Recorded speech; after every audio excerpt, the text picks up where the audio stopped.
Trump, Mamdani, and the Knicks. A manic Monday awaits New York. When the Knicks return home for Game 3 of the NBA Finals, much of New York City will be watching, including some well-known guests. Monday will be a homecoming of sorts for Mr. Trump, a native New Yorker whose last center stage appearance at the Garden was a crass reminder of his political and cultural impact shortly before he won the 2024 presidential election.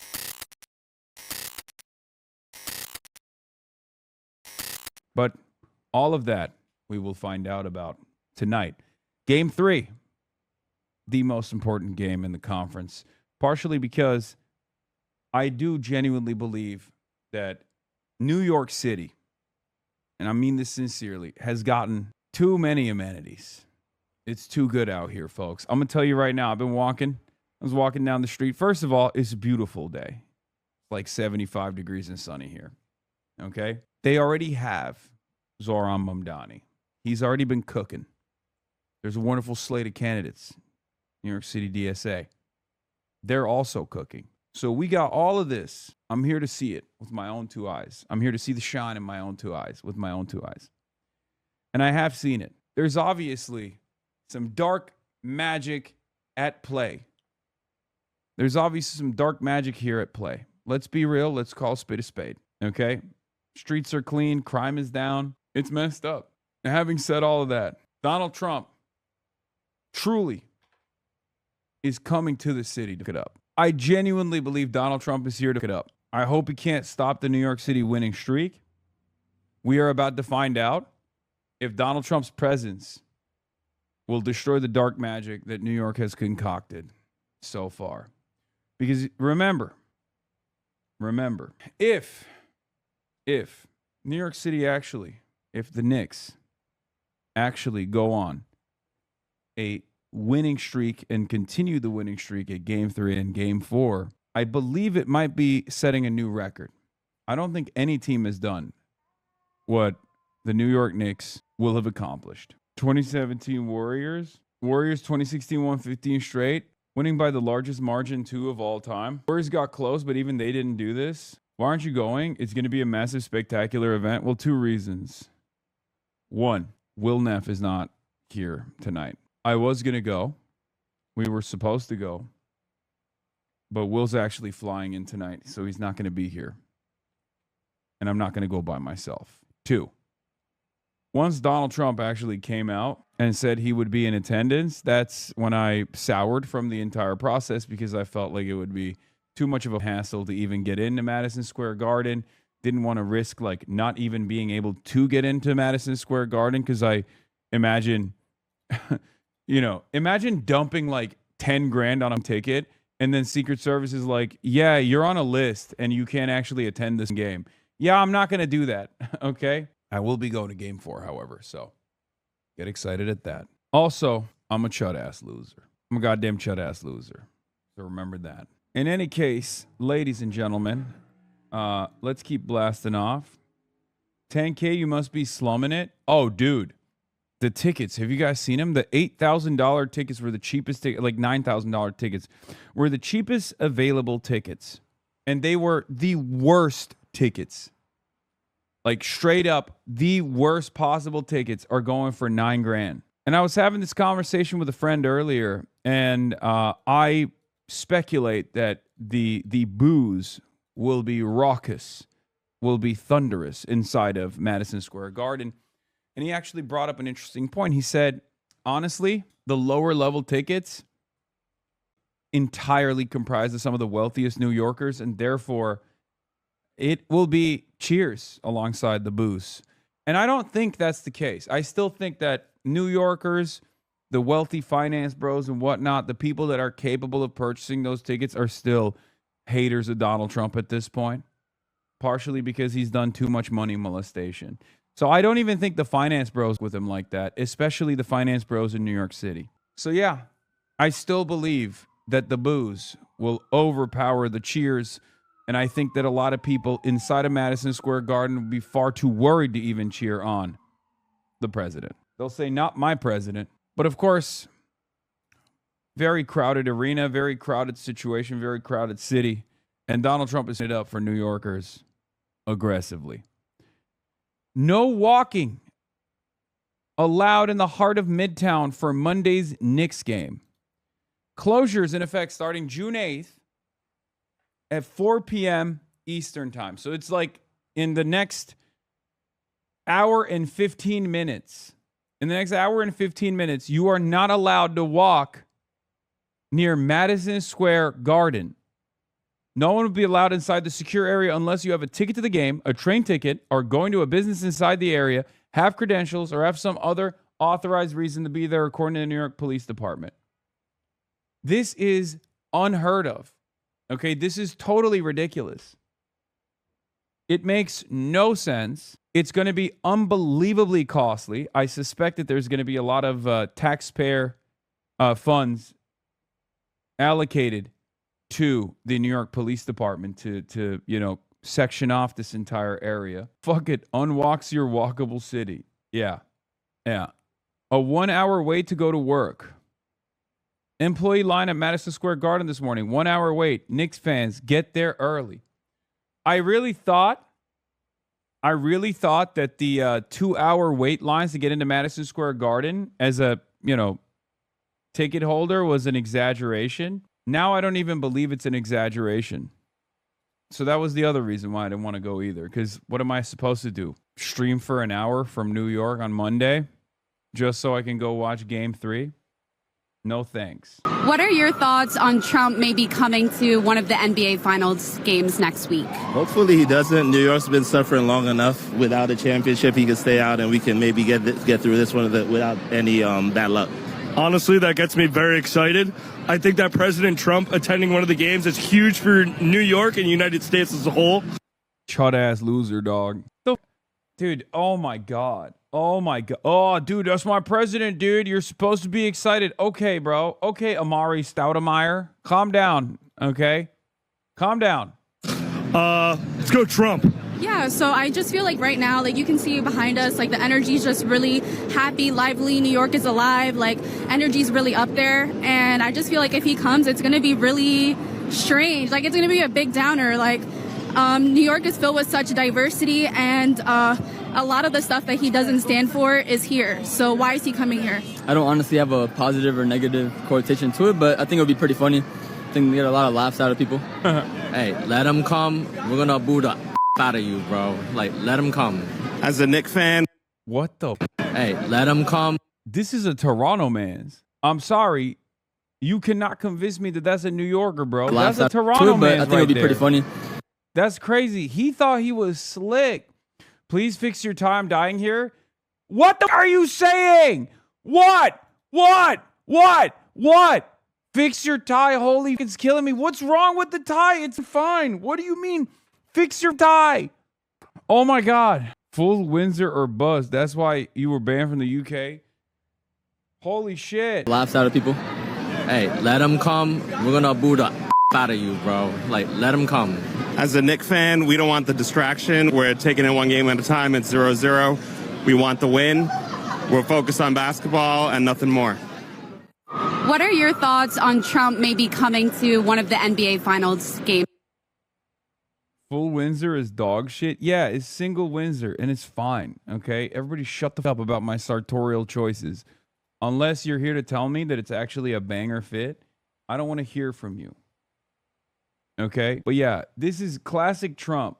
Okay, classic Trump coming in to ruin something exciting happening in the goddamn city. Like, not only is his presence not welcome in New York, but his appearance is actually ruining the experience for New Yorkers. Okay? They had to shut off the watch party that they were supposed to put together outside of Madison Square Garden, because there was supposed to be like tens of thousands of people outside of MSG who can't get in because the tickets are so goddamn expensive, and they were going to all gather outside of MSG and watch. Now they can't do that. Now they've also restricted travel around Madison Square Garden. It's going to be a bitch getting in and out. Classic. But of course, Zoran, the expert political machinist, found a way to shine in this circumstance. And he has set up an official watch party at Bryant Park instead. Is he holding off on war plans for right after this event? It turns out he didn't even hold off on war plans right after this event. Trump is going to shake hands with Wemby? Wait, what? Is it true your locker room access is being restricted so he can go in there? Last thing they need before this game is a distraction of the circus traipsing through their locker room? Yes. First time all season, no pregame locker room access for media. No. Donald Trump, the rapist, is forcing his body into the locker rooms? Yeah, this is the security perimeter that they installed around Madison Square Garden. It's so funny because this man refused to go to his son's wedding and then instead went to a Mike Lawler rally in New York. And now he's going to Madison Square Garden and he's ruining the vibes of the city. I swear to God, he's working for the Spurs. Is this you? Yes, that's me, man. You got me. That's me. I'm Tucker Carlson. Welcome. What's going on? Trump, Mamdani, and the Knicks. A manic Monday awaits New York. When the Knicks return home for Game 3 of the NBA Finals, much of New York City will be watching, including some well-known guests. Monday will be a homecoming of sorts for Mr. Trump, a native New Yorker whose last center stage appearance at the Garden was a crass reminder of his political and cultural impact shortly before he won the 2024 presidential election. This is just Zoran training the NYPD on martial law tactics for when he establishes the New York City commune. Meanwhile, in LA, oh yeah, we'll get to Karen Bass in a second. Despite his differences with the president, Mr. Mamdani has shown a willingness to cultivate Mr. Trump's capricious goodwill and seemed game to play the gracious host. We're excited to welcome anyone and everyone who's rooting for the Knicks in this moment, Mr. Mamdani said. Oh, yeah? What if it was Adolf Hitler rooting for the Knicks? Got him. Got his ass, dude. See, this is what I mean. This is phony. What if it was Benjamin Netanyahu rooting for the Knicks? Oh, I bet you love that one, huh? All the security, but he didn't have any at the White House Correspondents' Dinner. Hashtag Blue MAGA. Smoked his ass, dude. Anyway, Joe Covello, spokesman for Mr. Mamdani, said the mayor was paying his own way, but declined to say how much his ticket cost. A spokeswoman for Madison Square Garden referred questions about the president's ticket to the White House, which declined to comment.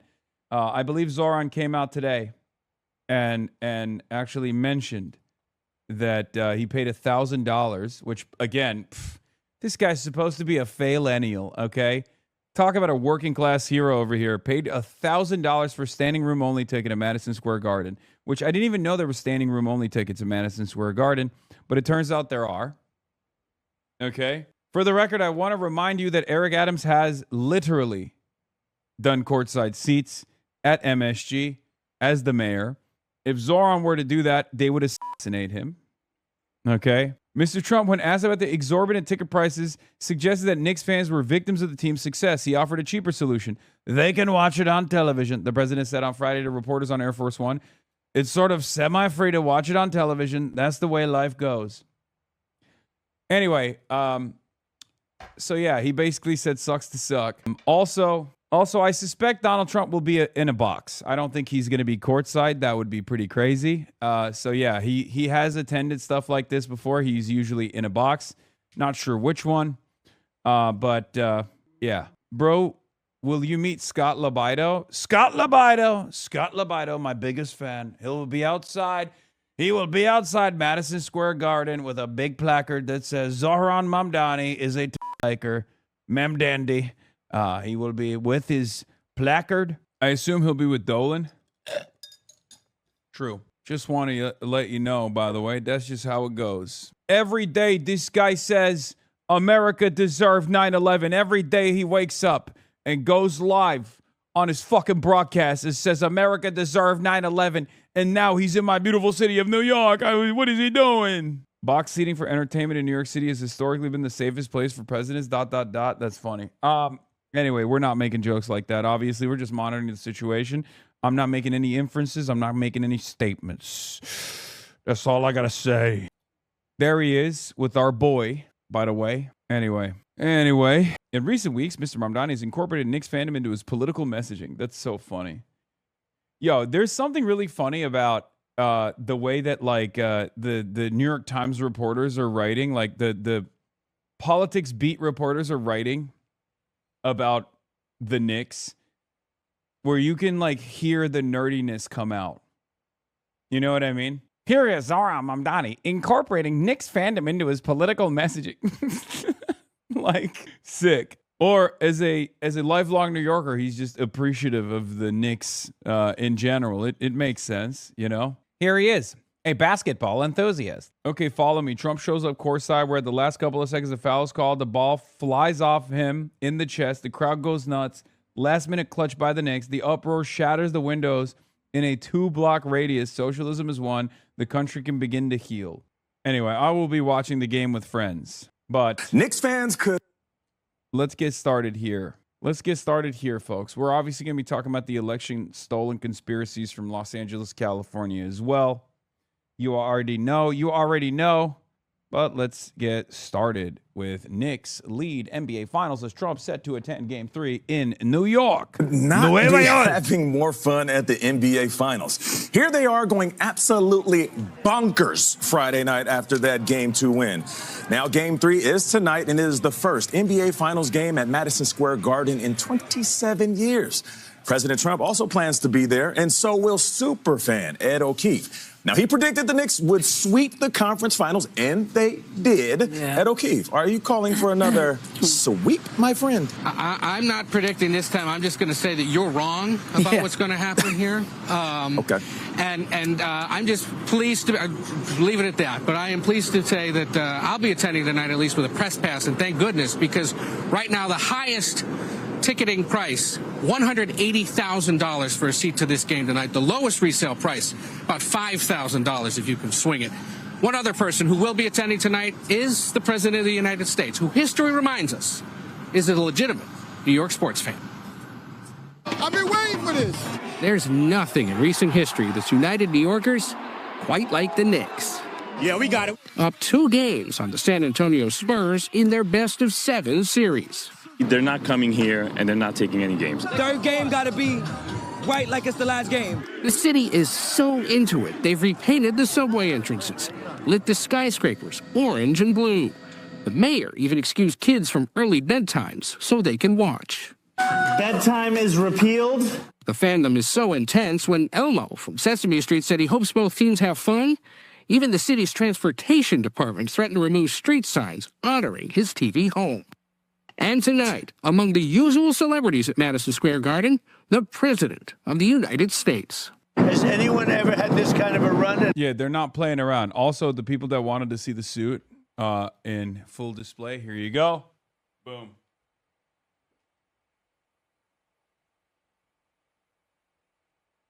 Boom.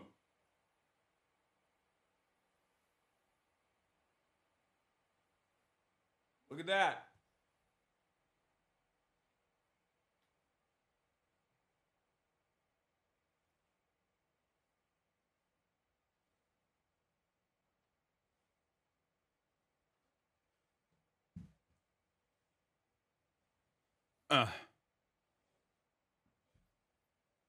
Tailored, baby. Chinese style. The night where rich people get to feel alive. So cool. Okay, you're insane. We're talking about sports, man. Like, historically, one of the things that the working class gets to do and enjoy. You need some better shoes. Patrick Bet David has some great slip-ons. Yeah. Is this the China suit? No, but it is the same tailor that made the China suit. He had all my sizes. He had my sizes, so I reached out to him to make me more suits. And he shipped it out, and this is one of them. I got one double-breasted, one black with gray pinstripe single-breasted, and then 2 additional Zhongshan suits.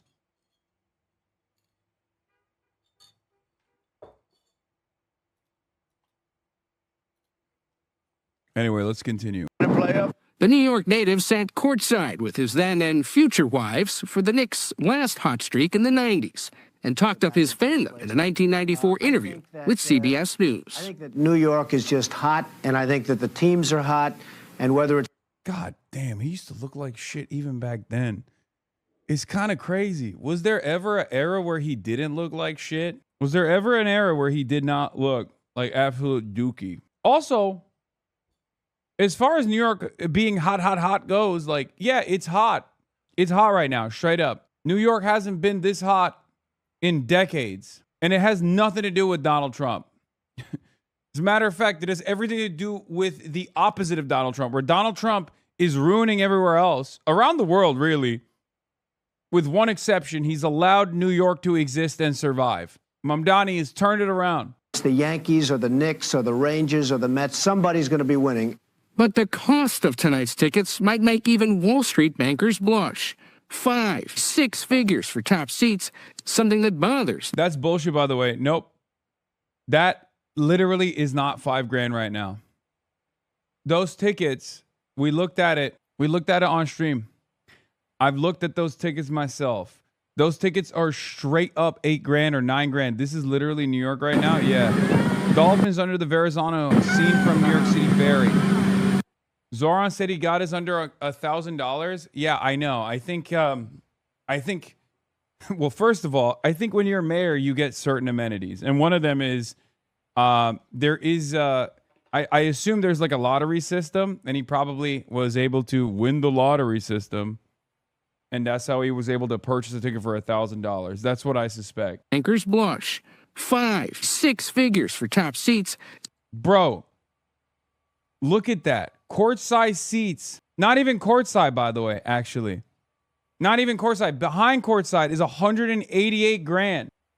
Like, you know the tickets that Jennifer Welch got for me for the Lakers? That's that seat. That's $188,000. Obviously, that it wasn't that much for the Lakers getting swept in fucking Los Angeles, but isn't that crazy? $188,000, bro. That's nuts. That's a whole house. Bitch, where? In the United States of America in 2026?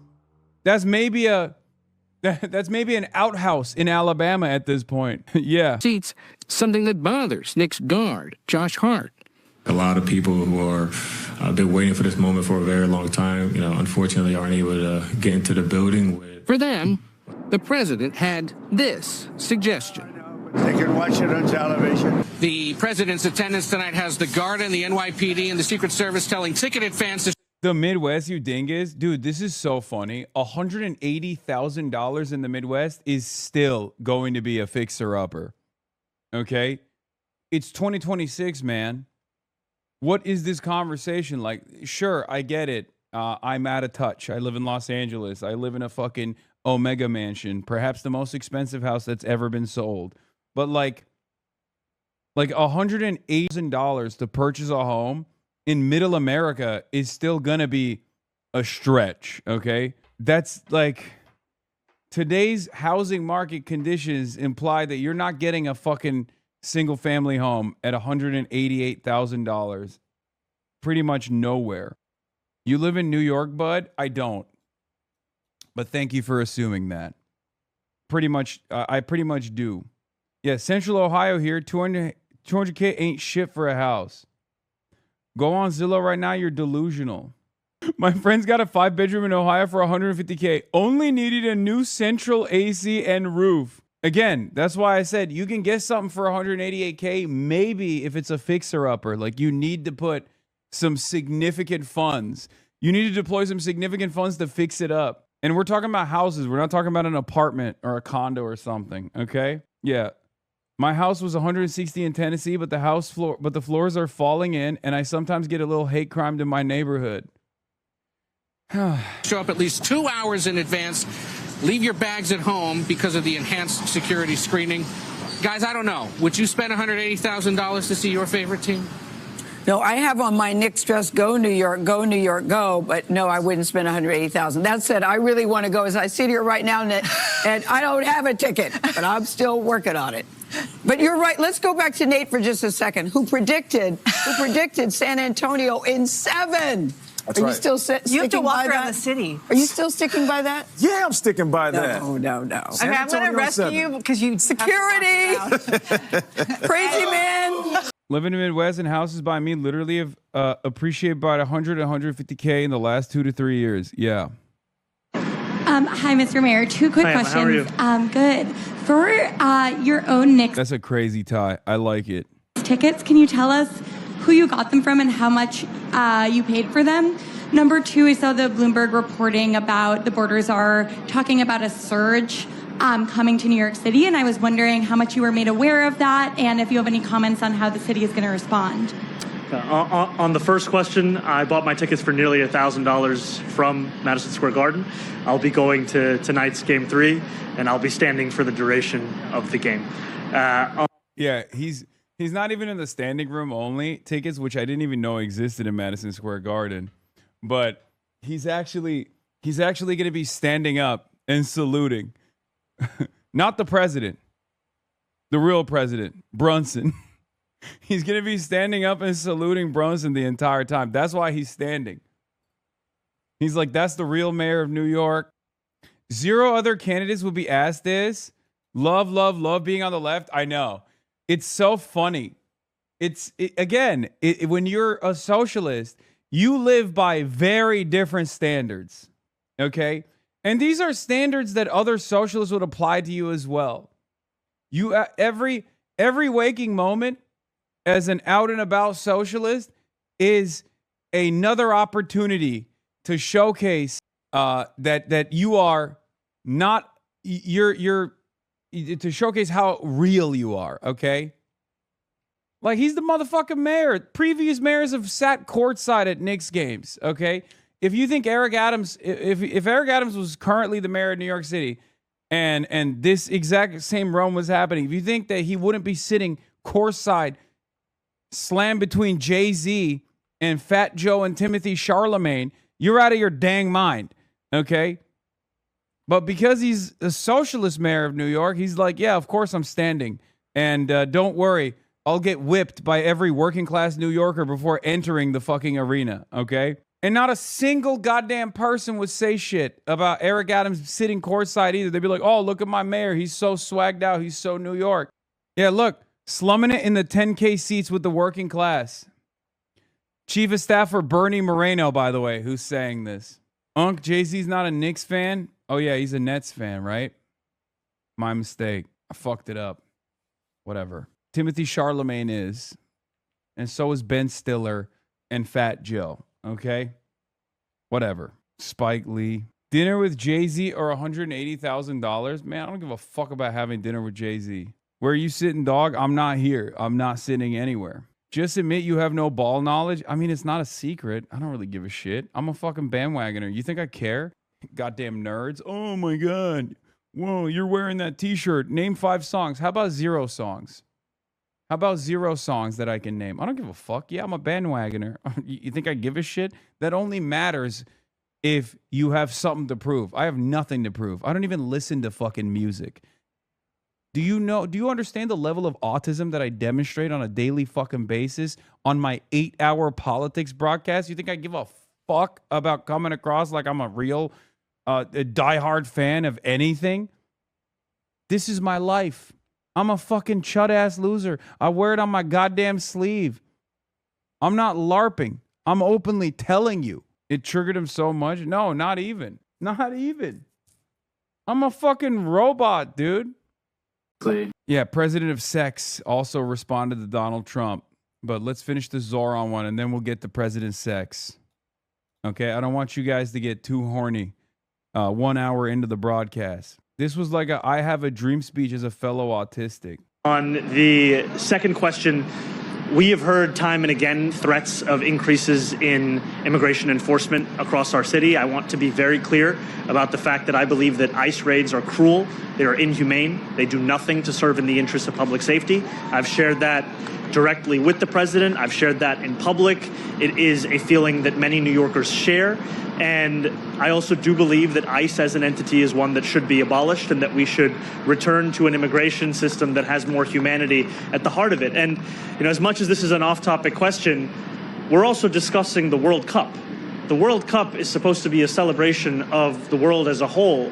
And some of the decisions that we've seen been taken by the federal administration, be it the denial of visas for journalists from certain countries or the rejection of a visa for a coach of a team, as well as single-day visas for specific foreign national teams.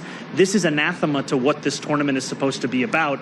If we cannot even allow the players, the teams, and the journalists covering those teams to come into this city and this country, then it begs a larger question about our commitment to the spirit of this tournament. And we want this to be a tournament that reflects our commitment to us being part of something larger than ourselves, and that's the world's game, which everyone should be able to be a part of.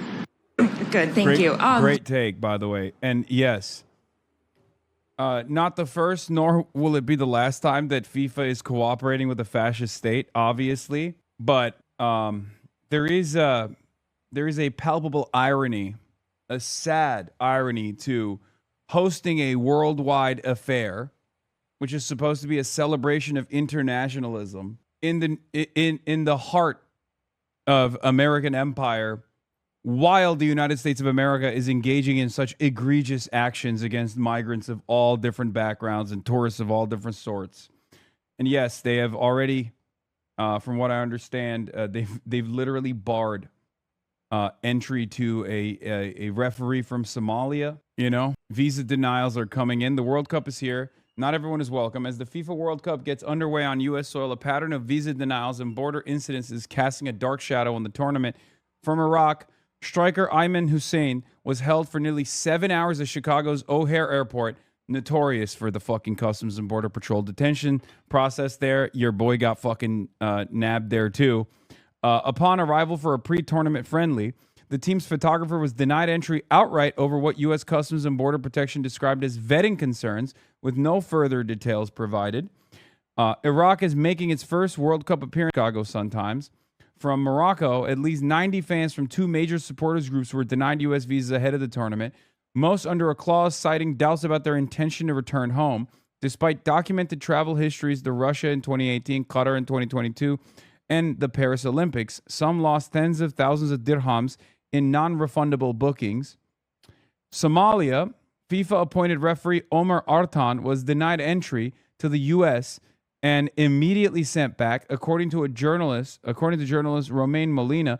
Even a diplomatic passport secured through the Somali embassy in Nairobi was not enough to gain entry. It's so fucking shameful, dude. This is not what America is supposed to be about. Okay, America is one of the most diverse countries on the planet. Sure, we have our problems with fucking racism, but god damn, dude. Yeah, 1936 Olympics vibes is right. It's so gross. It's so gross. We have been reduced to the worst version of ourselves. Really, really gross stuff. I don't know what else to say, man. And there will be, and this is some of the worst in America. Some of the worst of the worst in the United States of America will celebrate these decisions to be like, yeah, that's what it is, baby. Not everyone gets to come here. It's like, okay, well then don't host the fucking FIFA World Cup. Yeah, Iran's World Cup squad has been notified they must enter and leave U.S. soil on the same day of their matches played in America, says Tehran's ambassador to Mexico. Yeah, we've reached a point where Nazi Germany placed less restrictions on foreign participation in the 1936 Olympics than the United States for the upcoming FIFA World Cup, by the way. Dirty, rotten scoundrel Gianni Infantino must never be allowed to live down his obsequious sycophancy towards the U.S. leadership. It's true. 1936 Nazi Germany did not impose this level of restriction, as far as I understand. FIFA to blame, too? Of course FIFA is to blame. They've never met a fucking autocracy, a fascist dictatorship that they don't align with. At some point, you know, if it's a problem once, you're like, okay, maybe they missed the mark on this. If it's happening twice, you're like, okay, that's a little suspicious. But if it's so goddamn consistent, I'm not going to even entertain that Austin Ox post, okay? That's crazy. But if it happens so frequently, at some point you got to realize, oh, it's deliberate. It's by design. This is the whole purpose of FIFA, is to whitewash and sports wash and launder the reputation of countries that are moving in a very dangerous manner. He had a diplomatic passport. Another massive insanity from the United States. Somali referee Omar Artan was denied entry into the United States even though he's supposed to officiate during the World Cup. Despite the strong support from the Somali embassy in Nairobi, which provided him with a diplomatic passport, Mr. Artan had to turn back upon arrival into the USA. We're talking about a person who was elected Best African Referee in 2025. I need you to understand something. Strong countries don't do this. Okay? This is a sign of American weakness. This is not a sign of American strength. Only the weakest people would look to this action and think, oh yeah, we're just doing force projection. Okay? That's it. This is shameful. It's disgusting. It's purely racist. And only a weak country would behave like this. A country that can't actually engage in the same force projection that it did in prior years will do this to some of the more vulnerable populations from countries that are the poorest countries on the planet. That's it. Italy held the second ever World Cup under Mussolini's control. That fucker cheated, bribed referees, and even nationalized South American players so they could play for the Italian team. FIFA has always been corrupt, and so is the World Cup. But even when it was hosted by fascist Italy, it did not go to the same racist lengths as Trump's U.S. Yeah. Yeah, it's an overcompensation. This is what you do when you're weak, okay? This is what a weak bully does. This is what a weak bully does. A weak bully that doesn't have the power any longer, a weak bully that recognizes that its power is waning on the global stage, will engage in this kind of belligerent action. Sara Mamdani says, soccer would not exist without immigrants. Immigrants play and coach the game, work in the stadiums, fill the stands, and make celebrations like the World Cup possible. 6 of the players on the U.S. men's national team are immigrants. We will not allow ICE or anyone else to sow fear in our communities, especially at this moment. As the world comes to our city, we will stand proudly with our immigrant neighbors and reject these attacks for what they are, an attempt to divide us. Are you going to be meeting with the president while he's here in New York City? And then also, for you were saying that China would never do this? Of 100%. Are you kidding me? That's not even a joke. I mean, Russia has not done this. And no, China would never do this either. They love opportunities like this to engage in sharing their culture with the rest of the world. Are you kidding me? This is soft power initiatives, okay? This is a huge opportunity to do soft power. And the Beijing Olympics did not operate like this at all. It operated in the exact opposite way. Yeah. China did not do this in 2008 or in 2022 when they hosted the Olympics. Yes. It also doesn't make sense because you're just cucking your own tourism money, right? So this also harms the interests of capital to a certain degree as well, which makes it even stranger. But here we are. purchased a standing room only ticket. I'm just not familiar. Did you get like a discount from the Garden through that, or was that just something you bought online on like Ticketmaster? So that's something that I purchased directly from the Madison Square Garden. Close to $1,000 was the price of it, and standing room only is just the section that I'll be standing in. When it comes to the president, I don't have any scheduled meeting with the president. However, I'm sure that our conversations will continue about how to serve this city. Thank you. Liz, go ahead. Last question. Just to follow up, when were those standing room only tickets released? Doing, man? What are we doing? Move on, bro. Move on. Are we being for real right now? He should just be like, I'm the fucking mayor, dude. Come on. Come on. Come on. It's ridiculous. Oh my God. The further left you go, the more you have to be a fucking saint. Okay? It's crazy. The media and the political class will punish you endlessly. You have to genuflect all the time. You have to get on your hands and knees and whip yourself. Okay?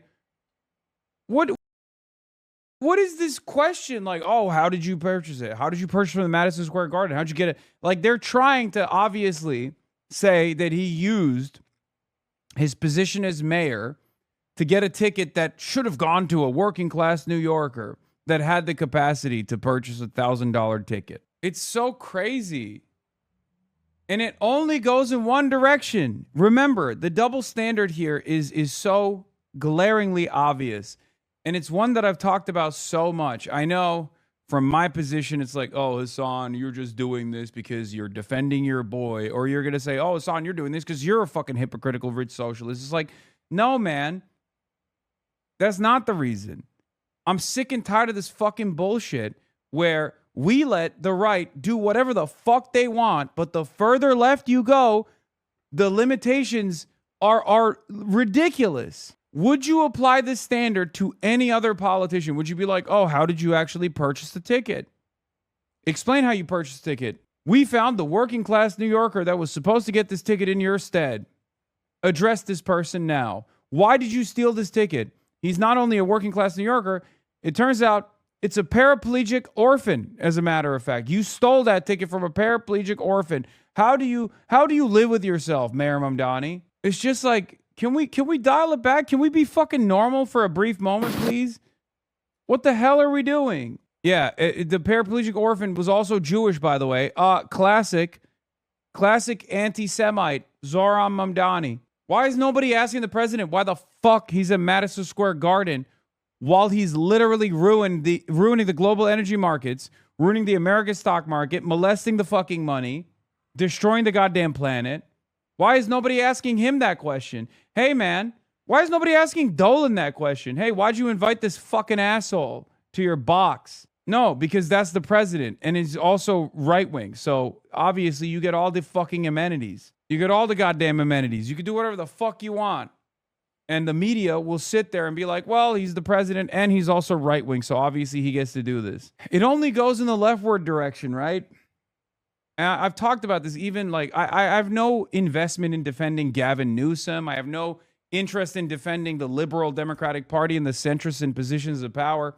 But the right also deploy this kind of cynical framing against their left flank, right? Even if their left flank is center right, like the centrists in the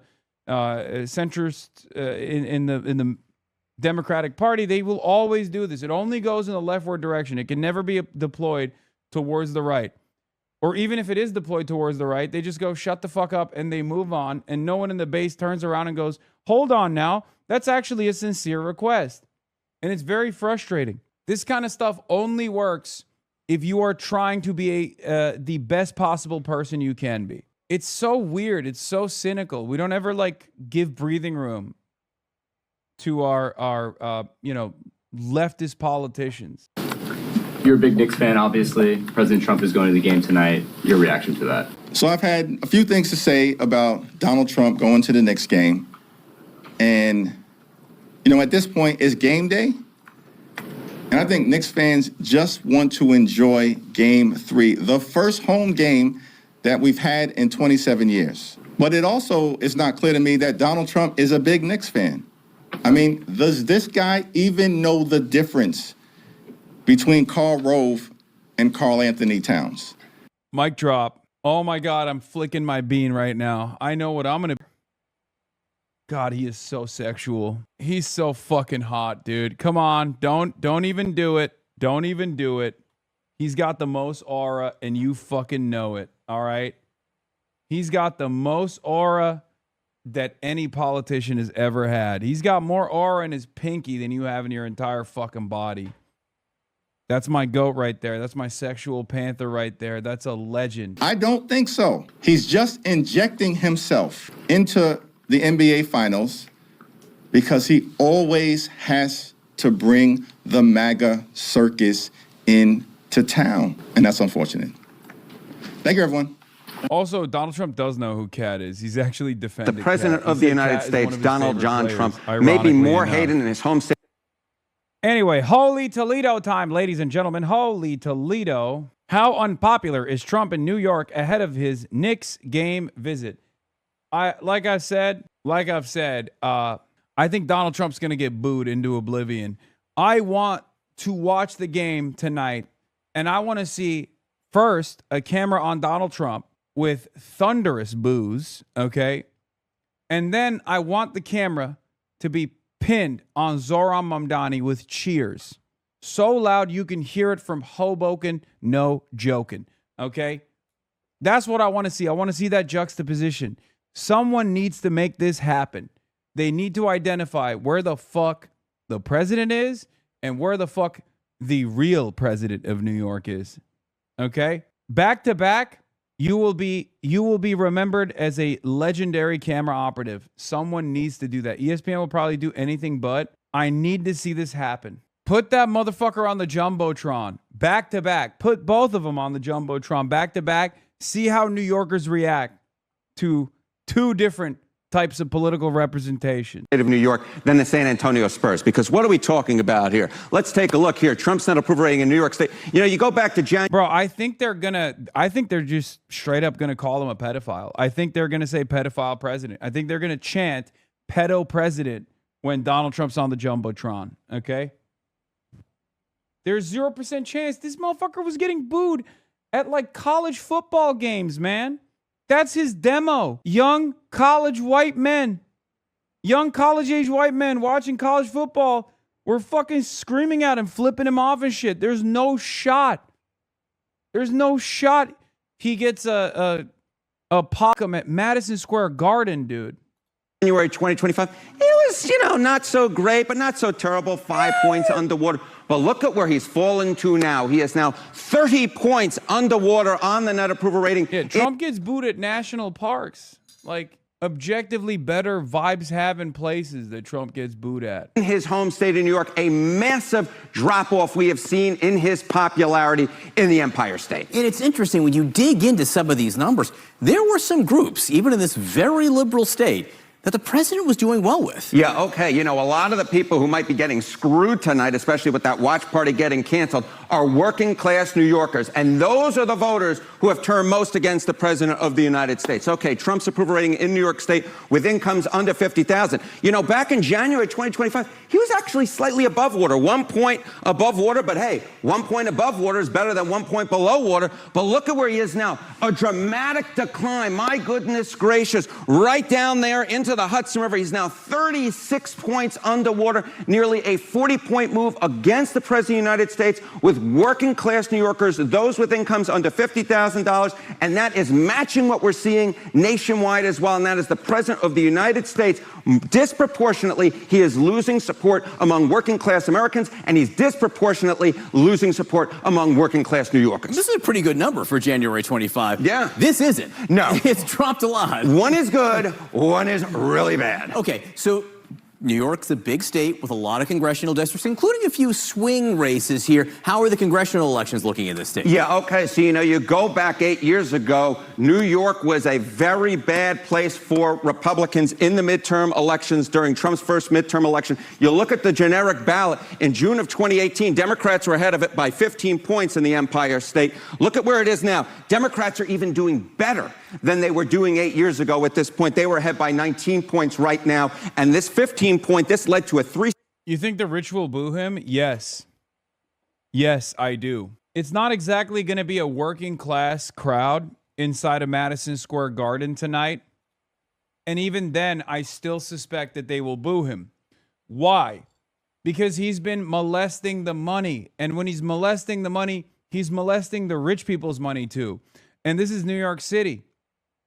A lot of the wealthy people in New York City still have immigrant family members. These are rich liberals in general, okay?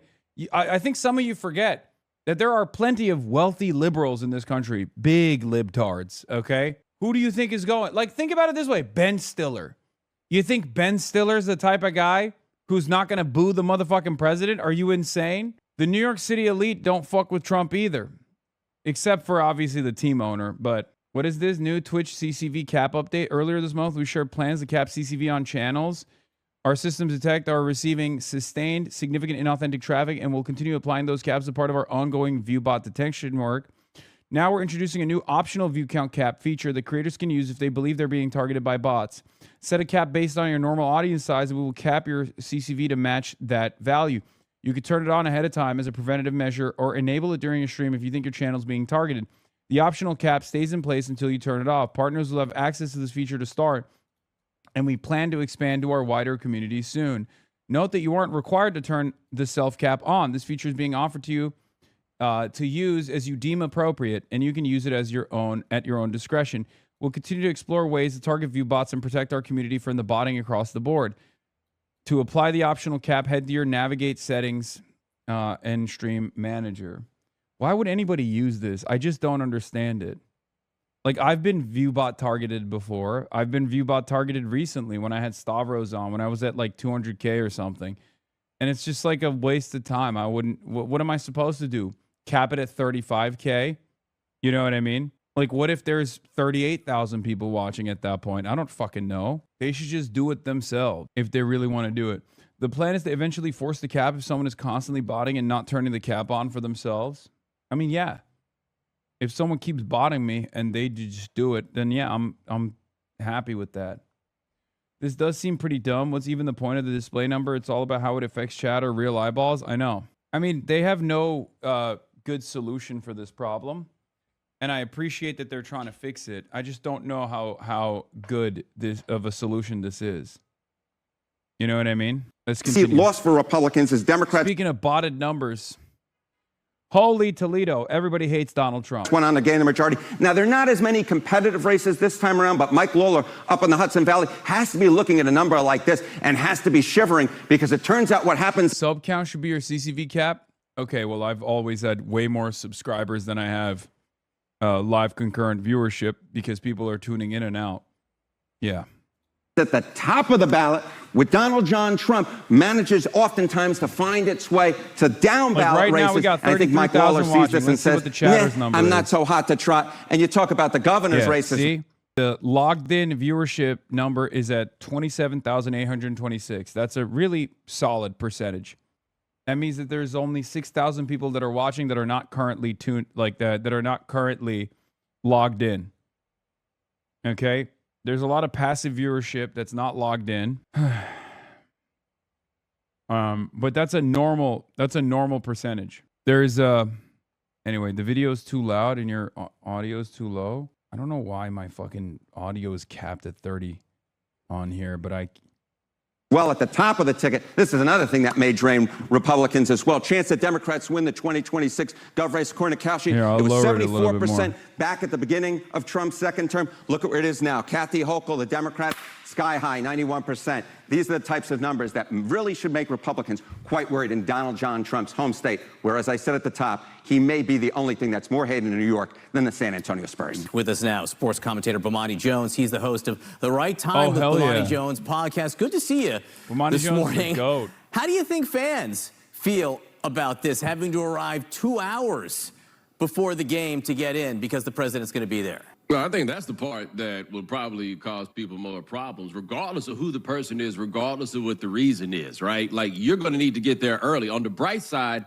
I think that people who had tickets to this game would want to be there early. This is the most anticipated basketball game in this city in literally 56 years. So, I mean, people were going to be there probably as early as they could. It's just going to be an increased hassle and inconvenience. I was in Connecticut, northern Connecticut yesterday, out on the streets, and people were yelling, "Go Knicks." Like out of nowhere, like out of context, they were concerned about that. It's a huge, huge deal around here. Bomani, I will say, though, that given how important this is to people, there are mixed feelings about the president being there and throwing that political element into it. I did speak to House Minority Leader Hakeem Jeffries about this. He is a native New Yorker. Listen to what he said. I'm not sure it's going to be a good reception for him, but why does Donald Trump always have to ruin a good thing? Like, literally, the Knicks haven't been in the NBA Finals for 27 years. The city is trying to celebrate this. We've embraced this team, and this guy has to inject himself. I mean, come on, seriously, give us a break. Why doesn't this guy just focus on trying to improve the quality of life of the American people? Because the Trump economy has been a disaster. So what about the mixture or the injection, as he says, of politics into sports, Bomani? No, this isn't about the injection of politics into sports. This is about the injection of Trump into sports. If this were just about any other president, I don't think it would go over the way that it would. This is specifically about this man whose relationship with his hometown is fraught, I think would be a fair thing to point out. But in this time, in this moment with this guy, ain't nobody really trying to hear this. Like, what was the most surprising thing about it to me is that Trump normally turns up at like college football games, places that for him are home games. This is not a home game no matter where he's from. This is an away game. I am surprised that this is something that he wants to do because he typically thrives on positive affirmation. And he ain't going to get none of that on Madison Square Garden. Like, not a bit. Not a home game for the president, despite being from New York. Bomani Jones. True. Great to see you. Thanks for sticking around. With the New York Knicks about to host their first NBA final. It is actually interesting that he's choosing to do this as a power play. I certainly don't think it's going to work. Trump with maybe the most impressive bad vibes move of my lifetime. I mean, doing this amidst a global crisis that he is responsible for makes it even funnier. Because remember, he's doing this shit while Israel and Iran are beating on one another. It's just so incredibly fucking dumb. Trump is like that one person who comes to a party anyways after not being invited for a reason and immediately ruins the fucking vibes. Yeah, I know. Finals game since 1999. The city preparing for another historic moment. The first sitting US president to attend an NBA Finals game. CNN's Gloria Pazmino filed this report. Well, it's going to look very different outside Madison Square Garden on Monday night, and that's because this area is going to be closed off to traffic and to pedestrians. So we're not going to see the usual scenes of celebration and fans gathering at the game that we have been seeing in the last few games, and that's because the watch party has... I'm telling you, bro, if the Knicks lose tonight, it's literally because of Donald Trump. There's no other reason for it. It's not because like Wemby locked in, okay? It's not because they found a way to fucking defeat the Knicks defense. It's not because they were able to stop the Knicks offense. It's just Donald Trump. There's no other reason for this to take place. They're so up right now. New York as a city is so goddamn up right now. Delivered the worst kind of juju. Officially been canceled. The reason for that is the presidential visit. Trump is expected to attend Monday night's game, and that means there's going to be intense. The real fucking five-head script here is Adam Silver's doing this to extend the finals. You know what I mean? Adam Silver was like, we bring in the vibes assassin Donald Trump, and he just like fucks everything up. Security protocols going into the event. For anyone who is attending this game, they're being asked to arrive at least 2 hours early. They will have to go through double layers of security, essentially airport-style security. So arrive early, arrive prepared, and just know that this area is going to be very hard to access unless you have tickets to attend the game. The fact that the watch party is canceled, surely a disappointment for a lot of fans, for a lot of Knicks fans who have been relying on the watch party to watch the games and attend the celebrations. Take a listen. Personally, I think it's kind of a shame. I really would like it, because we've been waiting for this for like how long? And, a lot of people can't afford to get into the game. I'm one of those people. Bro, I was walking the streets of New York earlier today. There are Knicks banners everywhere, okay? Straight up.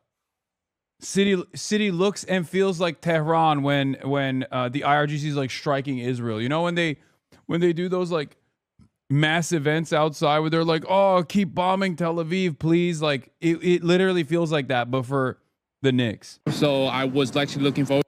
Shit looks like when the Ansar Allah do those big ass meetings, those big ass rallies outdoors. Okay, straight up.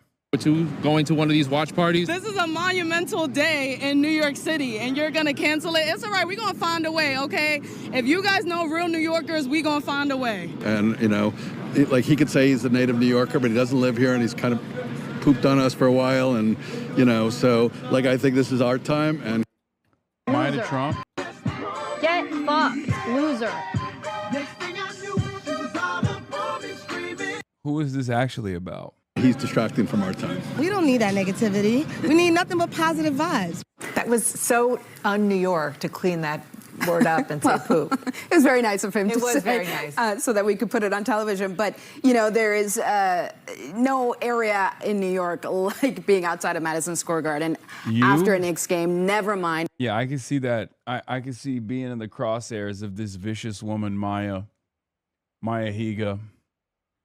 As Alveus has defeated me thoroughly. I've been mogged or mooged, if you want to call it that, by Winnie the Moo. So thoroughly felled, so thoroughly defeated. I used to be in the top 3. I used to be in the top 3 most subscribed channels on this goddamn platform, folks. I was up there. Obviously, I'm never defeating Keizo, right? I'm never defeating Jinxie, but I was up there nonetheless until Alveus came in and swept the title away. Now I don't even know if I'm in 4th place any longer. Let's be real. Chud-ass loser style. Please subscribe to the Piker Broadcasting Service. You already know, the People's Broadcasting Service. This broadcast runs 0 ads is for you, the people, and by you, the people. A finals game. As you said, the atmosphere in the city for the past few days has been just electric. You know, people are so excited. I would even say that everyone is being a little bit nicer. We're all a little bit happier. We're being kinder to each other.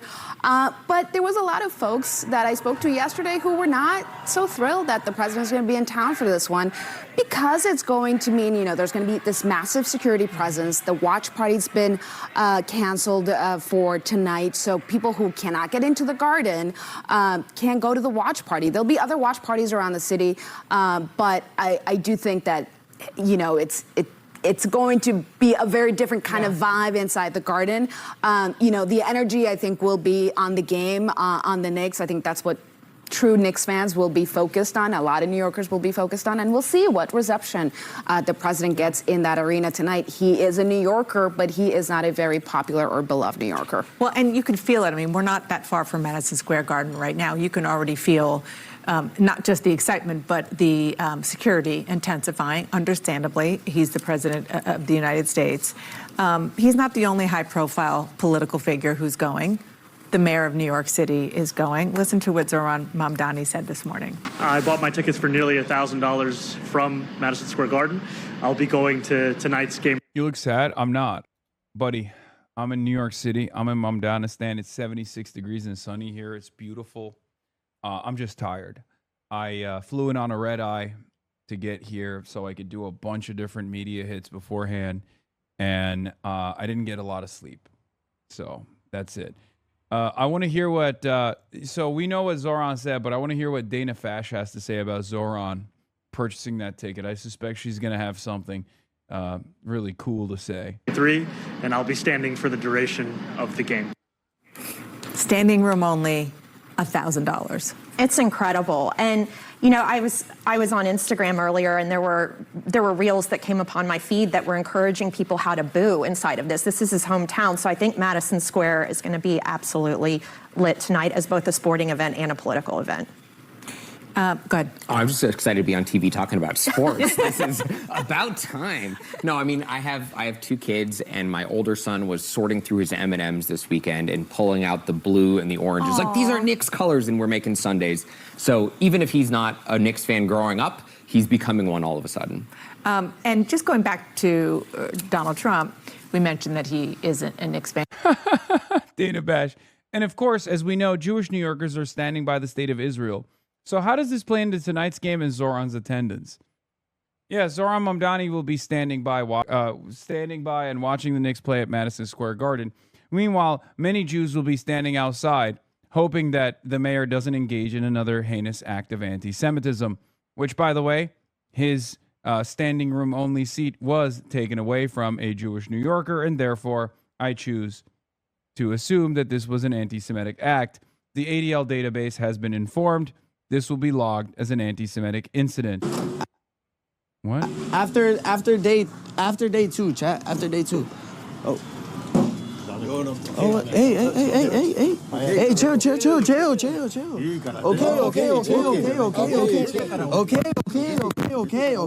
Chill. Put the camera.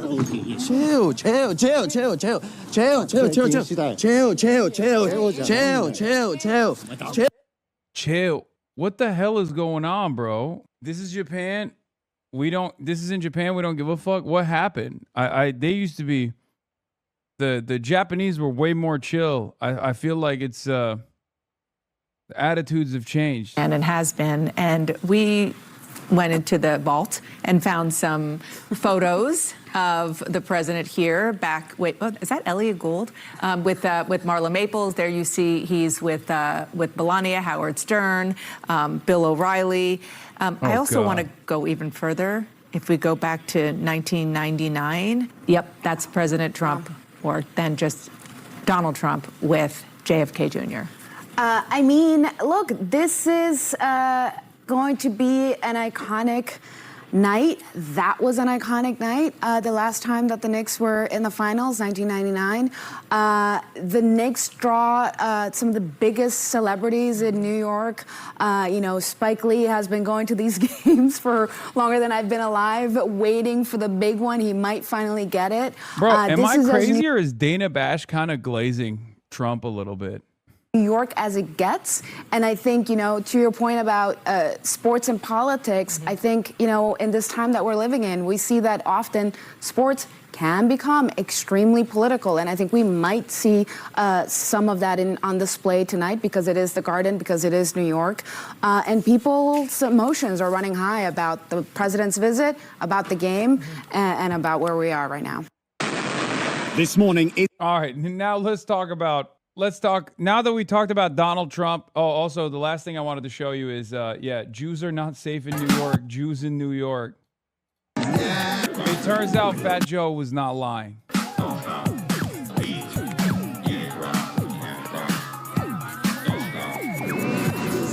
That's crazy. Can you dance like that? All right. The city is united. So, ladies and gentlemen, let's get to Israel and Iran.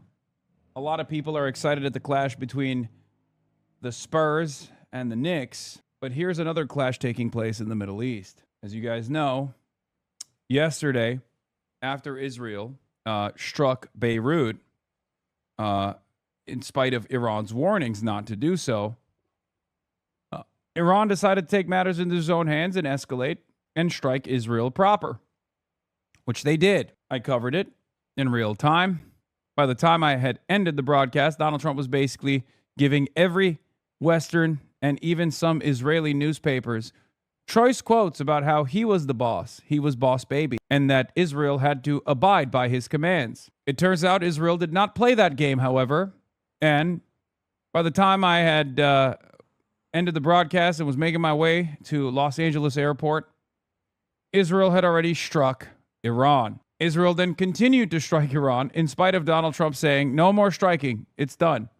Strike or no striking. Israel and Iran trading attacks, the first since the ceasefire was announced in April, after President Trump reportedly said he was going to tell Israel not to fire back at Iran. This morning, Trump posting, Israel and Iran must immediately stop shooting.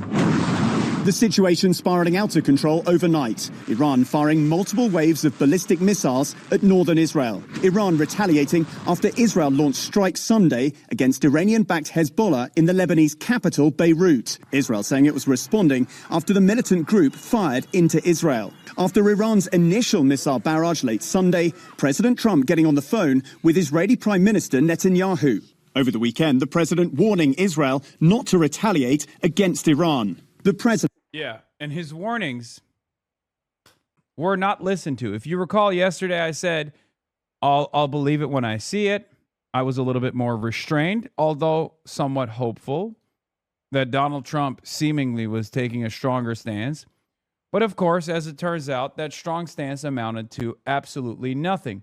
If you recall, I said, and tweeted out, if this isn't theater, I said, if this is real and not theater, it's a huge step in the right direction where Iran has dealt such significant damage that Trump is willing to let Israel receive penalties from it for actively violating a potential ceasefire. Going forward, Israel's calculation as a spoiler changes. Well, it turns out it was actually not real, and it was actually theater, because Benjamin Netanyahu does what Benjamin Netanyahu wants. All of the begging, Bibi, stop, Khalil, no. It amounted to nothing. We know who the shot caller is. Yep. Trump tells the Financial Times that Israel would have no choice but to accept whatever deal the U.S. negotiates with Iran.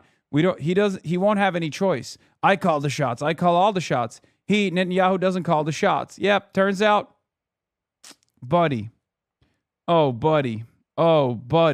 Now, of course, to add insult to injury, a lot in American news media will not reference this, but Israel does not have the operational capacity to actually strike Tehran without American involvement.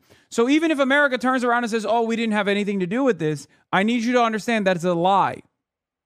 Without Stratotanker support from the United States of America, without American Stratotankers flying in coordination with the Israeli Air Force, the Israeli pilots are not capable of making that flight and striking Tehran or striking any place on Iranian soil.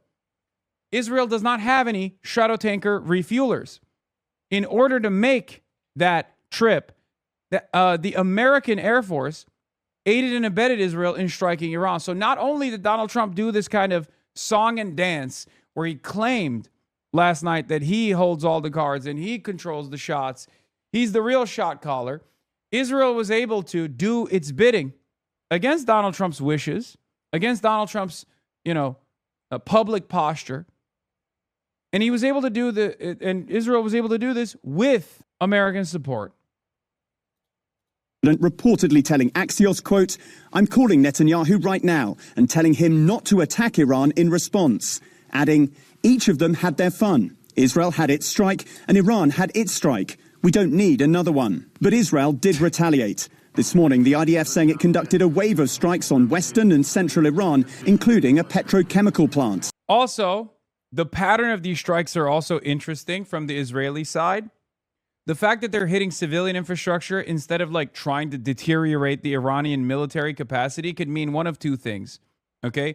Either it means that Israel has completely given up on trying to deteriorate Iranian strike capabilities because they recognize now that it's virtually impossible. It's a wash. It's not going to happen, as evidenced by the last 101 days of Operation Epic Fury. Or they're doing this, they're hitting oil infrastructure rather than hitting their military capabilities because, once again, they just have given up on a long, extended conflict or even stopping Iran from striking Israel in any meaningful capacity. It doesn't matter what the calculation on the Israeli side is, however, it's still obviously terrorism, and they're engaging in it. And Iran has seemingly backed away for the time being, unless Israel hits Beirut again. I suspect if Israel hits Beirut again, Iran will probably strike back at Israel proper once again. Just so you understand. Here's Trita Parsi's analysis on it. Oh, also, this is interesting. They're using interceptors made in 2026. That's also interesting as well. Israel is very well aware that it just has an X amount of tickets to have a dance with Iran. Is it a good idea to use one? Further depleting missile defenses like tonight. The criticality of this factor is of great importance for Israel decision-making, a rare luxury capability. Israel has now responded militarily to Iran, defying Trump's publicly expressed wishes. Israeli commentators have been explicit that Israel could not allow Iran to establish a new regional equation, one in which Tehran successfully extended deterrence over Lebanon. But by defying Trump, Israel has done more than challenge Iran's new equation. It has also undermined Trump's credibility. The ball is now back in both Tehran's and Trump's court. If Israel's defiance carries no consequences, it will reinforce the view in Iran that Trump either cannot or will not restrain Israel. From Tehran's perspective, yeah, that photo is early. That photo is older. It's from May, I think, or it's from a couple months old, which makes it even worse. From Tehran's perspective, a deal with Washington has little value if the United States is unable or unwilling to curb Israeli actions. An unconstrained Israel would only increase the likelihood of renewed conflict and continued efforts to draw the United States back into war. Trump, meanwhile, appears unwilling to spend the political capital necessary to rein in Netanyahu beyond angry phone calls and tough public statements, unless he knows that he has a deal with Iran. Taking on Israel is no easy task in Washington from Trump's perspective. It's only worth doing if an agreement with Iran is already secured. In short, Trump is willing to restrain Israel to preserve a deal, but not to obtain one. What is this? Caspian report? We built our own CIA-like intelligence hub? No, I'm good, man. Iran's terms its own money back. 2, tell Israel to stop attacking Lebanon and mean it. Some rather extreme demands there. No wonder Trump can't find a way to cut a deal. After the tit for tat, by the way, Iran did say that the latest attacks would be the last ones. But they also are implying once again that if Israel escalates on Beirut, right, they'll probably strike back. They have to in order to maintain military deterrence. Iran responding with a fresh barrage. In Jerusalem, Israeli air defense intercepting missiles. Just over 100 days into the war, the president facing growing pushback about a conflict he initially said would be over in a matter of weeks. Over the weekend, Trump falsely claiming he never promised the American people no new wars. First of all, I didn't guarantee no war. Why? Dude. Oh, yeah. Israel Truth Network. Is your candidate being funded by Islam? You know what's really crazy? They do this like vulgar racism.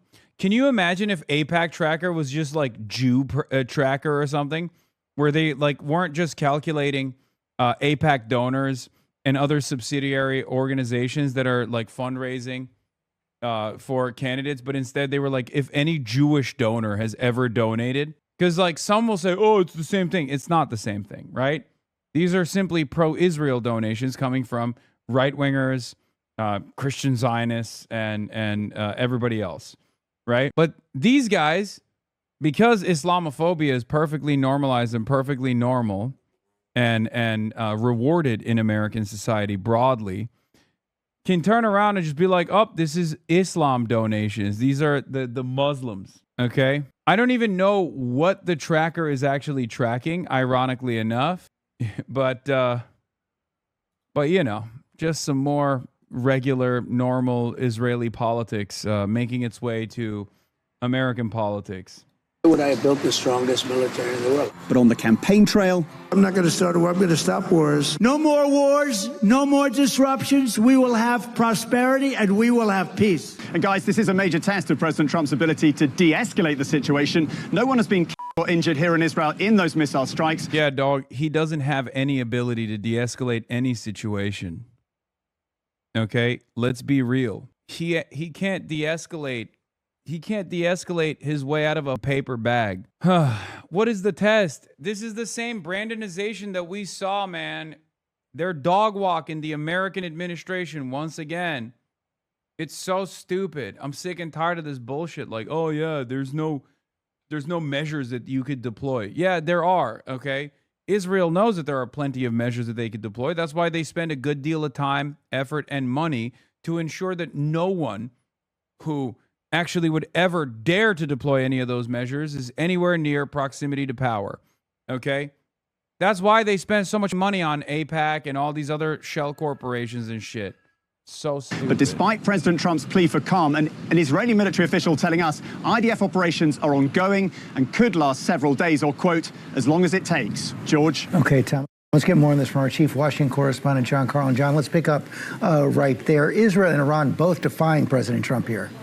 Absolutely. And the president has been up very early this morning, posting on social media, pleading with both of them to stop the attacks.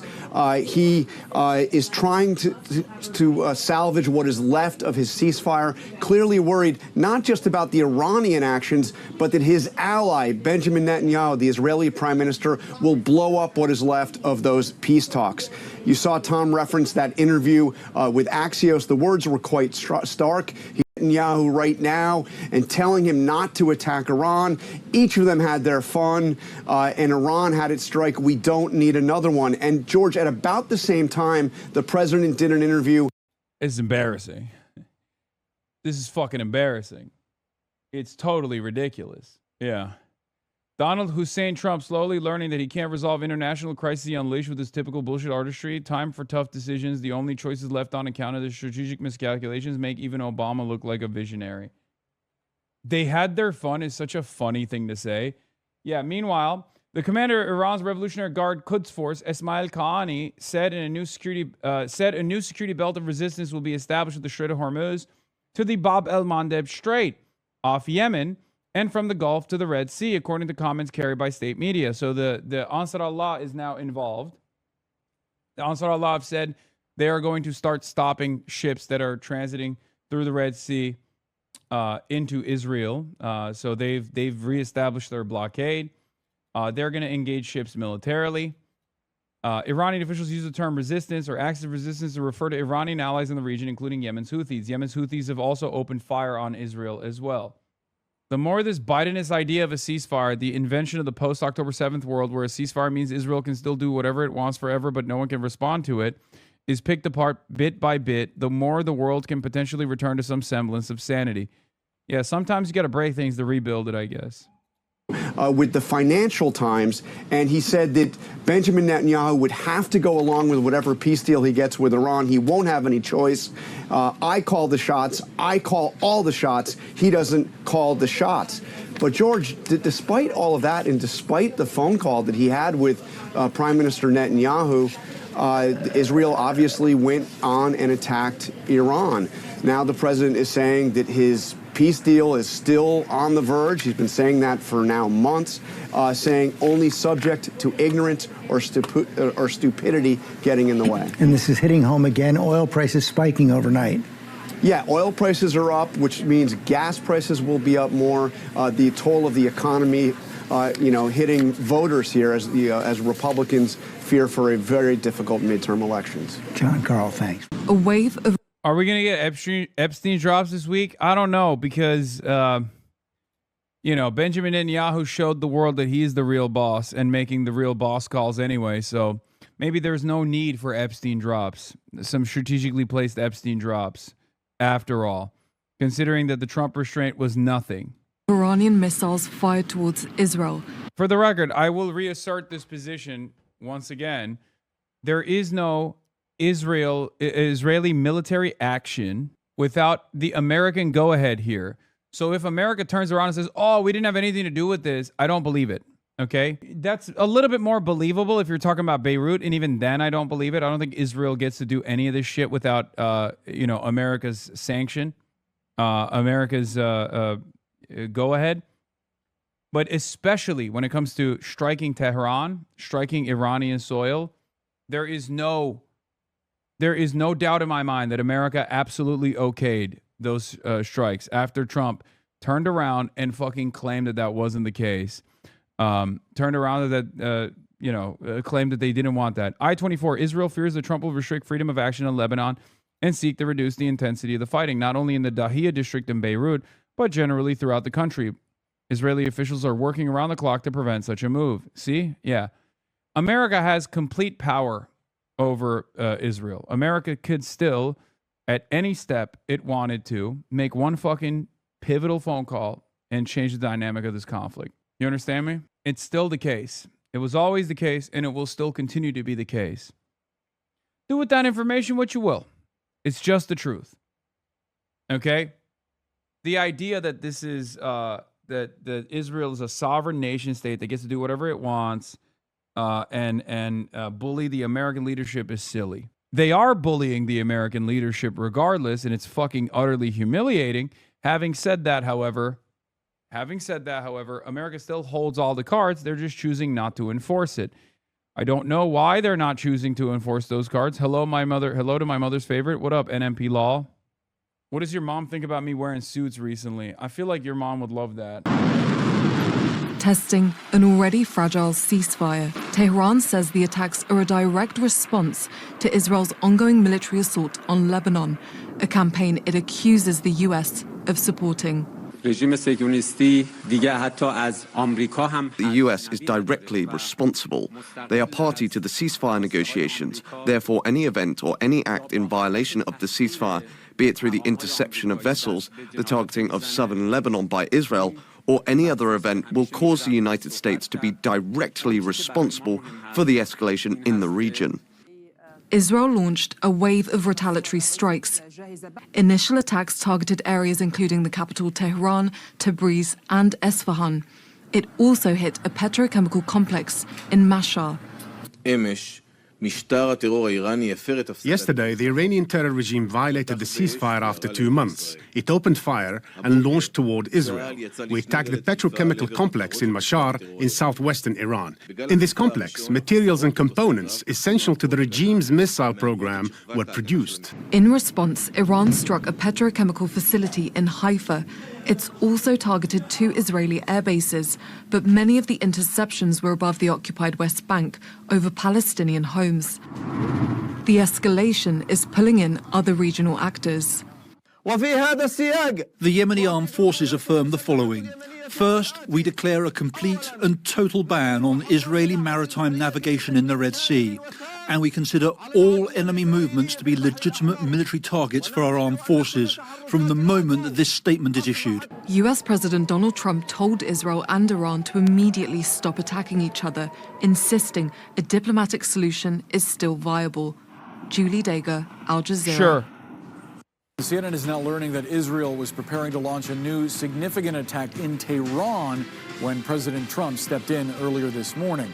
An Israeli source and a U.S. official familiar with the matter say that President Trump told Prime Minister Benjamin Netanyahu to hold off on any more retaliatory strikes. This was during the pair's second phone call in fewer than 24 hours.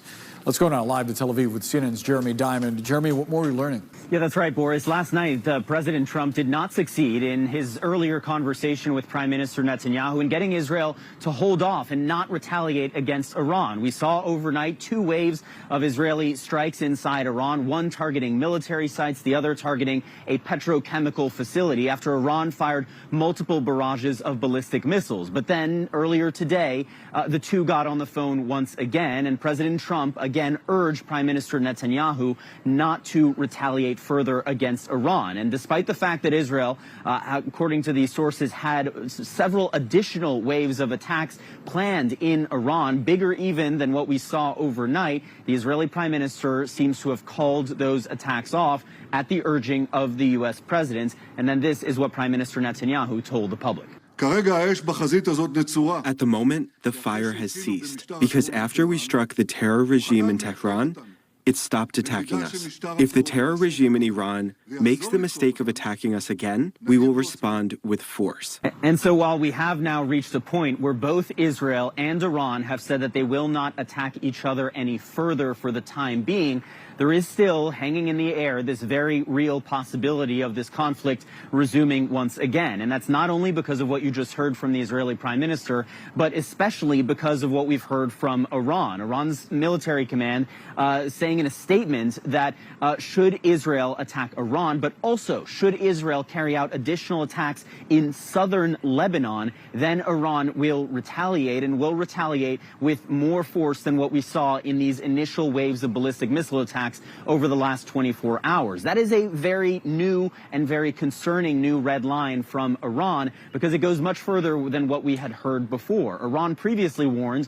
that should Israel strike Beirut, the Lebanese capital, then Iran would strike Israel. And that's exactly what happened last night. And so now for Iran to be saying that this red line has moved, that it's now about southern Lebanon, presents the real possibility of this conflict resuming, because Israel is vowing to intensify its attacks against the Iranian proxy in Lebanon, Hezbollah, whose stronghold is indeed in southern Lebanon. And so this remains a very tense situation. That being said, in Israel, the restrictions on activity have been largely removed across the country. Students are expected to go back to school tomorrow after classes were canceled today. Military and the region at large.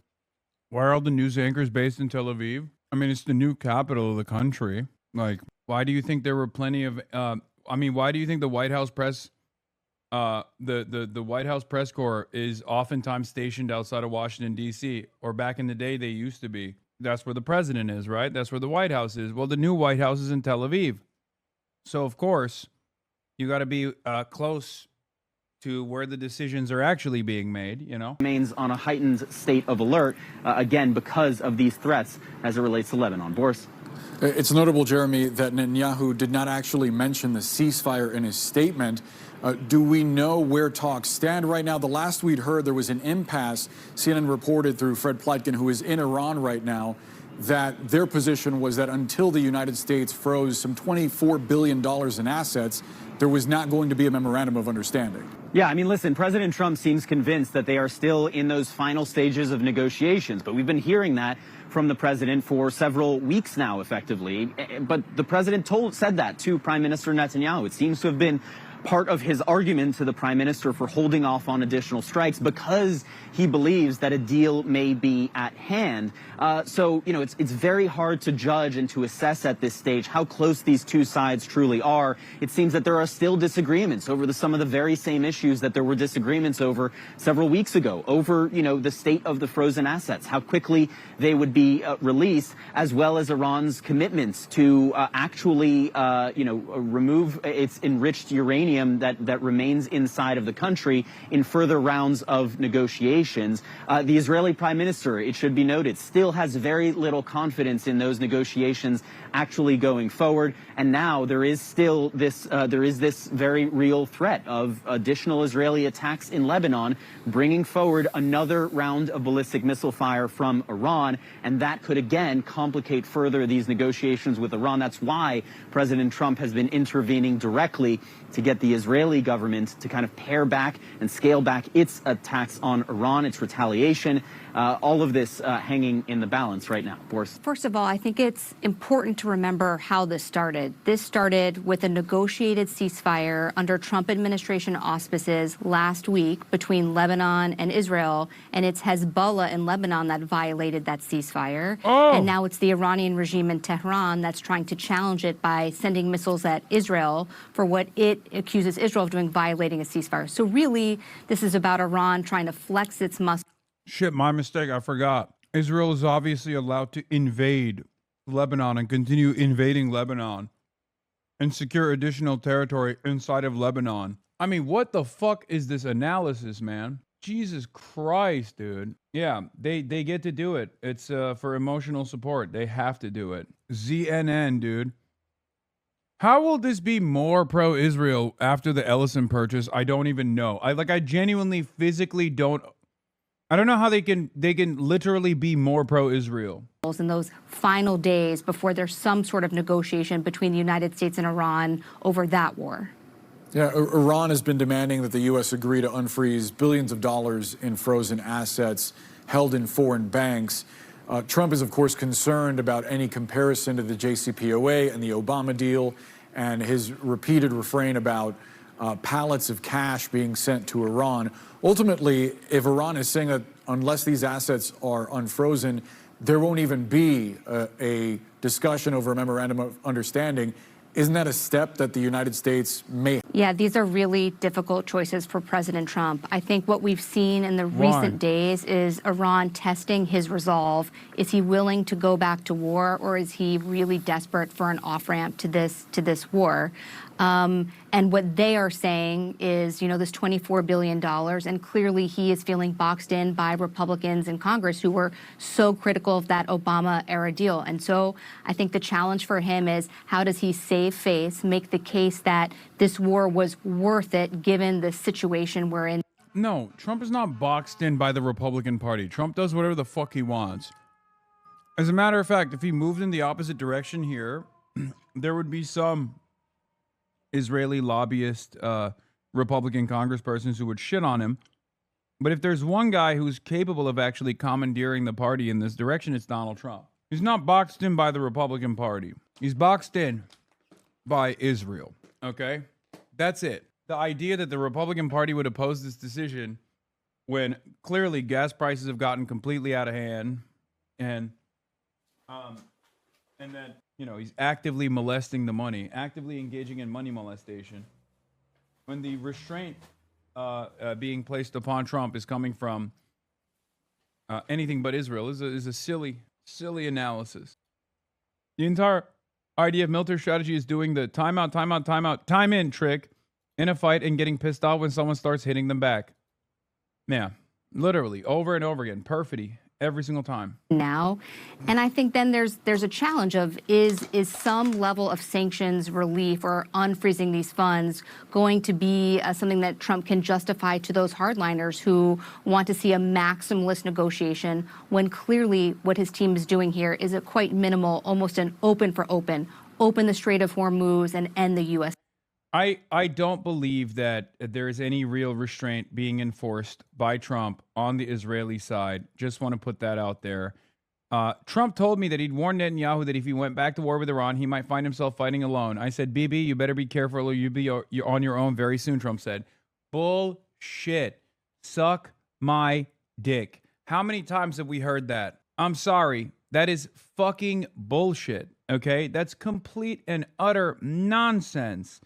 How many times have we heard this exact same sentiment from now 2 different administrations? It's pure theater. It's pure theater. Nothing else. Trump has already been Brandonizing at an alarming rate, but this is full Brandonization, baby. Full tilt branded. Iranian official to Al Jazeera. Washington has made changes to the draft memorandum of understanding, and this is unacceptable. No agreement can be reached if our frozen funds are not released and the sanctions are not lifted.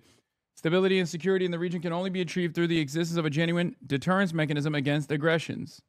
Nonsense. There's got to be a certain point where there's got to be a turning point for Americans, right? Even the remaining base of support for Trump that looks at what's unfolding and goes, all right, enough is enough. Like, who's the real president here?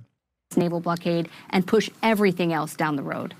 The U.S. apparently is planning to allow Iranian assets to be used to support rebuilding Gulf countries, U.S. allies that have been impacted by Iranian attacks. Iran is calling that plan absurd.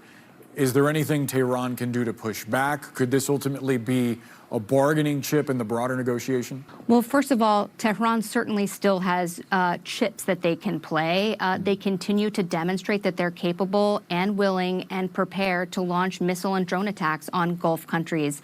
About this potential using of Iranian frozen funds to reconstruct Gulf countries, I don't think I've seen any Gulf reactions to this. It's very reminiscent of European decisions to ring-fence frozen Russian funds in Europe for Ukraine reconstruction, and I don't recall the Gulf countries being very supportive of that a couple of years ago. So there's ridiculous. We're going to use Iranian funds, stolen Iranian assets that are frozen right now to rebuild the Gulf nations. And even higher, there is no likelihood that this happens. It's a complete violation of trust. If anything, the more likely scenario is America's going to force the Gulf nations' hand into rebuilding Iran for the damage that we caused in Iran. From the Iranian capital, as the government here says its missile strikes are over so long as Israel doesn't bomb Lebanon. Israel, in turn, says that it will not attack Iran, but insists it will respond if Hezbollah in Lebanon once again fires rockets at northern Israel. So the war that exploded back into life suddenly last night is still tonight only a hair trigger away, a thin line of deterrence and bluster holding the warring parties back as President Trump tries to strike a deal to reopen the Strait of Hormuz. And fighting goes on in southern Lebanon between Hezbollah and Israeli forces. We report from the Christian village that it is pretty crazy that Channel 4 is literally in Tehran as Israel is striking Tehran. Perhaps the worst time to be there, big dog. Remains almost untouched next to the Shia Muslim village, totally destroyed. Our message in our church, the peace. But we're hearing the sound of war all around us. Of course, all the night you will hear this is the music. Also tonight, the Prime Minister says tech companies must stop children sending and receiving nude pictures or he will change the law. But is he about to announce a social media ban for the... What the fuck? Oh, they just added this. Okay. All right, let's get back to Iran-Israel related stuff. So Iran says it will stop attacking Israel, and Israel says it will stop attacking Iran at Donald Trump's request. Here's how it unfolded after 25 hours of confrontation. Iran began launching waves of missiles towards Israel overnight in response to those Israeli strikes on Beirut on Sunday. The initial target was Ramat David Air Base, considered by Tehran as crucial to Israel's war with Hezbollah. Iran's Revolutionary Guard said it also targeted 2 air bases further south. While Israel's defense system was largely effective, homes were damaged in this Israeli settlement in the north of the occupied West Bank. Israel has fired back, with loud blasts heard in Tehran, Isfahan and Tabriz. This petrochemical facility in Mashhad to Iran's southwest was also hit. Yemen's Iranian-backed Houthis also fired on Israel and they've threatened Israeli vessels in the Red Sea, which could have a huge impact on another crucial shipping lane for global trade. In a moment, it seems they actually managed to hit the air bases. False color layer gives a better result, even in low resolution. We can confirm that the warehouse in Ramat David Air Base was indeed destroyed. An impact site was spotted on Ramat David Air Base on Sentinel-2 low-resolution satellite imagery this morning. Likely a warehouse destroyed by an Iranian missile. This you, Ankh? No, it's not me. We're speaking to our international editor, Lindsay Hilsum, in Beirut, and our U.S. editor, Anushka Astana, in Washington. But first, with a full roundup of the day's events, here's our foreign affairs correspondent, Porrick O'Brien. Donald Trump continues to insist we're on the brink of peace. The view from Iran last night looked like the edge of a return to war. Regime supporters in Iran cheered as some of at least 20 ballistic missiles flew overhead, launched at Israel. They were either intercepted or hit open areas with no casualties. But this was the first direct Iranian missile attack on Israel in almost 2 months. Then this morning, Iran-backed Houthis in Yemen came out of the ceasefire woodwork, fired 2 ballistic missiles at Israel. Neither reached their targets. Then, with echoes of their previous attacks on the Red Sea, declared a blockade on Israeli ships there, although most shipping traffic already avoids this area. All of this retaliation for Israeli strikes on Hezbollah-linked targets in Beirut over the weekend. Trump reportedly told Netanyahu not to do it. He did, although unlikely to have happened without U.S. knowledge. Yep. Yeah, it's cool, man. American orders are not even suggestions at this point. It's just background noise. America will be like, please don't do it. Please don't do it. I beg of you. And then he'll just do it anyway. It's great. It's fantastic. Once again, I asked the question that Bill Clinton asked to Benjamin Netanyahu back in the 90s. Who's the superpower here? The Iranians were at pains to point out today. America has direct responsibility in any action that the Zionist regime carries out in relation to the violation of regional peace and security against Iran. Israel responded to the missile launches by carrying out airstrikes of their own on targets in central and western Iran. Overnight, the Israeli Air Force hit 9 Iranian air defense systems and a petrochemical complex. Donald Trump took to social media at just after 5:30 in the morning U.S. Israel and Iran must immediately stop shooting, he wrote. Then about an hour later posted both sides at ceasefire. Final negotiations on peace are proceeding subject to ignorance or stupidity getting in its way. He went on to state for the umpteenth time that peace was almost upon us and that, quote, things should move quickly. This afternoon, the Iranians announced the end of the tit-for-tat for now, but warned of more to come if the Israelis hit Lebanon again. Missiles deliver messages as well as payloads. So what does the last 48 hours tell us about this shaky ceasefire? Iran wants the US and Israel to know that for them an attack on Beirut is tantamount to an attack on Tehran, and that any durable ceasefire must include Lebanon as well. For years, Hezbollah was the proxy of Iran. It was built Hezbollah in order to protect Tehran from Israel. Now Iran protects Hezbollah from Israel's grip. If they do not protect Hezbollah, they are isolated, they are alone, and they are doomed to fail. The last 24 hours was also about Iran showing willing to escalate quickly if there's no movement on the things that are important to them in ceasefire. One of the funniest things that have taken place since the invention of AI, generative AI, is that Iran can make these massive placards now in no time. It's so funny that they just like pump out this AI slop and make these banners in only a few moments. No need to hire anyone. What do you think the Ayatollah is doing? Yeah, sitting around in a bunker making AI art, generative AI art. Negotiations, like the unfreezing of Iranian assets, for example. At the weekend, Trump was asked about this. Would you unfreeze any Iranian assets or lift any sanctions up front as a part of any deal? So that would come after. Comes after, yeah. If they turned over their nuclear enrichment. Yeah. As the interview went on, things started to deteriorate. The president eventually stormed out. You ought to straighten out your press. Tehran negotiators will look at episodes like this Traveled all the way to and interpret them as signs of weakness and petulant. Now, while Israel says it's stopping attacks here in Iran, it will continue to fight in southern Lebanon if it is attacked by Hezbollah, and the IDF has confirmed that that will continue. Now, that is something Iran considers a breach of the ceasefire. So what precisely will happen in that event is still uncertain. 12 people were killed in Israeli strikes in Lebanon today, and since March, since the beginning of this conflict, around 3,500 people have lost their lives in Lebanon alone. Our international editor, Lindsay Hilson, reports from... Yes, Justine. Yes, I'm a Persian real estate agent. I'm an Armenian real estate agent. I'm an Armenian real estate agent. I'm going to sell you a house in Glendale, okay? Yes, yes. Quiet green light. As the dust has settled, it seems Trump soft greenlit the Israeli attack on Iran and then further depleted U.S. military interceptors to defend attacks on Israel. Yup.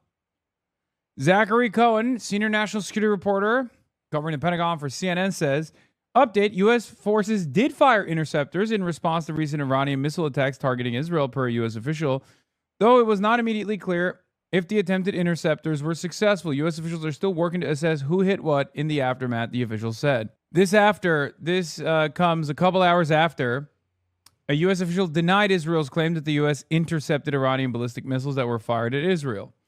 Of course they did. Israel is the most precious country on the planet. It has to be defended. No matter what. It has to be defended when it goes around and behaves in a belligerent manner. That's just how it goes. That's it. Israel gets to do whatever the fuck it wants, and we'll foot the bill. Clearing up after yesterday's strikes on Can't Beirut wait for that military could combo wombo situation. So, Americans are drafted by force at gunpoint to go wage Israel's wars at the behest of Israel so they can take over Cairo and take over Istanbul and wherever the fuck they seek further expansion in. The wider war. Iran says if Israel targets the Lebanese capital again, it will, as it did today, retaliate directly. The cockpit footage.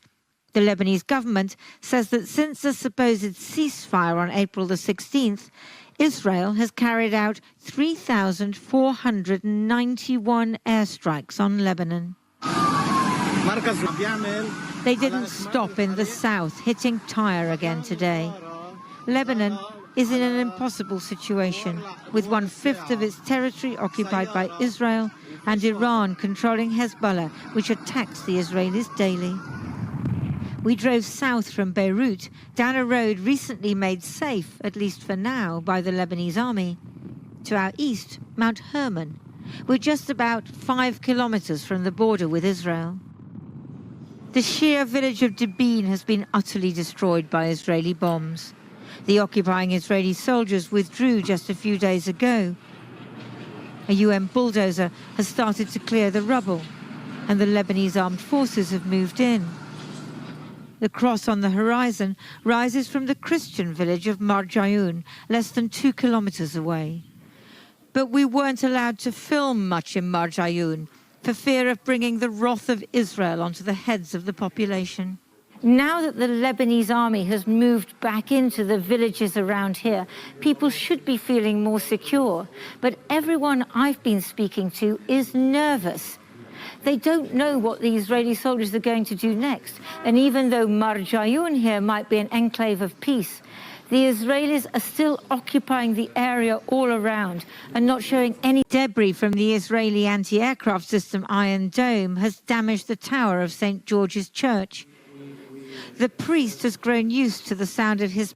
Reminder, Hezbollah are still Lebanese people. They have a right to defend against Israel. Oh, 100%. A lot of October 7 fans in here. Your people are dumb listening to this dog-zapping commie, says Judas Priest. I hope you got at least a little bit of money for saying shit like this. Once again, it's 2026. Kind of a strange fucking line of attack here. It's no longer October 8th, 2023. Israel has done a million October 7s. Israel's currently in the process of doing October 7s every single day towards Lebanon. Please tell me you're not doing this shit for free. Please, please. If you're going to be this guy, at least get paid for it. I know that Israel actually bounces a lot of checks from what I understand. There are numerous Hasbara operatives that are currently suing the Israeli government for not paying them what they were supposed to be paid, but constantly relitigating October 7 and be like, oh, a lot of October 7 fans in here. You don't sound intelligent when you say that. You sound like a fucking dumbass who's too cowardly to say with his full chest that he loves Israel and he wants Israel to continue using America and the American military and the White House like a fucking cum sock. President Trump texted me back confirming he will still be traveling with us to Evian, France for the G7 summit. Wait, shut the fuck up. He responds to text messages. I might actually text his ass, dude. I don't know about calling his ass, but I might actually text this motherfucker at this point. Ain't no way Big Dog is responding to text messages. Hezbollah rockets being intercepted as they fly overhead. Now, both Hezbollah and Iran are firing into Israel. Our message in our church, the peace. But we're hearing the sound of war all around us. Of course, this is nothing. Last night, all the night, you will hear this is the music. Israeli soldiers ordered the Christians of Marjayoun to expel the displaced Shias they were sheltering in case they were harboring Hezbollah, driving a wedge between the communities. They are from our society, but there is no reason to say to my brother, go from my town, don't be here. We have a big problem now, okay, between us.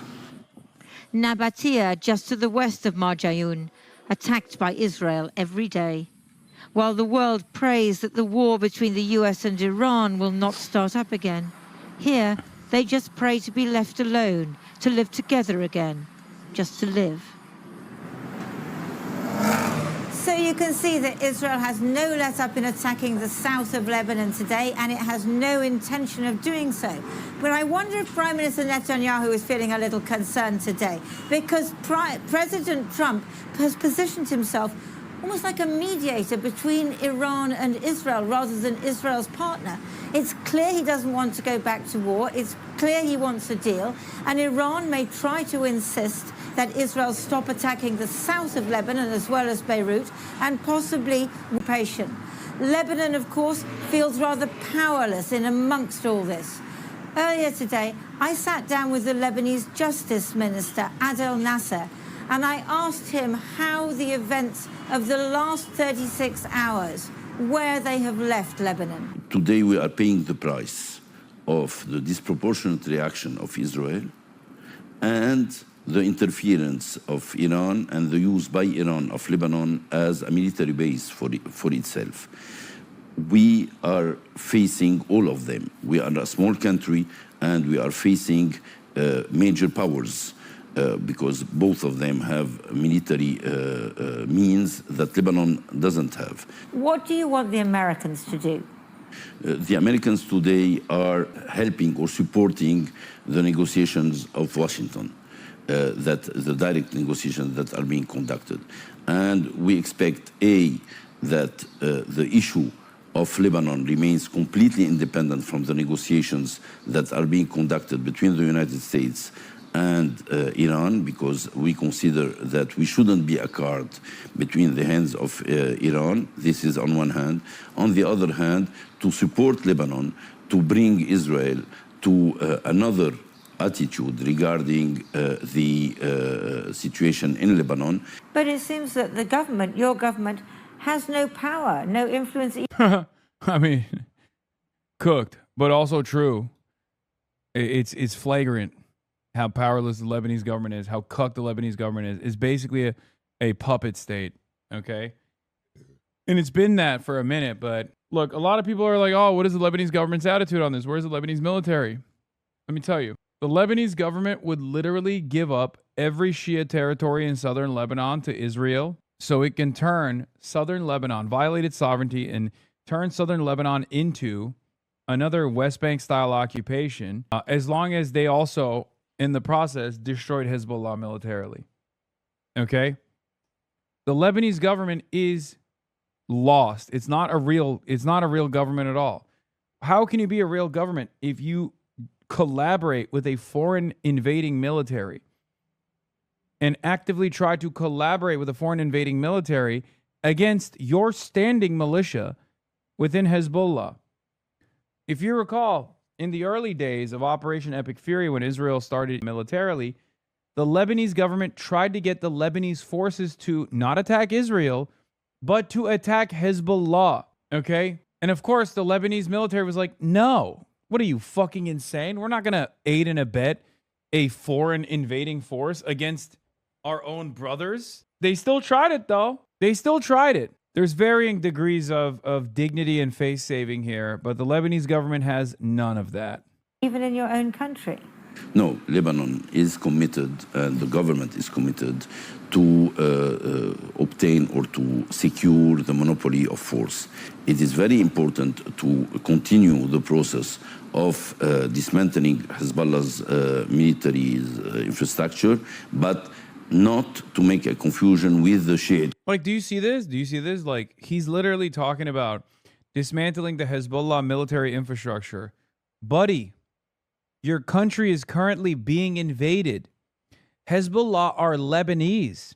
They are Lebanese people. Your country is being invaded by a foreign occupying power. The fuck do you mean? Oh, we're working tirelessly to dismantle the only resistance force that's currently keeping the foreign invading force at bay. Yes, Hezbollah are the only ones seemingly interested in defending the sovereignty of Lebanon. It's true. This is a great analysis on who this government is beholden to. Disgraceful and embarrassing, says Laura Bitar. It is Iran and Iran alone that stopped the attacks on Dahiya and Beirut and is insisting on incorporating Lebanon into his negotiations with the U.S. But this stooge is ordered to view Iran as the enemy rather than the settler colony erasing dozens of southern villages from existence and slaughtering entire families together. Yeah, here is the Lebanese president, Joseph Aoun, telling CNN's Christian Amanpour his message to the IRGC and Iran. It's not your country. It's our country. It's our obligation. It's not your job to interfere into our country. Like, the Lebanese president is literally going on American TV after conducting a negotiation, a fake negotiation with the United States of America and Israel, the invading military force, where they have openly admitted to wanting to stand down. And when asked, he says his main opposition is Hezbollah and the IRGC and Iran, not the country that's invading and violating his borders, violating his sovereignty, killing his countrymen.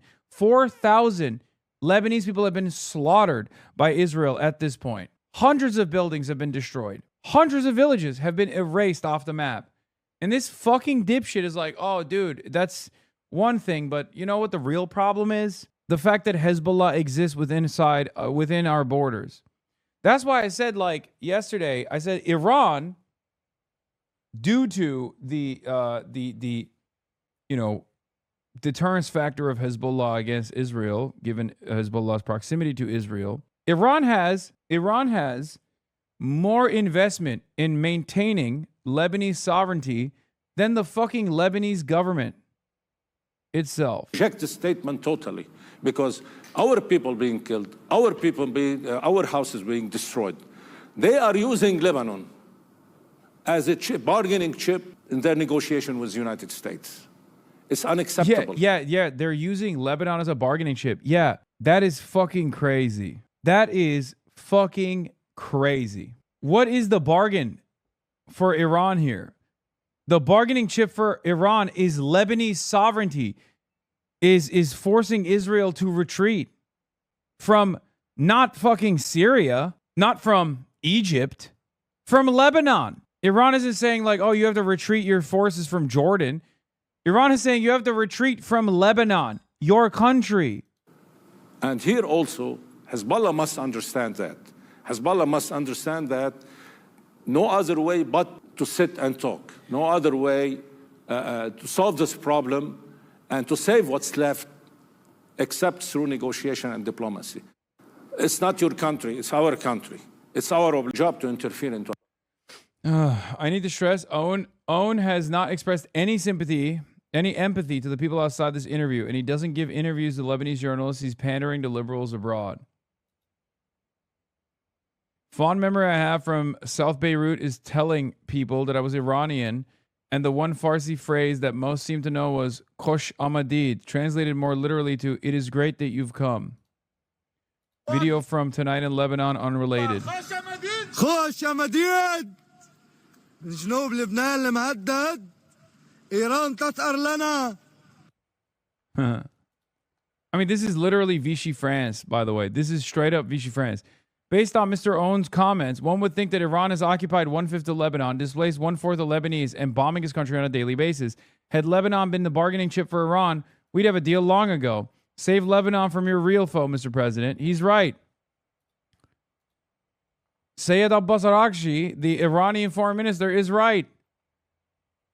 What's crazy is, like, these guys don't even feel shame in their hearts to say such things. Community. So what do you say to the villagers in the south who say Hezbollah is the resistance, Hezbollah at least is fighting Israel, and the National Army is doing nothing? It is clear that Hezbollah is not in a position to defend the south. So talking about defending the south through Hezbollah is a myth. It is not true. And it proved that it is not true through over this long period of time. Lebanon's Justice Minister speaking to Lindsay earlier in Beirut. Well, oh shit, Zay Squirrel back in the building. Joining me now Marandi is Mohammed Marandi, professor at Tehran University and a former advisor. Again, so weird seeing him standing up and not inside of his house. This guy loves Marandi so much, he went to see him in person, bro. That's crazy. To the nuclear negotiating team of Iran. I mean, this one-day war was really about what happened in Lebanon, but Lebanon's president has just sent a message to Iran saying there is a huge difference between helping us and interfering. You are destroying the country for the sake of your own interest. The Lebanese president was installed by the Americans and the Saudis. Everyone knows that. Go and look at the election numbers in the last parliamentary elections. The coalition of Hezbollah got 3 times more than the votes that they got. But he's the president of Lebanon, and Iran is using Lebanon now as a sort of a tool or a Iran is using Lebanon. Iran has made sacrifices for Lebanon. We risked war for Lebanon. They fired missiles at our city today, this morning. You were here. We did that for the Lebanese people. So where does that leave Iran in terms of its position? I mean, has Beirut become the red line that you think if Beirut is attacked, Iran will attack Israel? Look, let me first say something very clear to you. The Americans overthrew the Syrian government, installed Al-Qaeda. Al-Qaeda is helping the... Not quite. Wait, just one moment. Let's not go down that road. Yeah, no. I'm just telling you what's going on in Lebanon. So to the east, they've blocked the route for Hezbollah to get support. The president of Lebanon that you're speaking of and the prime minister, they're preventing the Lebanese refugees from going to different neighborhoods in the country, different parts of the country. In other words, they're not allowed to move inside their own country. Why? Because they despise them and because they're with the Americans. And then the Israelis are pounding them from the south. So the Iranians see that the Lebanese government is conspiring with foreign powers. The people of Lebanon, the people in the south are surrounded. So the Iranians did the humanitarian and just and courageous thing by threatening the Israeli regime, because the Israeli regime said they want to flatten Beirut. I see the argument, but I mean, at the end of this 24 hours, where are we in terms of, Iran's red lines? Has it established now that Israel cannot attack anywhere outside the south, but that it will tolerate that war in the south going on as it has today? Well, when Iran said it would stop attacking. Well, the Iranians have made they've said something in the military today have said something about the south, so they've left that vague. So in future, the Israeli regime, if they carry out atrocities in the south, I think that the Iranians are going to strike them again. But if they do touch Beirut, have no doubt that the Iranians will pound the Israeli regime. At the end of the day, the Iranians have said, and this is something that... This is Channel 4 chatter that keeps asking, what network is this? The Iranians and the Americans negotiated, at least through messages, and they almost got backing off. A ceasefire in Lebanon, the normalization of travel through the Strait of Hormuz, the return of Iranian stolen assets, and the removal of the siege on Iranian ports, you know it's a starvation siege. They're preventing food from getting in, they're preventing medicine from getting in, they're preventing supplies from getting in. So do you think Trump is the obstacle to a deal? You know, that he just needs to say yes, and he's not saying yes? You know, Joe Kent, when he resigned from counter-terrorism, and he was appointed by Trump, he said that this war is not because of Iran's nuclear program. Iran is not building a nuclear weapon. He said Iran is not a threat to the United States. He said, and this was at the beginning of the war, that this is about the Israeli lobby, the Israeli regime and the Zionist lobby. The Zionists are the ones who are putting pressure on him, and they're the ones who are wrecking the global economy. Otherwise, we wouldn't have had war in the first place. And after the 39 days of war where we defeated the United States, in the ceasefire, we would have had normalization of trade, and the situation today wouldn't be what it is. I was out today talking to just ordinary people on the street. They were so fed up at the thought that war was going to return. They really were annoyed about the economic damage it's causing. And, you know, are you sure this country has the same patience at street level that you and the people in the government have? You mean people on the streets of Tehran actually express their opinions? Yeah. Oh, and they told us they'd had enough. That's not what I hear in Western media. I hear that we're gunning them down on the streets every day. No, the people in Iran, they're fed up. They always say they're fed up because they have the right to say it. And that's what Iranian society is like, and we're proud of that. But we're in a state of war, and it is tough. But the Iranians know that this is a war for the country's survival. It's a war of choice for the Americans. For us, it's a war of survival, because we know that if we back down, the Americans are not going to be fair with us. They're going to carry out further aggression. Mohammed Marandi, thank you very much indeed. Well, where does this leave the US in these fragile peace negotiations? The people that keep asking, no, this is not actually Zay Squirrel, man. It's a fucking joke. Calm down. Joining me from Washington, our US editor, Anushka Astana. Anushka.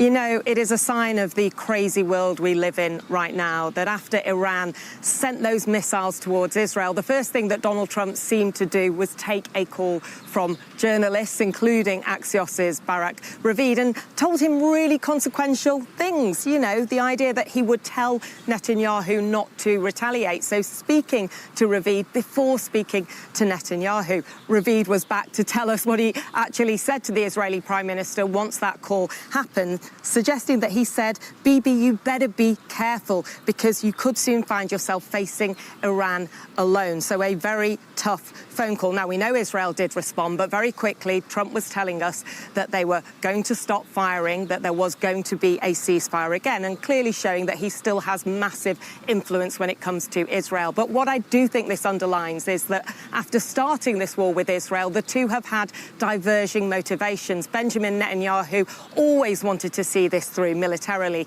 Meanwhile, Iran have more cards than they originally perhaps thought that they did. And so they're holding out when it comes to actually getting to a deal, which is why Donald Trump finds himself, as one of his former advisors put it to me last week, between a rock and a hard place. So a lot going on, but Donald Trump isn't even at the White House. No.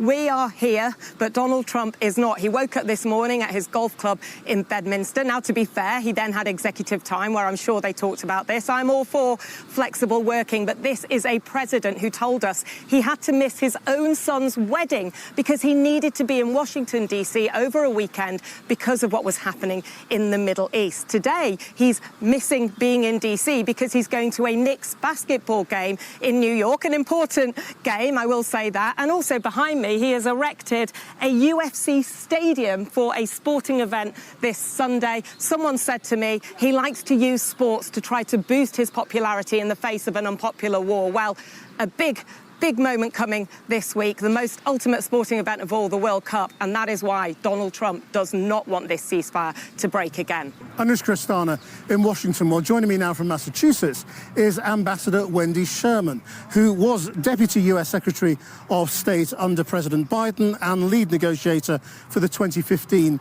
Iran nuclear deal. Thank you for joining us. I mean, Donald Trump said while missiles were flying between Iran and Israel that he calls the shots.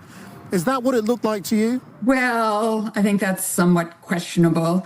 I do wish the president, quite frankly, would stop trying to negotiate in public and have some private conversations as you know, and I'm sure the reporters love it, anybody can pick up the phone and call him, and he often answers and then tries to send messages publicly. Clearly, he and the Prime Minister of Israel came to an agreement where the Prime Minister did take some retaliatory action against Iran, but at the same time has stood down, as the president hoped he would, in hopes that, in fact, the president's efforts at negotiations can move forward. I think the hard part here is that the president is, as Anushka said, between a rock and a hard place. There is a way for him to get out of this mess, to put the energy to actually get to a nuclear negotiation. But so far, he's not willing to pay the price. TV turned on. The TV was on the whole time. To do that. I mean, the only thing he has said, really, about the nuclear negotiations in his interviews at the weekend was that Iran had agreed that it wouldn't have a nuclear weapon. Well, that's what it always said. So, I mean, it hasn't agreed to anything new, has it? Not that I'm aware of. The president has said from time to time that Iran has agreed to either dilute its highly enriched uranium or ship it out of the country. But of course, all of that requires verification and monitoring.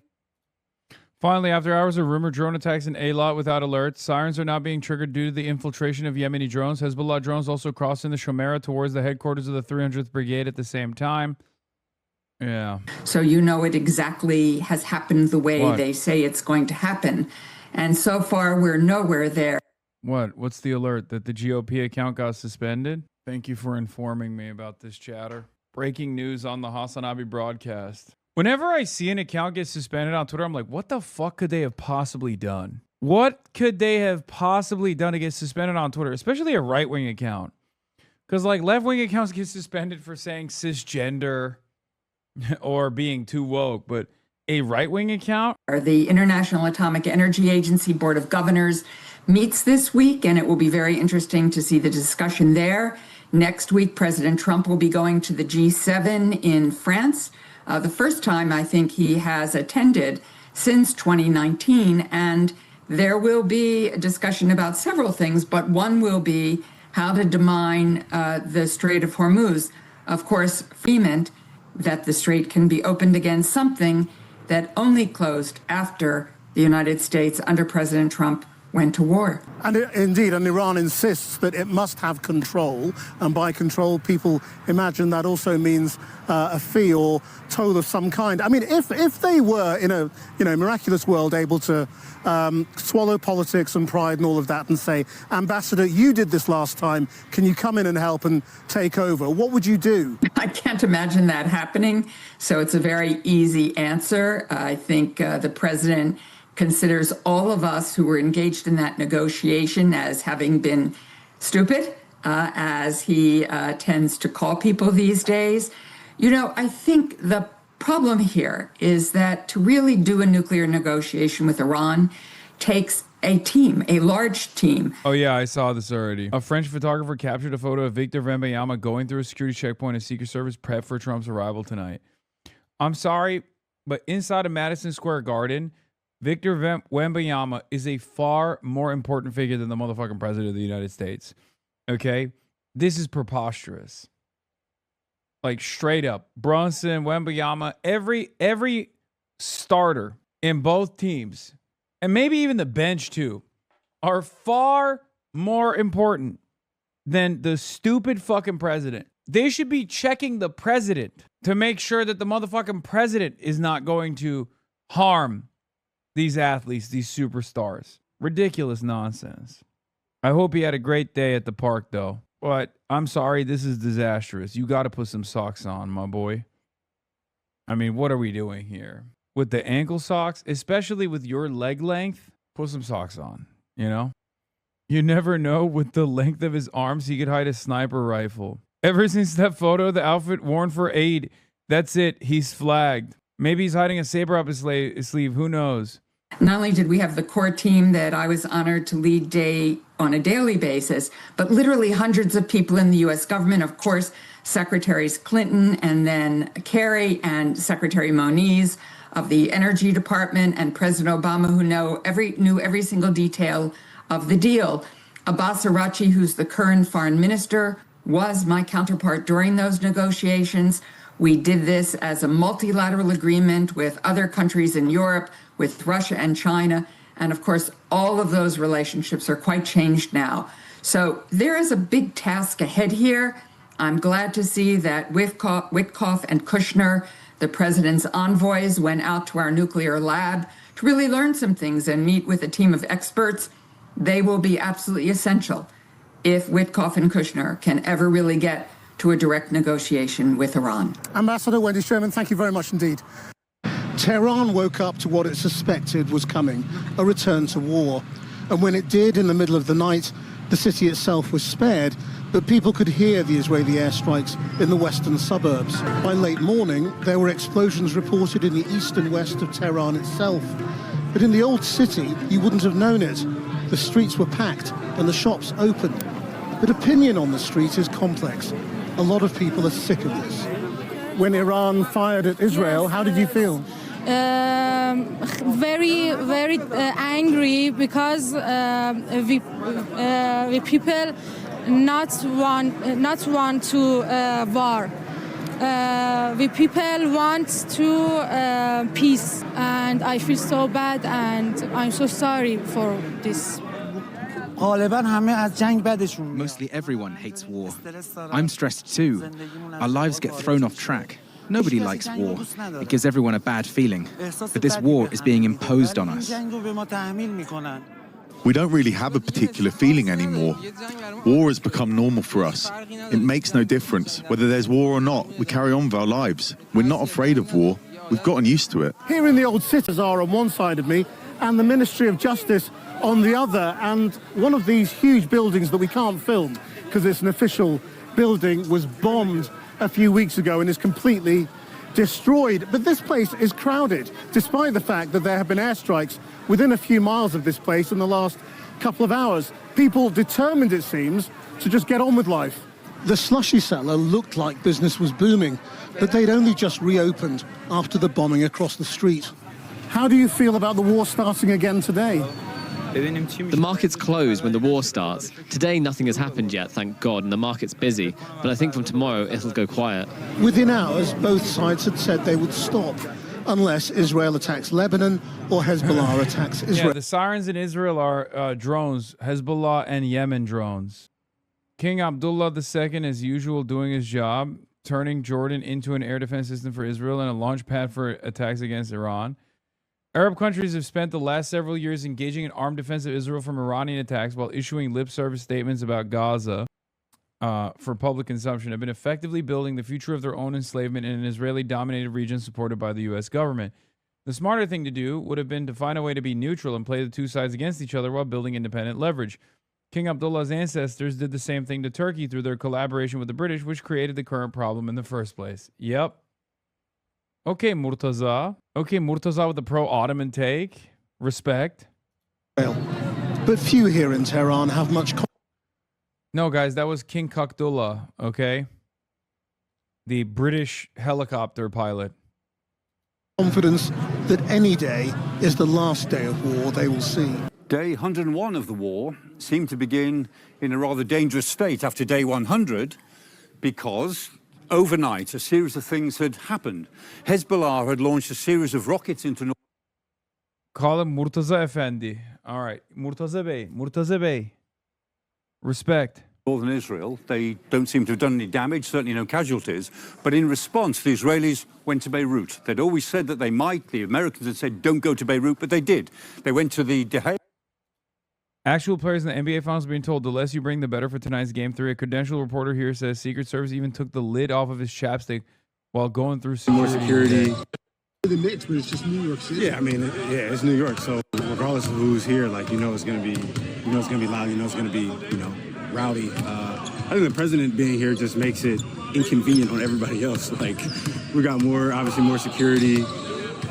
We got like send stuff early. I think our buses are a little earlier, so that's that. Other than that, when you come here and you play against this team, regardless of like if they're good or when they're not, like it's gonna be a building that comes ready to support the team. So the Secret Service took the. I hope Wendy drops 42. you know, like go Knicks, but, you know, I'm rooting against Trump. Get off my chapstick.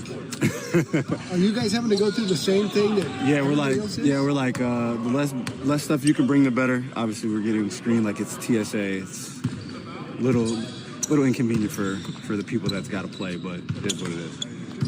The Knicks, but it's just New York City. Yeah, I mean, it's New York. Patrick Bet David, I know you like the number. I don't see a benefit to the president attending the Knicks game tonight. The Knicks are on a 13-game playoff win streak. If they lose, they blame it on the president. And if the Spurs come back and win it all, New Yorkers will never forgive him. Okay, it's over. Knicks in 4 now. Okay, I take it back. Now that Patrick Bet David has spoken and he looked at the number, I know you like the number. If Patrick Bet David is making this assessment, it's probably a wrap. I'll be honest. He ran the number. It's got to be Knicks in 4 now. You know what I'm saying? Area, the southern suburb of Beirut, which is the Hezbollah stronghold, and they attacked it. And because of that, the Iranians then did what they said they would do in that case, and they attacked Israel. And they sent a number of missiles to places like Tel Nof, and particularly Nevatim. Nevatim is quite interesting because Nevatim is quite near Dimona, which is the nuclear plant, and all of Israel's nuclear stuff in its main Air Force base is at Nevatim. And the fact is, the Iranians were making a clear point here. They were sending ballistic missiles. According to American intelligence, they've still got 70% of the ballistic missile stocks and maybe 75% of all of their launchers. So the Iranians, and this is their footage, were making the point that they can still send ballistic missiles and they can get through the Iron Dome system, Israel's defense system, and hit the ground, which indeed they did. They were not launching an all-out attack. They were launching a symbolic attack which did what they wanted it to do. And as a result, the Israelis then did what they said that they were going to do, and they struck Iran. Now, they struck Iran in more places, so they went for Tabriz and Karaj and Tehran and Isfahan and Mashhad, which is in the south. And Mashhad, they said, was a petrochemical plant that produces fuel for ballistic missiles, quite likely. But again, the Israelis didn't do all of the things that they said that they might do. And we were all worrying that these sort of mutual exchange of missiles would result in a bigger regional conflagration again, because the Iranians had always said, if the Israelis attack us, we will attack American bases again in Iraq, in Kuwait, and Saudi Arabia, in Bahrain, in Qatar, in United Arab Emirates, even in Oman. And if that were the case, if they really did go after those bases, then the whole conflagration would start again, and the region as a whole will be back to war of the sort we saw up until the ceasefire of the 8th of April. But it didn't happen. This afternoon, the Iranians said that they would not attack Israel any further as long as Israel did not attack them. And about an hour later, the Israelis said, well, they will not attack Iran any further as long as Hezbollah did not attack or send any rockets from Lebanon over the border to northern Israel. So both sides have stood back. And it's possible that that will hold if Hezbollah can be deterred from firing any rockets into northern Israel. Which brings us to the situation back to, in a sense, where we were. President Trump is trying to make sure that both sides restrain their actions against each other. Netanyahu, you must not go to Beirut again. You must not attack Beirut. Galibaf, you must actually stick with the peace plan that we are developing with you or in league with you, and you must not then attack the Israelis. President Trump is trying to maintain this sense that there is progress in the talks. Whether there is or not, we don't really know. All of them are playing brinkmanship. All of them are playing for time and trying to bluff. And above all, President Trump is trying to buy time for his deal. If it's close, we're not sure, but to buy time for that deal to work. In reality, he probably doesn't have as much time as he says he's got, but today, maybe, he's bought himself a little bit more. Okay, so before we get to the Spencer Pratt conspiracy, last update on the Israel situation. If you recall, Ken Leakenstein was the guy who said that there was no invasion imminent. Remember when everyone was like talking about how, oh, they're going to invade Iran militarily, and Ken, with his NatSec insight and leakers from the Department of Defense, Department of War, reported that there was no likelihood that there was going to be an invasion of Iran. Now, this is a little bit of a different article coming from Ken Leakenstein. U.S. secretly deployed paratroopers to Israel. Okay. Now, this, in my opinion, is the exact opposite direction that America could potentially be heading in on the whole will we see a ceasefire in our lifetime question. When Pentagon announced that the 82nd Airborne Division was deployed in the Middle East in March, it concealed a key detail. Some of the paratroopers were headed to Israel, as revealed in an Army deployment order I obtained. A military source involved in war planning tells me the deployment was tied to the new Israeli-U.S. joint contingency plans completed since February for seizing Karg Island and carving out coastal territory inside of Iran. So while they might not have a sufficient military force that they've amassed in an effort to invade Iran militarily, right? The entire country, especially considering that I don't think there's enough active duty service members that are combat ready to invade Iran. It seems like they are at least still entertaining the option of trying to invade Karg Island. 82nd Airborne Division is the Army's premier quick reaction force trained to parachute into hostile territory. By keeping the deployment quiet, the Pentagon headed off public debate over a joint U.S.-Israeli operation inside Iran, a prospect many considered to be plausible at the time amid a fever pitch of mainstream reporting on a potential ground invasion. The secrecy also sidestepped what's euphemistically called host nation sensitivities. A joint U.S.-Israeli operation raises thorny questions for partners, especially over logistical support, hence the 82nd, which could launch directly from Israel without any Gulf states' consent to use its territory. The Army Deployment Order, issued April 7, 2026, directs elements of the 2nd Battalion's 501st Infantry Regiment, the storied Geronimo Battalion, to deploy to Israel on temporary duty. The Israel deployment has not yet been previously reported. The Pentagon has never acknowledged it. In public, it has only said that the 82nd was bound for CENTCOM, the military's term for U.S. Central Command, the combatant command responsible for the entire Middle East. The press echoed the vague terminology, suggesting the unit was headed to existing U.S. bases in Kuwait or Qatar. Now, this could be because they can't house massive units in Kuwait or Qatar without Iran striking them. This could be because Qatar refuses to host additional U.S. troops inside of its borders, especially publicly, given the fact that they are trying to the best of their ability, normalize relations with Iran in this troublesome time. Or it could be because they're just going to use Israel as a launching pad. Asked about the number of troops deployed to Israel and their mission, the Pentagon referred my question to CENTCOM, which at the time of publication has not yet responded. And then the rest of it is basically talking about Karg Island invasion and the likelihood of it. He thinks, Ken speculates that this is likely to send a message to Tehran that an operation against Karg Island is imminent. Beyond Project Freedom, Kane says CENTCOM and the rest of the Joint Force remain ready to resume major combat operations against Iran if ordered to do so. No adversary should mistake our current restraint with a lack of resolve.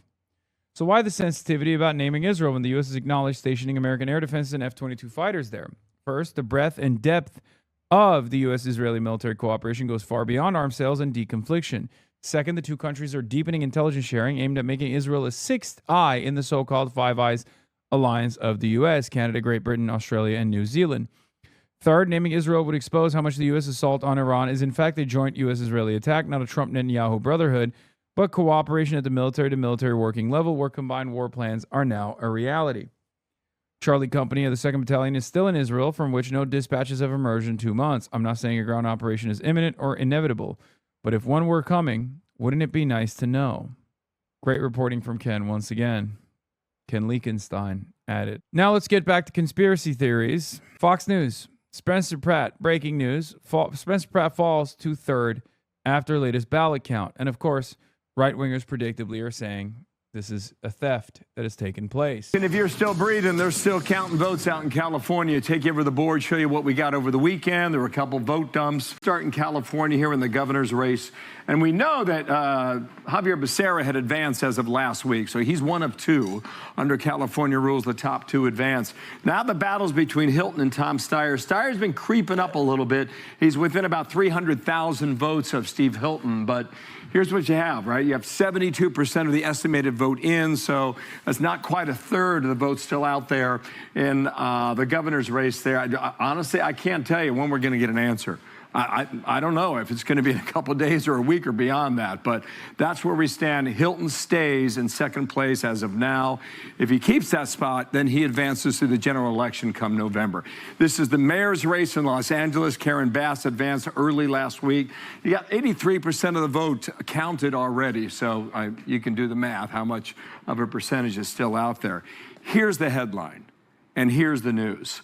Spencer Pratt, who held on to second place all week last week, has now dropped to third. And Nithya Raman, a progressive who used to work and support Karen Bass, has now moved in the slot number 2. Pratt trails Raman now by about 3,000 votes as it stands right now on this Monday morning at 6 o'clock in the morning in California.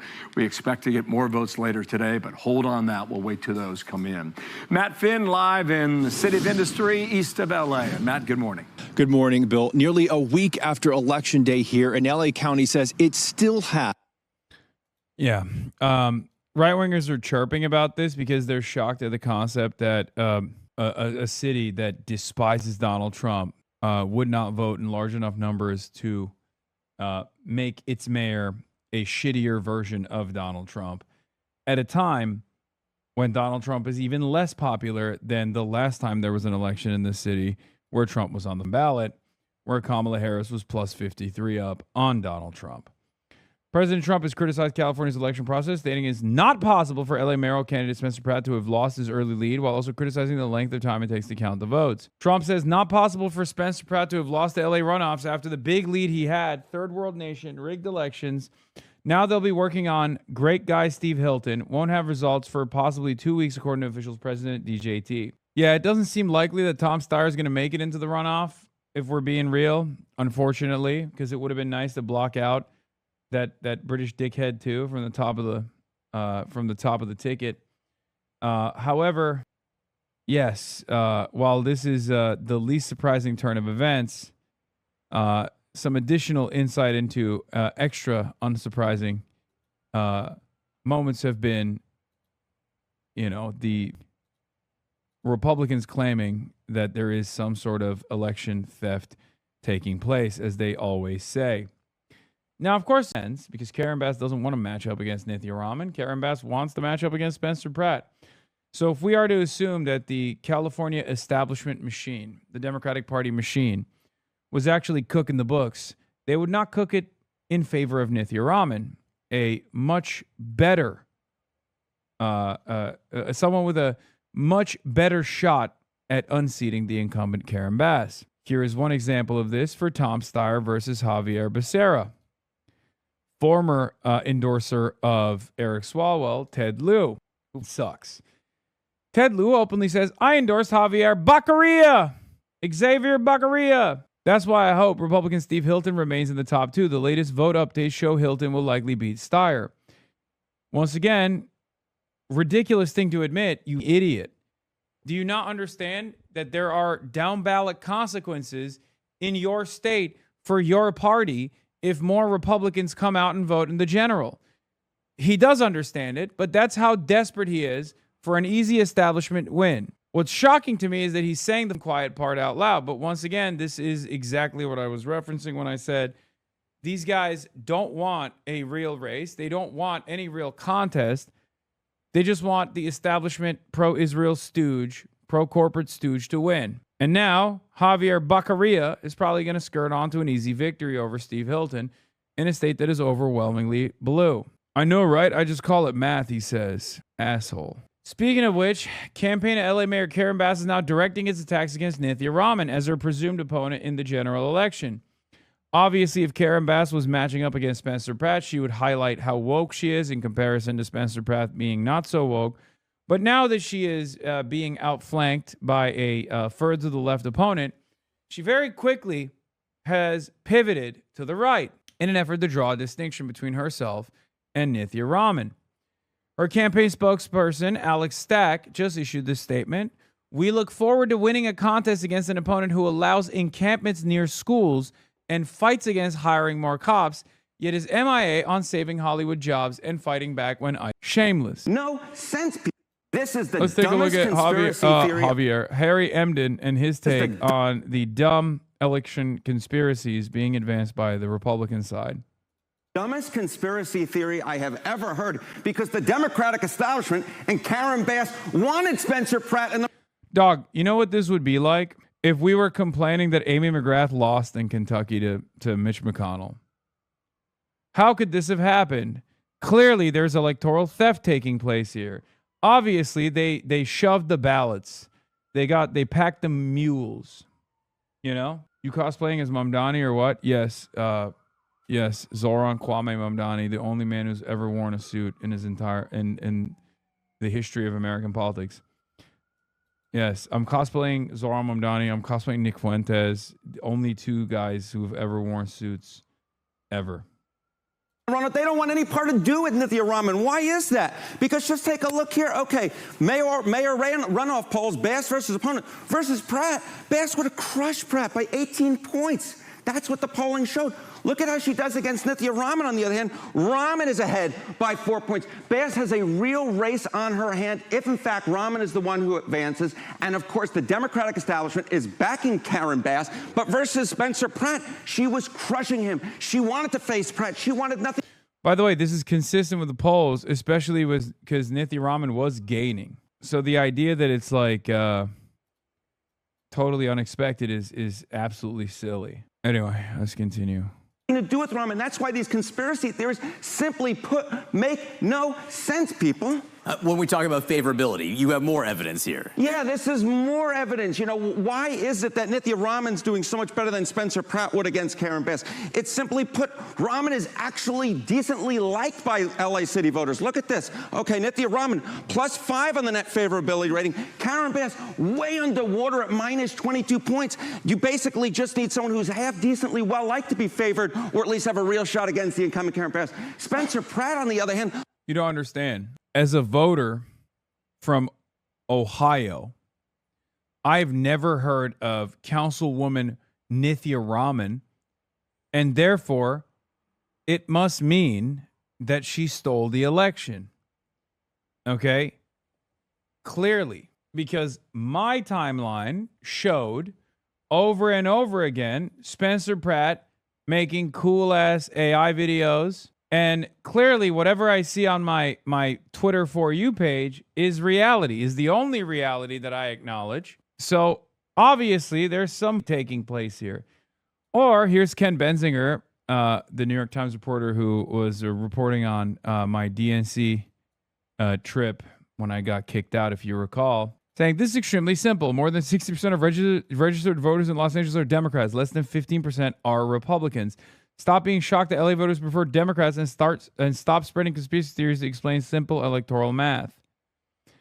Matt Van Swole, another one of these right-wing dickheads, said, that explains why Democrats do well in LA. It does not explain why a candidate in third place would suddenly outperform the first-place candidate in later counted ballots. Those two are totally different questions. Nobody's shocked that LA's blue. People are asking why the vote pattern changed so dramatically after election night, why Raman's late ballot share looks so different. There's an answer for that, too. The further left and younger the voters are, the more likely they are to vote by mail. Bass's voters are center left and older. Raman's are left to far left and younger. As we all should know by now, in California, the in-person votes get counted first. So Bass did by far the best among in-person votes and took an early lead. But the mail-in ballots, which critically aren't counted until in-person are done, heavily favored Raman. That is what explains the late surge by Raman, not some far-flung conspiracy. And then when you explain this simple concept, yes, by the way, younger voters are late voters. Younger voters are voters that vote by mail, myself included, by the way. I also am, I guess, technically not really young, but I did vote by mail. And I voted on election day. I dropped off my mail-in ballot on election day. Okay? And guess what? Plenty of other people did the same. And you know what else young voters do? Younger voters do? They vote with DSA LA and NOC LA voter guides. And the DSA LA voter guide, which is widely dispersed, widely distributed, widely shared, widely utilized, all had Nithya Raman as the suggestion. So it makes total fucking sense that whoever is even, whoever cared enough to go out and vote, especially younger voters, would go out and vote for Nithya Raman. That's why she's gaining, You're reading a post written by ChatGPT. What? I'm not reading a post. I'm just saying to you what I think from my mind. Hello? There's nothing in front of me. I'm too tired for this shit, dude. Ay, ay, ay. Are you within the WeHo boundaries, though? No. Anyway. Look at that. He's even less like than Karen Bass. He's 32 points underwater. Karen Bass doesn't want to face Nithya Raman. She would love to face Spencer Pratt because, simply put, she's managed to find someone who's more unpopular than she is, and she's quite unpopular. This is really interesting. You look at these numbers, one of these things is not like the other No. here. She is definitely more like president here. Obviously, the president is looking at this race. He's all kinds of upset about it. He presumably wanted Pratt here. Yes, Republican wants a Republican. News at 11. Angelinos, what do they think about the president? Yeah, okay, this is the other thing. The President of the United States is such a drain on Spencer Pratt. I mean, hello, okay, Los Angeles City voters. Trump's net approval rating in the city of Los Angeles is about 55 points underwater. I mean, the idea that a Republican could be the mayor of New York when the President of the United States has a net approval rating 50, it's so difficult. 55 points underwater, and then registered as Republican, just 15% of the voters in the city of Los Angeles are registered as Republican. 55% are Democrats. Spencer Pratt was facing a mountain in order to win, and so Karen Bass and the Democratic establishment knew that there's basically no chance a Republican could be the next mayor of New York. The only way she could lose is if she goes up against another Democrat. And you see it right here, very simply put, up by 4, no wonder. And that is where the results right now are moving. A Raman versus Bass general election, which I said at the top, an absolute nightmare for the Democratic establishment and Karen Bass. They would have much preferred Spencer Pratt. A lot of discomfort, no doubt, this morning Yes. in and around the establishment in Los Angeles. Harry, and thank you for explaining that so well. Thank you, my friend. You're an outstanding. Let's hear from the most brilliant and most astute observer of elections, Asmongold. Blown the fuck out. Blown out. See ya, bitch. Thank God. Yes, remember he had that bitch on his stream? Yeah, that's what you get. Maybe you shouldn't have been trying to... You know, Hasan really should be blaming himself for this. You had this woman on to be part of the LA mayor. That's what you get. It's his fault. He did this. That's why he's trying to stay off the screen, because he knows it. He doesn't want to take credit. He's embarrassed. And so she's been going up. Look at how many votes she's been getting here with all mail-in ballots. They're rigging it. They're rigging it. And also, like, we're at the point now where I don't think that anybody should be afraid to say that. And I think that really we need to have more oversight, because these are the same people that said that the Minnesota daycares were legitimate. Blown the fuck. It's even crazier when he's wearing like a noticeably colorful t-shirt that he just simply does not fucking change his shirt at all. It's nasty as fuck that he's been wearing the same exact ugly ass color t-shirt for the past 4 days. But yeah, he went from Asmongold now claims the LA mayoral election was rigged after prematurely celebrating and blaming Hasan Piker for Nithya Raman's loss before the votes were all counted. They're rigging it. We're all at that point. We should be saying it. I said more brilliant analysis from this fucking moron. The fact that I know for a fact that you are projecting this man on every random person on the internet that might criticize you makes my fucking skin crawl. What? You got preemptively mad because you assume that everyone that criticized me is Asmongold? This random person? He's the fucking leader of the Roach movement, dude. Oh yeah, he Editor Mentum, HVAC business owner is such a pull lol. He appreciated my common HVAC business owner meta. How is it that these basic brain cell tests keep popping up more than ever? Like, I genuinely did not think people would be this stupid and still breathe and sleep. Yes. The centrists were blaming you as well. Yeah, exactly. While the votes were still being counted last week, centrist influencers and right-wing outlets all prematurely celebrated and blame Hasan Piker for Nithya Raman's loss. By their logic, they should all give 100% credit to her win now. All of Hasan's candidates lost. My face when all my candidates lost. Hasan Piker's reaction when Nithya Raman was projected. These guys are supposed to be centrist. They're supposed to be vote blue no matter who guys. And they're celebrating Spencer fucking Pratt. What they prematurely were celebrating was Spencer Pratt, Timu motherfucking Trump, potentially making it to the runoffs. Twitch streamer Hasan Piker loses big in primaries. Asmongold blames Hasan for Nithya Raman losing the LA mayoral race. These people get every single political issue wrong every single time, and their audience never learns from it. Yes, this Nathan motherfucker too. Oh yeah, I know. He's likely the reason this happened. LMFAO. Yeah. I love how the ideology of centrism has evolved from I'm a fucking idiot to I'm a fucking idiot who hates Hasan. I mean, you just said I'm a fucking idiot twice. No, I know that you imagine us all as random. What are you saying, 25-month subscriber? I can't even fucking show a dumbass reactionary far-right critic of mine being a dumbass without you assuming that I'm actually suggesting you're just like him. As a 25-month subscriber, nonetheless, what's wrong with you? Fucking calm down, dude. As 355,000 mail-in ballots to process. They will be counted in this massive facility behind me. Now, yesterday's ballot dump pushed Councilwoman Nithya Raman past Spencer Pratt by about 3,000 votes into that critical second-place spot. If Raman holds on to her lead, she'll advance to the runoff election against Mayor Karen Bass in the fall. Now, before the ballot dump yesterday, Spencer Pratt posted in part, writing, "We've got all the way till July 6th to keep counting. They're not the only ones who know where to find votes." Now, moments after the new numbers came in, Mayor Karen Bass's campaign released a statement attacking Raman and labeling Raman her general election opponent, seemingly ruling out a Pratt comeback. A Bass spokesperson writing, "We look forward to winning a contest against an opponent who allows encampments near schools and fights against hiring more cops, yet is MIA on saving Hollywood jobs and fighting back when ICE invades LA." Now, on Friday, we interacted with an assistant U.S. attorney inside the ballot counting facility here. The DOJ says he was observing, and the first assistant U.S. attorney in LA, Bill Asaley, says California has refused to give the federal government its voter rolls and allows first-time voters to use IDs like gym and debit cards. Asaley also writes, California allows third parties to collect and turn in ballots on voters' behalf, a practice known as ballotations. This makes it difficult to track who actually received, completed, and submitted each ballot. Now, Asaley says there are ongoing voter fraud investigations here in Southern California. He points to a recent woman who was arrested for allegedly paying people on Skid Row to register to vote. Bill, Dana. Matt Finn, thank you. Nice to see you, Southern California. More to come. Thank you, Matt.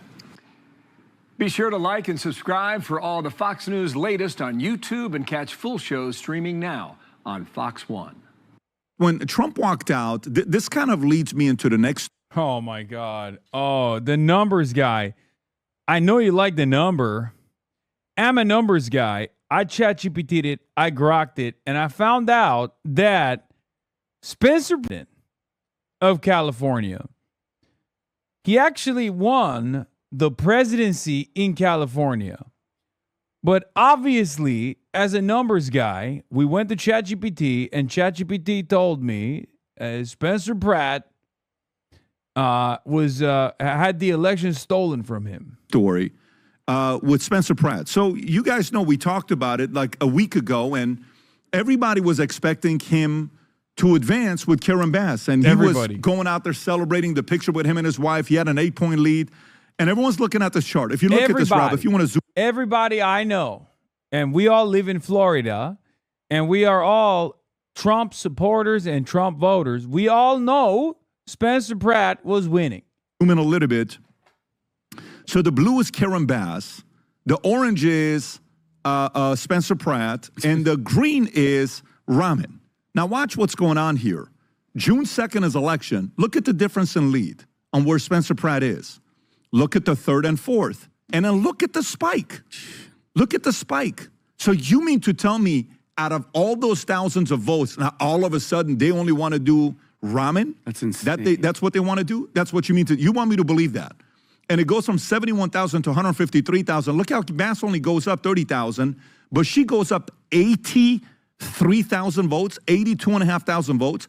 And during that time, only Pratt goes up 44,000 votes. And then they're catching up. And Rob, if you go to the new chart that shows Raman ahead, you will see this. So this is what it's looking like now.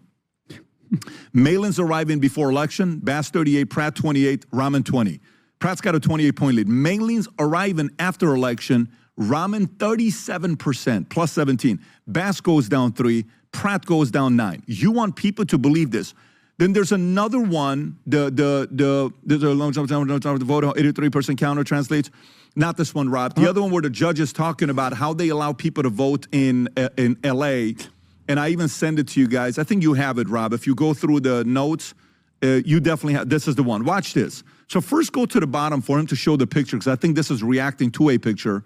If you want to make this a little bit bigger. So he sends this in, talking about what's really going on, sends it to Honorable Shirley Ann Weber, Legal Office of Secretary of State, State of California. And he goes back and go to the tweet, Rob. Let's go back to the tweet if you can, please. Okay, go all the way to the top. California is blocking. I spoke to Spencer Pratt last night. I said, why are they not investigating this? Well, California is blocking a federal audit of its voter polls. California allows first-time voters. Folks, you ready for this? This is not a joke. To register using forms of ID that most Americans would find surprising, including gym membership card. I joked about this on Friday, and I said, I'm just joking. Well, guess what? I was fact-checked, and I wasn't joking. Apparently, that was true. In California, you can actually vote with your Bally Total Fitness card. Can you imagine? You can go with your LA Fitness card and vote. Employer ID, credit card or debit card, prescription drug. If Patrick Bet-David ever invited me on his broadcast, I wear my best possible suit, like no memes. I pull out a suit that nobody's ever seen before. I know you like the number. He would say, I'm a numbers guy. I ran the number, and you got the best suit on today. I'm going to give you the keys to the castle. You can have my Turkish slave. He's my Muslim employee. I got a couple gay ones too. I'm going to give you all of them because you wear the suit the best. I also have a bunch of moccasins here as well, and we made them in Tuscany. And as you can see in the sole, it says the future looks bright. And here's a couple hats. We grokked it, and Grok told me, I know you really like the number. I know future looks bright. Put it mirrored in under the brim. So every time you look up when you're wearing the hat and it's sunny out, you can see future looks bright. I'm also a numbers guy. Label insurance card. And if you think this is BS, Rob, go on the link, because I thought he's just BSing. Go on the link. So this is what website, Rob? Can we verify what website? Do people not know that you can bring those things to the fucking DMV and get a driver's license called proof of address, you fucking dumbass? I feel like half this shit relies on people too dumb to remember anything about their lives. Yes. The funniest is there are numerous states where you can do all of this to vote. Okay? And even though they live in states where you can do all of this to go out and vote, they still complain when it's happening in California. That's my favorite. Whenever like the best example of this is Donald Trump, who is a notorious mail-in ballot voter from the state of Florida, where you can do that, and will complain about others doing it all the time. Donald Trump has always voted by mail in the state of Florida. You guys understand that, right? He's registered to vote in the state of Florida, and he always votes by mail in the state of Florida. And then he always complains about voting by mail in other states. The state of Florida also happens to be the same state that Patrick Bet-David is in, just so you understand. This is sos.california.gov, okay? So go on that first point that says current and valid photo ID, third party. Look at right there. Go a little bit low, Rob. Look at A, driver's license. B, passport. Identification card, credit card, military identification card, health club identification card, H. Stop it. This is on their website, by the way. And I'm sitting there yesterday, I'm like, there's no way this has to be real. So if you go, Rob, right now and ask chat or ask ChatGPT. I know you like number. I know you like the number. Ask ChatGPT. Oh my God, my goat. He did it again. He did it again, bro. He's so goated. He's so sick. Top 5 states when it comes down to elections, and go to the top 5 fastest states when it comes down to counting ballots. Basic question, okay? And I'm asked this question on Grok, on chat, on pretty much everything I can, because I want to know, chat can lean a little bit on the other side. Of course. So watch this, okay? Fastest states, Florida. How the hell does Florida do it fast? The gold standard, okay, Texas. By the way, watch this. This is the other question I ask. Florida, red state. Texas, red. Georgia, red. Virginia, consistently reports a large percentage of votes on election day. Carolina, red. Now go to the slowest states. Look at the slowest. Why do you think it's slow? California, known as the slowest, frequently the slowest major state, accepts ballots arriving after election day if postmark on time, extensive signature verification, and provisional ballot review. Arizona, Nevada, Alaska, Pennsylvania. Yeah, I think 4 out of 5 of these states are all left, on the left. Why do you want it to be slower? So when you see the president getting upset with Walker, you're sitting there saying, maybe the guy's got an argument. Matter of fact, let me ask you guys a question. If let's just say, Vinny. Yeah. Left states, communist, like Arizona and Alaska and Nevada. These are all known socialist states. I ChatGPT'd it, and Chat told me these are all states where they believe in Maoism. Marxist, Leninist Maoism. Tom, Adam, if let's just say a party, forget whatever party it is, Tom, take the Libertarian Party, take the Green Party, Vinny, take the Democratic Party, take the Republican Party, Adam. You go hire the mob, the Italian mafia, and I'm talking old school. You hire them as consultants. None of these new guys. None of these new guys. Because everybody knows, just like the NBA is soft and the Italian mafia is soft now. But the old school ones, you know, back in the day, you hire those guys to go out and hire mules. And you tell them, hey, what can we do to increase the chances of winning every election we want and not... I love this guy because, well, first of all, I love that the peanut gallery just has to sit there and be like brilliant and brave takes, sir, once again. But I love him because he lives life like that art, like that depiction of art that he has, that fucking work of art that he has inside of the vault, where it's like him and like MLK Jr. and Einstein and all these other people like Tupac and the Shah. Like, that's him. That is a piece of art that depicts his personality so perfectly, where in his mind he's like, yeah, what do? You hire Scarface. You hire the Scarface to come in and steal the votes in exchange for cocaine. You go to Godfather. I just watched it last night again. One of the best movies. Okay? Obviously, it got worse when the daughter started doing her directorial debut. You can't let the womans know about the Godfather. It's not the Godmother. It's the Godfather. I know you like the number. I ran the numbers. I'm a numbers guy. And Godfather did worse when the women got involved and they turned it into Godmother. Nobody liked to watch the sequel for this reason. Allow the other side to win. What would you advise us to do? What do you think they would say? Okay, imagine you went to the mob, the mafia. Okay, you're asking criminals who do this for a living, what can we do to never lose elections again? Yeah, criminals who engage in ballot harvesting for a living. That's what they do. The mob. Oh, man, this guy's so awesome. I just fucking know that there are so many people who watch it and never derive the same joy that I get out of watching my GOAT, my king, Patrick Bet David. And they sincerely listen to him. And they're like, yeah, this guy knows what's up. He knows what's up. He's speaking truth to power right now, you son of a bitch. This is so awesome. In our state, what do you think advice they would give you? The mob? What would they say is the first thing you got to change? You know what's the first thing I would say? Do whatever you can to not require photo IDs. Check.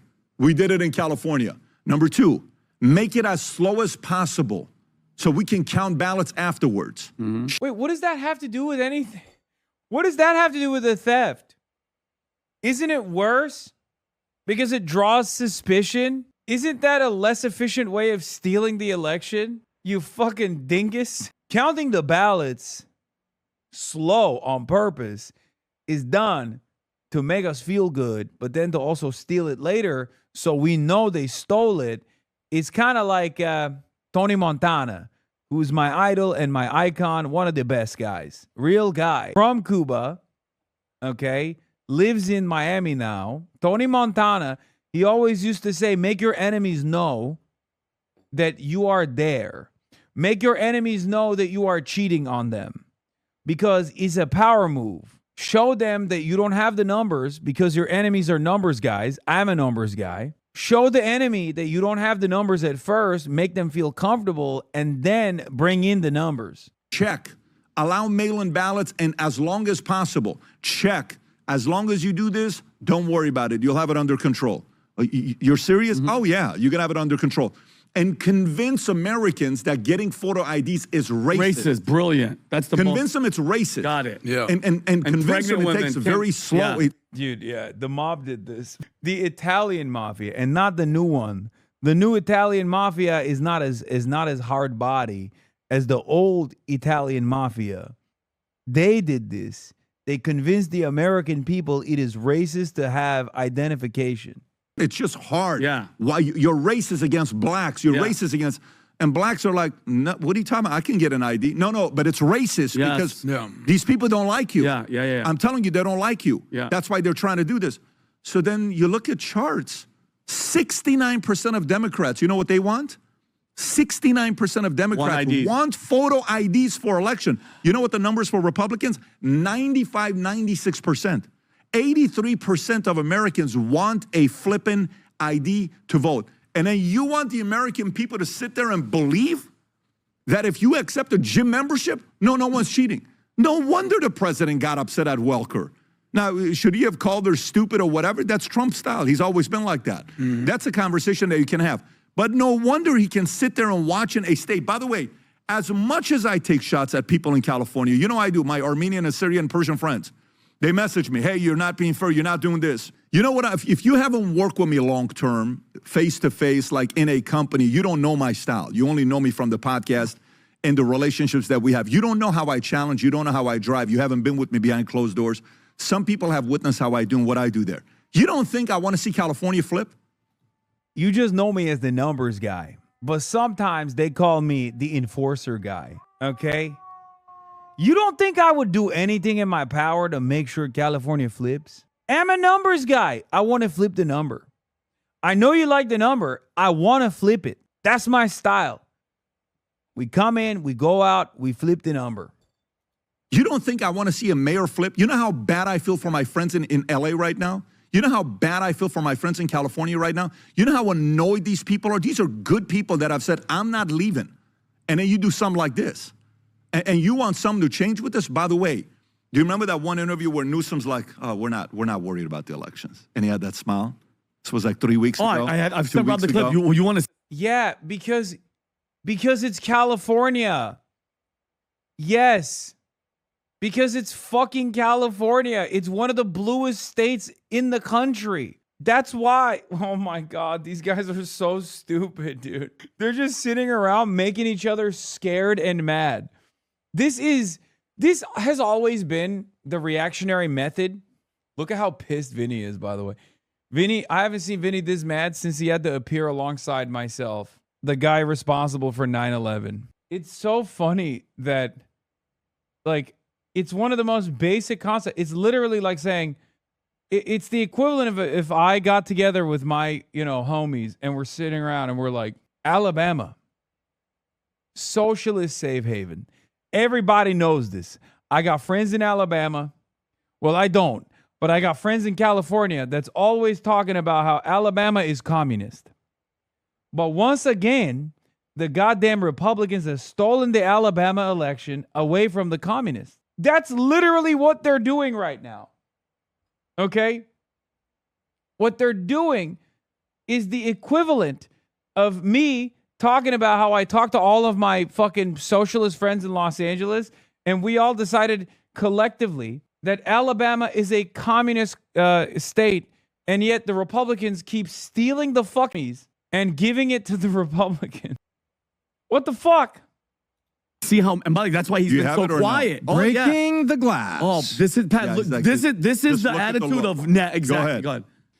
We all have agencies. We can shape the future. There's still a lot. Look, I've said this before, so I'll repeat it. I don't anticipate this need to be the case, but there is a break the glass scenario, and there's many people that have a deep understanding of what it would look like if Democrats were locked out, and we're going to do everything to make sure that doesn't happen. They're just saying the quiet part out loud. And Adam, we're going to do everything possible. And nobody could do to make anything. sure Agencies can shape. Do something about it. Agencies could shape the future. And I'm tired of hearing, Pat, democracy. We're not a democracy, but we have lost the republic.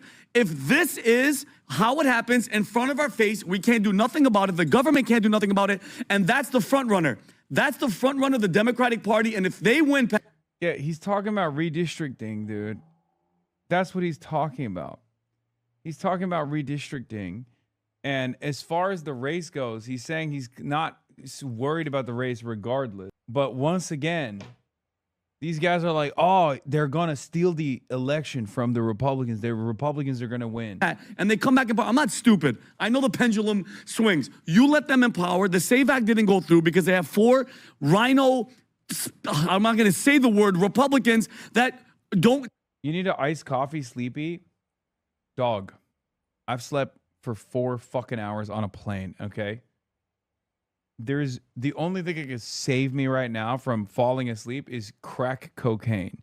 So unless you're Hunter Biden and you got some leftover crack from your crack cocaine days, drinking coffee is not going to salvage the situation. They want to have power.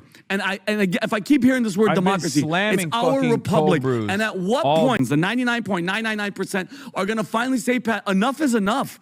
And I'm not saying we're complaining. No, we're trying to point out the obvious. They're cheating. You are cheating. In India, they have how many? 1 point some billion people. They know in one day. What the hell? We're America, and it takes weeks, and we're cool with it. And nobody on the other side is saying that because their side's gonna win. They're quiet. They're quiet, and that's why Gavin Newsom's quiet, because they know that they're freaking cheaters. Tom, all you have to do is go, absolutely. And you know, there's 2 lines of thinking that are. Dude, that is so fucked. Line to get into MSG perimeter with tickets at 33rd and 6th already stretches to 30th Street. The rumor is they aren't letting in anyone until 6:30. You need to understand something. These are people who drop like 10 bands, okay? These are people who drop like 8 bands, 10 bands to sit at fucking nosebleed seats. And because President Trump wanted to come through, you made such a good decision to skip the game today. Yeah, no, this is part of the reason why I was like, too many things didn't work out. So I was like, I'm not going to do it. This is something my dad brought up too. They assume Newsom is scheming when he's literally just talking about organic Democratic vote consolidation tactics to combat unified Republican voters. Look at the full context. Newsom says Dems have break the glass contingency plan. They already broke the glass, by the way. When Eric Swalwell was forced to drop out, they already broke the fucking glass. And they all united the California machine behind Xavier Baccaria. I'm going to game 4, chat. Hopefully Trump is not going to attend that one, because if he does, he's going to fuck me. Being driven on here. Voter eligibility and voter confirmation, racism, right? Yeah, you're racist. And then what you have is controls, to have adequate controls over the election. And investigations and just confirmations. That's federal interference. Federal interference are destroying democracy. Maxine Waters said it. Just like that. So guess what? This is what it is. And you have to remember something here, guys. Dude, it's so funny. Trump is literally positioning this for maximum enmity towards him, by the way. Like his intent, what a spectacular fuck up this was. Anyone could have called this ahead of time. That New York already doesn't fuck with Trump. But now they especially don't fuck with Trump. You could have had Trump supporters on that line. By the end of this process, they are going to be Trump haters forever. Okay? Imagine you're a Trump guy. You're like, oh my God, my president's coming to fucking Washington Knicks in Madison Square Garden. And then you have to sit for 2.5 hours outside. It's 78 degrees.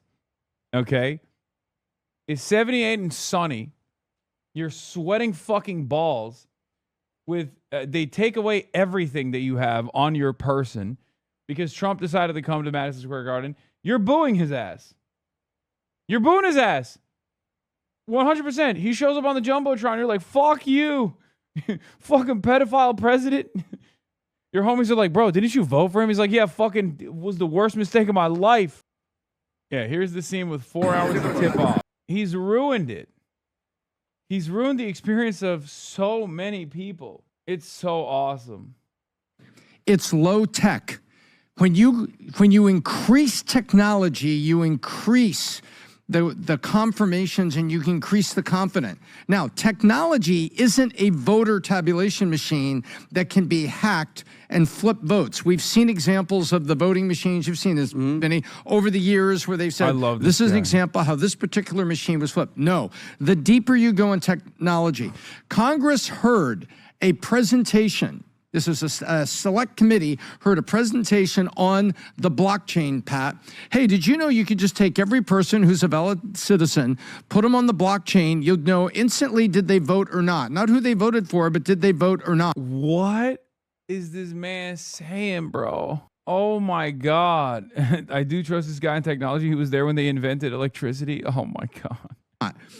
Everybody flipped out at that. Why? Because that's high technology, high confidence, high control. That's not what they want. You look at these blue states, just keep counting until you get the answer you want. And it's destroying public confidence. And you're going to see, I think you're going to accelerate the people that are leaving. I talked to people last night in LA too. I asked them, what are you thinking about this? And they said, I'm shocked. Everybody has said the same thing. They said, you know, I'm really shocked. In plain sight, doing what you just said, doing the quiet part out loud. Exactly. It was terrible, Pat, terrible. But remember, low tech enables it. When you go to ultimate high tech and blockchain, you control it. Nobody wants control. Everybody wants buckets of ballots that came here coming into what appears to be orderly rooms to be counted that we are ensuring democracy. No, they're not. They are controlling the outcome of what they call democracy. And Pat, now that we know what we're waiting for, Tom, the Supreme Court's ruling in Watson versus the Republican National Committee. It's a major case that could determine whether the states can continue counting mail-in ballots that arrive after Election Day if they were postmarked on time. And the ruling is expected at the end of this month, Pat. But it's going to have Vinny, that will only control the date and time that they bring in the white buckets. Yeah. So the Supreme Court will help. We need control, and it starts with voter validation and then technology that validates that those voters that were validated actually voted once. Well, look, I don't know if you saw this article, what Gavin Newsom has done in response to the allegations. Basically, Gavin Newsom has been... Probably Vinny still. Like, the old one is the kooky conspiracy guy. This one is the Hasbara operative, right? He's probably smarter than the other ones, I'll be honest. Vinny's got to be the dumbest one in the bunch. Y'all think Adam is the dumbest one? This podcast is the single greatest example of the lie of meritocracy. How dare you? It's the single greatest example of meritocracy. They're winning because they're brilliant. Basically signed a law that, quote unquote, here we go. Newsom signs law to shield California elections from federal interference. Oh, there's that basically phrase again. Speaking of numbers, we got level 2 hype train. You already know what it is. Level 10 hype train. Today we play a different song. I know we don't got the soundboard when I'm away from home, but we still got Charlie Kirk. We still got the Carrying of the Flame. And subscribe to the Piker Broadcasting Service, PBS, not PBD. PBD is Patrick Bet David Podcast. PBS is Piker Broadcasting Service. The People's Broadcasting Service.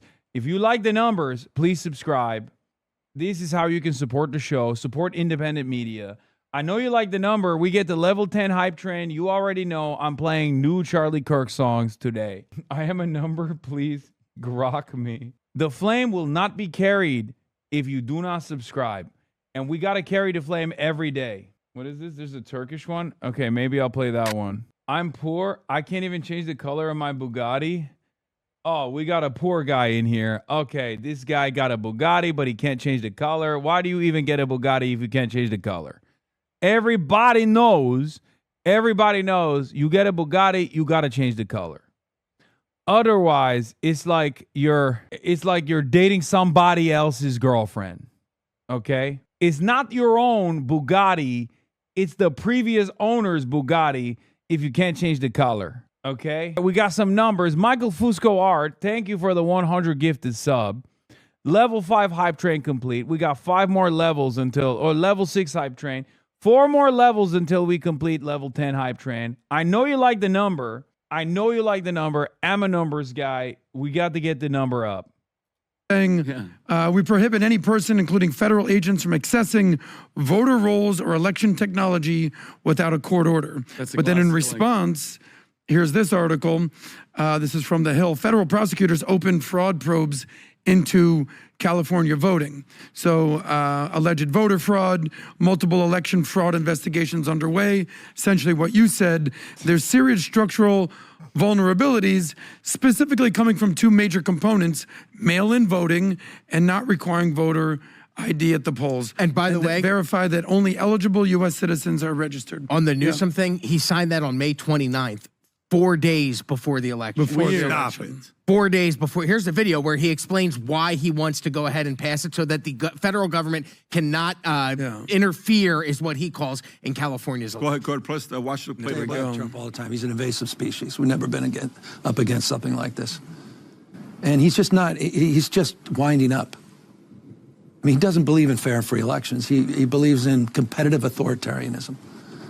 He wants an outcome along the lines of Putin. 87.3% to 4.3%. That's a fair We are and at free level election 6 from hype train still. Trump's perspective. 3 minutes and he's remaining. become so delusional that I think he's almost starting to believe in his own BS. Well, I think the people of California have somehow believed his BS for the last decade. And he used, let's just be clear here, he used a very specific number. He said 87% Trump wants that. 4.3. Yeah. Listen, Trump's best day is in the high 40s. Best day from a national electorate.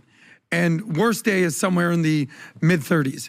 Gavin Newsom, who basically somehow passed a recall, I think 4 or 5 years ago, this is all Larry Elder. Exactly, Larry Elder. You know who I feel bad for? Can I be honest with you? Tell me. Because I'm very much pro-Florida, pro-Miami. I genuinely feel bad for the average Californian, and I'll tell you why. Because the top of the food chain, they can move someplace. If they're evading the wealth tax, they'll go find another place to live. But the bottom of the food chain, the 50% of Californians are basically who are living on the social welfare state, don't have a choice here, are going to vote for the socialist communists. They're going to be fine because they're basically living high off the hog. It's the average Californian who's like, I can't move because I'm damned if I do, if I damned if I don't. And they basically are at some point, they're going to have to say, all right, we've hit rock bottom. We're going to have to pivot. Until then, get used to democratic monopolies in your state. I know you want to move on. They almost had a candidate to be on the ballot. And the candidate, I believe, my opinion, we are watching it get taken away from them. There was, don't you see, I think there was a lot of Angelenos that were out there that got behind this campaign, that got behind these things. And by the way, for Rahman, Pat, I got a question for you. What did Rahman do in the last week of the election? She backed off. She did a concession speech. She was crying on stage. Can you play that? But Tom's asking a backed off. very good question here. How does she surge when she's backing off? Watch the video, Rob. Play the video. Go ahead, Rob. Look at this motivational speech. This is like, she lost. Okay? Los Angeles is the most magical city in the entire world. This was like a concession speech? No, it wasn't a concession speech. And she was crying when talking about her twins, apparently. No, she did not concede. I bet you if you told these guys there was a ballot issue where Spencer Pratt didn't appear on Beverly Hills ballots, they get all fired up about it. Dude, don't even fucking give them the... Oh, my God. Oh, my God. Oh, no. You just spoke that into existence. You talk to your MAGA parents too much, okay? You're inventing new ways... You're inventing new ways of how MAGA will assume this election was fucking stolen. Oh, no. They already do this. I'm just a MAGA whisperer. Buddy, talking to your Israel-loving family members does not make you the MAGA whisperer, okay? Motherfuckers are just relaying information from his dad, okay? He's like, yeah, no, I'm the MAGA whisperer. Meanwhile, what is he doing? He's just whispering to his dad. Hogaphonics, yes. He went from MAGAphonics to Hogaphonics. We're a level 7 hype train, by the way. Level 7 hype train. Almost at level 10. We got 1 minute remaining on level 7 hype train. I know you like the number. Is at 83%. Only 2 more levels left. Yes, this is the night she lost. Rob, can you verify if this is the night she lost? And I'm Abi sen Amerika'nın şovinistisin. Abi ABD gazilerini destekliyorsun ve öldürmelisin. Hi. Okay, this is 100% not a Turkish person, okay? They just Google translated what I'm about to read to you into Turkish. It says, Hasan, you're an American chauvinist. You support the American veterans, and you must be murdered. But the way that this person wrote this is so clearly Google translated because no one would ever type like this, okay? Öldürmelisin. Öldürülmelisin. Salak. Maybe he's very proper. Yeah, no. Did I say anything wrong? See, I told you. You said I must be murdered, but in a very polite way. So polite that it's like very obviously Google translated. You fucking idiot. You tried to threaten my life, but you did it in such a funny way. I can't help but laugh. So grateful to call this extraordinary city my home. Yeah. Okay, so she allegedly, let me just verify. I don't think that's an act. I think she really believed that. And I think the machine wants Oh my God, these people are so stupid. They're just cutting shit and piecing it to oh, we are at level 8 hype train now. Level 8 hype train, 3 minutes remaining. Only 2 more levels until we carry the flame. If you don't want to carry the flame, don't subscribe. If you do want to carry the flame and support independent media, PBD podcast, not the PBD podcast. This is the Real Valuetainment podcast, the Piker Broadcasting Service. But anyway, it's very funny that they're like, well, she was crying here, so I've decided that she lost and she's conceding when she's not conceding. And I've also further decided that there's a machine that has actually caused her to fucking win the election after she thought she had lost. Bass back and used her to get rid of Pratt. That's election night. What are the odds actually saying about Pratt's chances? Well, we'll go to Kalshi. No, Pratt's chances on Kalshi, it's plummeted? Oh, you'll see right now. 1.2%. Oh, look at that. Oh, yeah. I thought it was still a 300. No. Rob, do me a favor. Go back. Go back. How far back can you go on this, dates-wise? Wow. Can you go back to 1 month? 78 million. Go to 1 month. Just watch this. Look at Pratt advancing. Okay? Look at Pratt advancing. And then look. And then right after June 2nd, which was the day to vote, he's still ahead. And then he drops. And look at that. All the way down, and Rahman comes up. And well, even Bass went a little bit lower. So you're saying that everyone who voted in that last 48-hour window, everyone voted for the communists. Yes. Bro, perhaps there's a lesson to be learned here. You won't learn it, but that lesson is don't use Kalshi as a reliable metric for who's going to win a fucking election. It's not a poll. It's a gambling app. All right, we got 1 minute remaining, less than 1 minute, 86% on level 8 hype train. It doesn't seem like we're carrying the flame today. Not gonna carry the flame. We are not gonna be Charlie Kirk, it seems.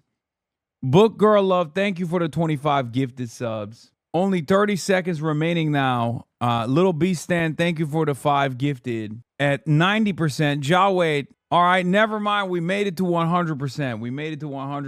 We are at level 9 hype train. Only 1 more level remaining to carry the flame. Only 1 more level remaining to carry the flame. We're shilling again at the People's Broadcasting Service, level 9 hype train at 10%. I know you like the number. And speaking of the numbers, we got Kalshi bets, Kalshi predictions. Are you ready for this, guys? So not the beat posted. Unbelievable. One of the best statements I saw. $78 million was placed. Only Rahman's mail-in ballots were late, Adam. Only Rahman's mail-in ballots were late. When statistically impossible things happen, we should not be expected as a society to accept them.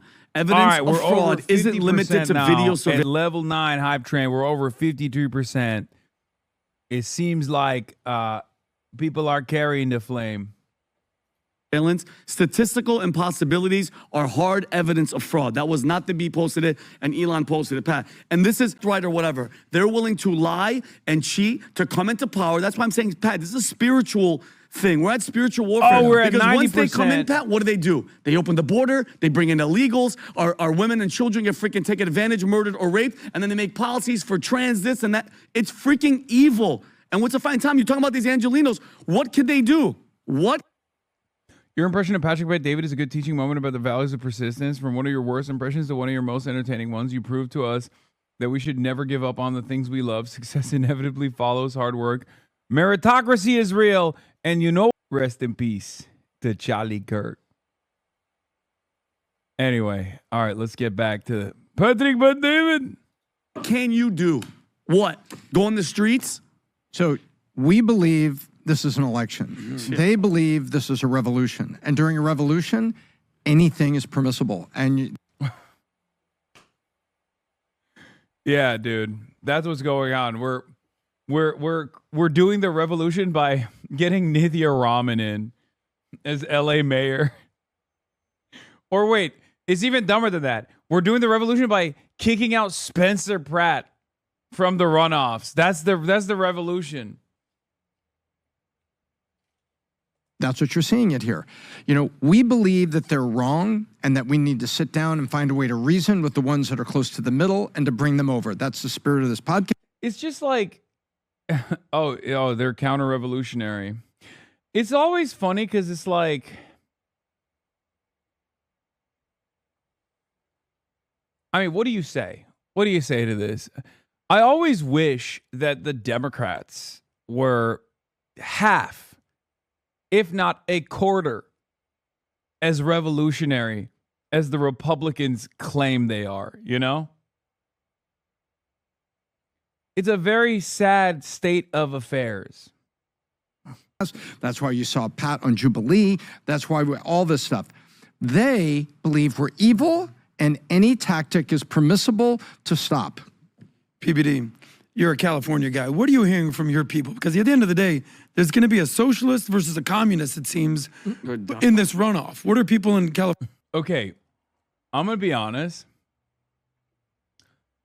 Between Karen Bass and Nithya Raman, I don't know which one he's referencing as the communist. I assume he means Nithya Raman is the communist, but Karen Bass is genuinely, throughout her like work with the Venceremos movement, like actually closer to being sympathetic to communism than Nithya Raman certainly is.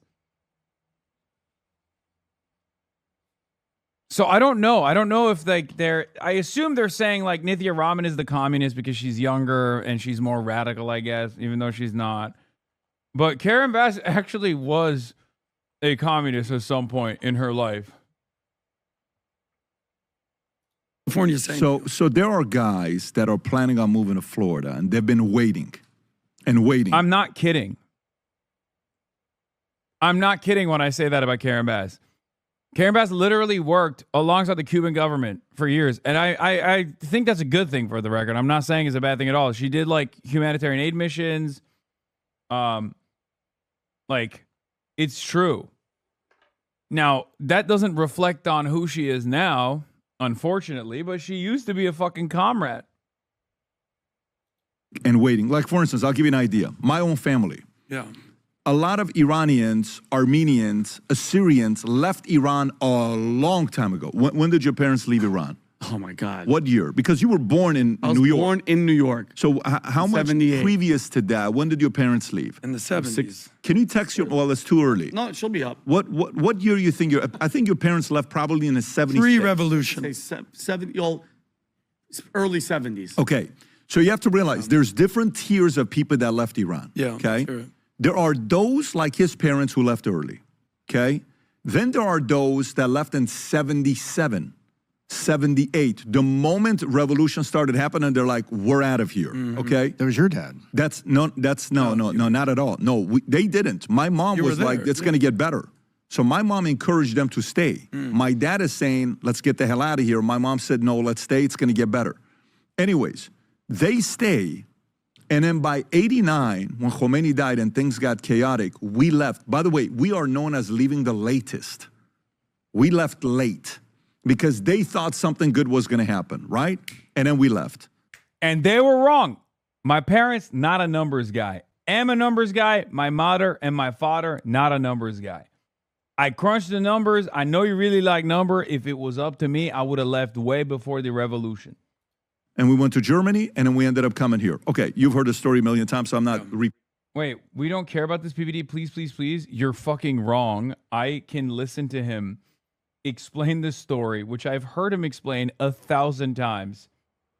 I can hear this story from Patrick Bet David 1,000 additional times and still not get bored. repeating that story. What does that have to do with California? There are people in California that don't want to leave. I had a call the other day, one of our clients. He sold one of his companies a few years ago for $300 million, and he's about to sell a second company in Australia for $250 to $500 million. He's about to go public, money guy, good guy, sharp guy, family guy. And Australia just announced the capital gains tax, which I don't know if you're familiar with it. Our capital gains here is what, 23.9, something like that? 3%, I believe. But it's including the Obamacare, I think it's like 23.9 is what you're looking at. That's correct. And in Canada, they announced something that your capital gains could go all the way up to 47%.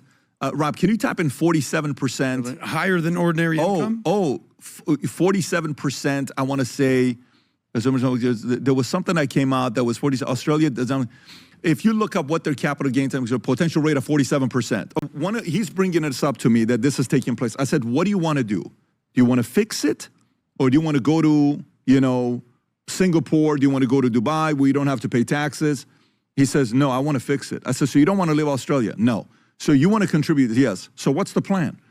I said, so how famous are you? Not that famous. I'm famous amongst business people because I've made money, but I'm not that famous. I said, well, number one, without the fame, you ain't, it's not something you're going to be able to do. We got to work on the fame. It ain't the same. He says, well, what about if I first start off with Victoria, the state, which Victoria is kind of like California, and then from there go for national level, which is prime minister. I put him working on putting him in contact with the previous deputy prime minister for them to have a conversation together. But what's the point? There are a lot of people in California and Angelenos that have been waiting and waiting and waiting. You know what tiers it's going to be? Those who move to a Republican county. So, I don't know, pick a Republican. They're going to go hide in Manhattan Beach. They're going to go hide in Newport Beach. They're going to go hide in, Kern County, like Bakersfield. They're going to go to weird places like this, right? Shout out to... Move out of L.A. or something. Oh, yeah, for sure. Then there are those that are going to do the easy thing, second easy thing, which is what? Go to Nevada. And they're going to do the 185, 175, which is live 185 days in Nevada to avoid having to pay the tax of California. The wealthy people can do that, right? The wealthy people can do that. The average person cannot do that. Then it's the people that are just going to be like, I'm moving out. And I'm going to go to Texas, or I'm going to Florida. Yeah. Or I'm going to Tennessee. Or I'm going to go stay in Henderson, Nevada. Those are the three tiers. So if this could, by the way, where's Hilton at right now, Rob? Can you look up Hilton's? Go to Hilton's Calshi. I think he just got passed by Xavier Becerra. Steyer passed him up? No, I don't know. Becerra's got confirmed. He's in. Yeah. Like he for sure is first place. But Hilton is still 9.6%, which is fine because as long as he's second place, that's all you care about. And we should have a moment of silence for this guy, Tom Steyer. Just keeps pumping hundreds of millions of dollars $100 million to get elected, and the world is he's in the Bloomberg camp. The guy, buddy. You know who else did that? Meg Whitman also did that many years ago. She ran as a Republican. What's really funny about this, by the way, is I not so jokingly, but jokingly referred to Tom Steyer doing something, using his money better than wasting it away in this election, and handing it to the DSA, and people got like real mad. There were like DSA members that were like, "This is fucking bullshit. We would never accept $200 million from a billionaire. It would never come without strings attached." All this stuff. It's like, don't worry, guys. It's not going to happen. Okay. It's very funny, and it's also very like leftist discourse to just like get ahead of a situation that is not even remotely likely to happen. And discourse on utter fantasy, like pure fantasy. I support Steyer giving DSA $200 million and then immediately spending it all on something like this. Oh yeah, this is the French Communist Party headquarters, isn't it? Am I crazy? Yeah. It's aura. It's aura. Maximum aura. That'd be so sick. I think former CEO of eBay, and she went through different things. Father's Day's around the corner, and there's one statistic on Mother's Day place. the end of this is just all ads. Oh my God.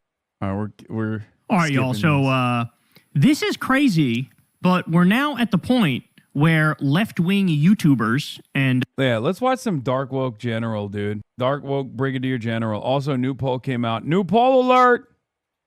New poll alert. They finally hit it, by the way. Plattner's favorabilities have actually diminished a little bit. They finally got him. And yet, new poll alert calls it at 49%. Not sure what the previous poll from this pollster looked like. I don't know if it's the first one. It might not be directionally good. Twitch streamers and so-called influencers, I hate that word, but we're now being targeted by the White House. They're now tracking us and listening to us and seeing what we're saying and trying to highlight how terrible and bad and evil we are. So look at this. The White House has now listed Hasan Piker on their website under left-wing lunacy media offenders. Other individuals on the list include Stephen Colbert, Jimmy Kimmel, Don Lemon, and Rachel Maddow. Now, let me just pause right here to point out, we've been warning liberals about this. There's leftists on the platform. I consider myself a leftist. Hasan's a leftist. There's many other leftists on this platform. But there's also many liberal commentators who are not fans of Hasan. We've been saying this. It's not going to stop with people like myself. They're going to come after you too. And yet all these dummy centrists out there were like, no, it's actually awesome. It's awesome that they're persecuting you. It's awesome because you suck and we hate you personally. It'll never come to us. Well, you're an idiot. Not fans of myself. But like we've warned them that, listen, bro, first of all, you're not my enemy. My enemy is MAGA. My enemy are the billionaires, the fascists, and the warmongers. But second of all, you're out of your mind if you don't understand that they see no difference between us. Okay? We're the same. If you are slightly left of center, all the way to a communist, they look at you like you're the problem. So they're lumping in Hasan with Jimmy Kimmel and Stephen Colbert and Rachel Maddow. Like, what? But that's what they're doing. So as you can see, left-wing lunacy. So I went to the website. It's so funny because like they literally don't understand the poem. They don't. Like first they came for the communists and I didn't say anything because I was not a communist. That's the whole point of the poem. You didn't understand the most basic. Congratulations. Congratulations, dumbass. Good job. What do you think the point of that is? First they came for the communists and I actually celebrated it because I hate communists. And then that's it. That's where the story ends, I assume. If you are a liberal and you found yourself cheering on Trump state repression against those on your left flank, well, have fun. Okay? Hey, bro. And it was weird. It was very limited. Okay, look at this one. Leftist influencers. The offense. While President Donald J. Trump was in the Oval Office and Situation Room commanding one of the most daring, complex military search and rescue missions in modern American history, the rescue of 2 airmen from deep inside hostile Iranian territory, deranged leftists and the fake news media was spreading vicious, fabricated conspiracy theories about a non-existent health crisis at the White House. The truth, fueled by unhinged fringe accounts on social media garnering millions of views, collapsing liberal media outlets turned internet gossip into front-page news, dishonestly framing it as a full-blown scandal and completely ignoring President Trump's ironclad leadership and the triumphant success of our troops. So this one, they're calling out David Pakman and Ed Krasenstein are called out in this one. For Hasan's thing, they said, they highlighted how he said Trump... It'd be funny if Trump were to pass away before Joe Biden. Which, I mean, that would be kind of funny, right? With all the shit talk they do about Biden's health and then Trump. Yeah, like that's a joke about Biden's health. That's not even a joke about like, Trump dying. The joke there is Biden is so old. But of course, you can't joke. You can't joke at all with these people. These people do not like jokes. They said legalize comedy, and I thought they meant it. Turns out they didn't mean it at all. Trump looks like he has 1.5 feet in the grave, if you ask me. But that's all Hasan said is like, it would kind of be funny if Trump ended up passing away before Biden, given all the shit they talk about Biden's health. And they highlighted that as if that's like, unacceptable. Paul Graham says, this is an actual page on the White House website. It reads like something written about a third world dictator. So embarrassing. I have not seen any branch of the federal government sink this low in my lifetime. Okay. Hasan Piker has been included on the official White House government website page for left-wing lunacy. It cites him as lamenting Trump being alive and remarking that it would be pretty funny if he... Here, I'll read you what they say. Examples of degenerate fake news figureheads spewing such disgusting rhetoric. Jimmy Kimmel stating just days before Saturday's assassination attempt that First Lady Melania Trump had a glow like an expectant widow. First of all, bro, he said that they recorded that before, I believe, that even happened, right? And the joke there is Melania hates Trump, because Melania does hate Trump. Everybody knows that. Stephen Colbert claiming Donald Trump is a fascist. But that's just basic reality. Rachel Maddow calling President Trump an authoritarian leader and attempting an overthrow of the U.S. government. Again, this is basic reality shit. James Carville. I love how they lumped James Carville and Hasan Piker together. James Carville is suggesting President Trump would institute a fascist regime. Again, factual. Hasan Piker, they spelled Hasan wrong. They put 2 S's. Lamenting that President Trump is alive and remarking that it would be pretty funny if he died. It'd be funny if he died before Biden, was the full quote. Joe Scarborough, they put a Republican in the left-wing lunacy page, bro. Joe Scarborough claiming that President Trump has gone full-on Hitler. Jonathan Chait stating that President Trump is a threat to democracy and saying so is not incitement. Lemon declaring that the GOP needs to burn to the ground and that President Trump is racist. All this stuff, all these people are spitting straight facts, y'all. Straight facts. But here's the thing. Why can't I get any love, man? Why am I left off the goddamn page? Really? I've never felt... It's so funny. All Kyle wants is a fraction of the notice that I keep getting from these animals, and it never seems to happen. In my entire life, y'all. Here I am. You got people ranging all the way from Joe Scarborough to Jimmy Kimmel to Rachel Maddow to Hasan Piker, and my ass is left off there. What do I have to do to get some attention from these people, dog? You guys saw Fox News came after me the other day, but they just played a little clip and they didn't even say my name. Well, now my rule is say my name, bitch. Say my name. Say Secular Talk. Say Kyle Kulinski. Say The Kyle Kulinski Show. Hit me with something. I want the smoke. I want all the smoke. And then I will turn it around and flip it on you like nobody has ever seen before. We will burn this bitch to the ground, metaphorically speaking, and you will not know what hit you. For the love of God, add me on your shitty pages. Add me on your website. Call me public enemy number 1. Highlight the things I say. Try to whip everybody up in a frenzy. I want all of them smoke. I hate you. I despise you. You're evil. You're satanic. You're demonic. Nobody has ever destroyed this country to this extent, this quickly, than what the MAGA movement has done right in front of our eyes. I wear it as a badge of honor if they come after me and make me public enemy number 1, just like when I was a kid growing up and they try to do it with Michael Moore all the time. Michael Moore could fart in an elevator and it'd be breaking news on Fox News by that night. I want that smoke, y'all. I want that smoke. Please, for the love of God, somebody get me on their radar. Please, somebody play the shit I say about them to them, okay? But my guess is, I don't know. They either don't know who the fuck I am, which is very possible because all these people are totally out of touch, or they know they don't want to write down on a page on the website that, you know, this guy calls Trump a pedophile, racist con man, right? Like, even though they're denying it, just having that written there is like it's got a little sting to it, doesn't it? So I don't know, man, but it sort of infuriates me. Not gonna lie, it sort of infuriates me. What more do I have to do? Like I said, they put me on Fox News, but they didn't say my name. So the next goal is get Fox News to say my name. I want them to hate me the way they hate on Jennifer Welch. Jennifer Welch, the queen.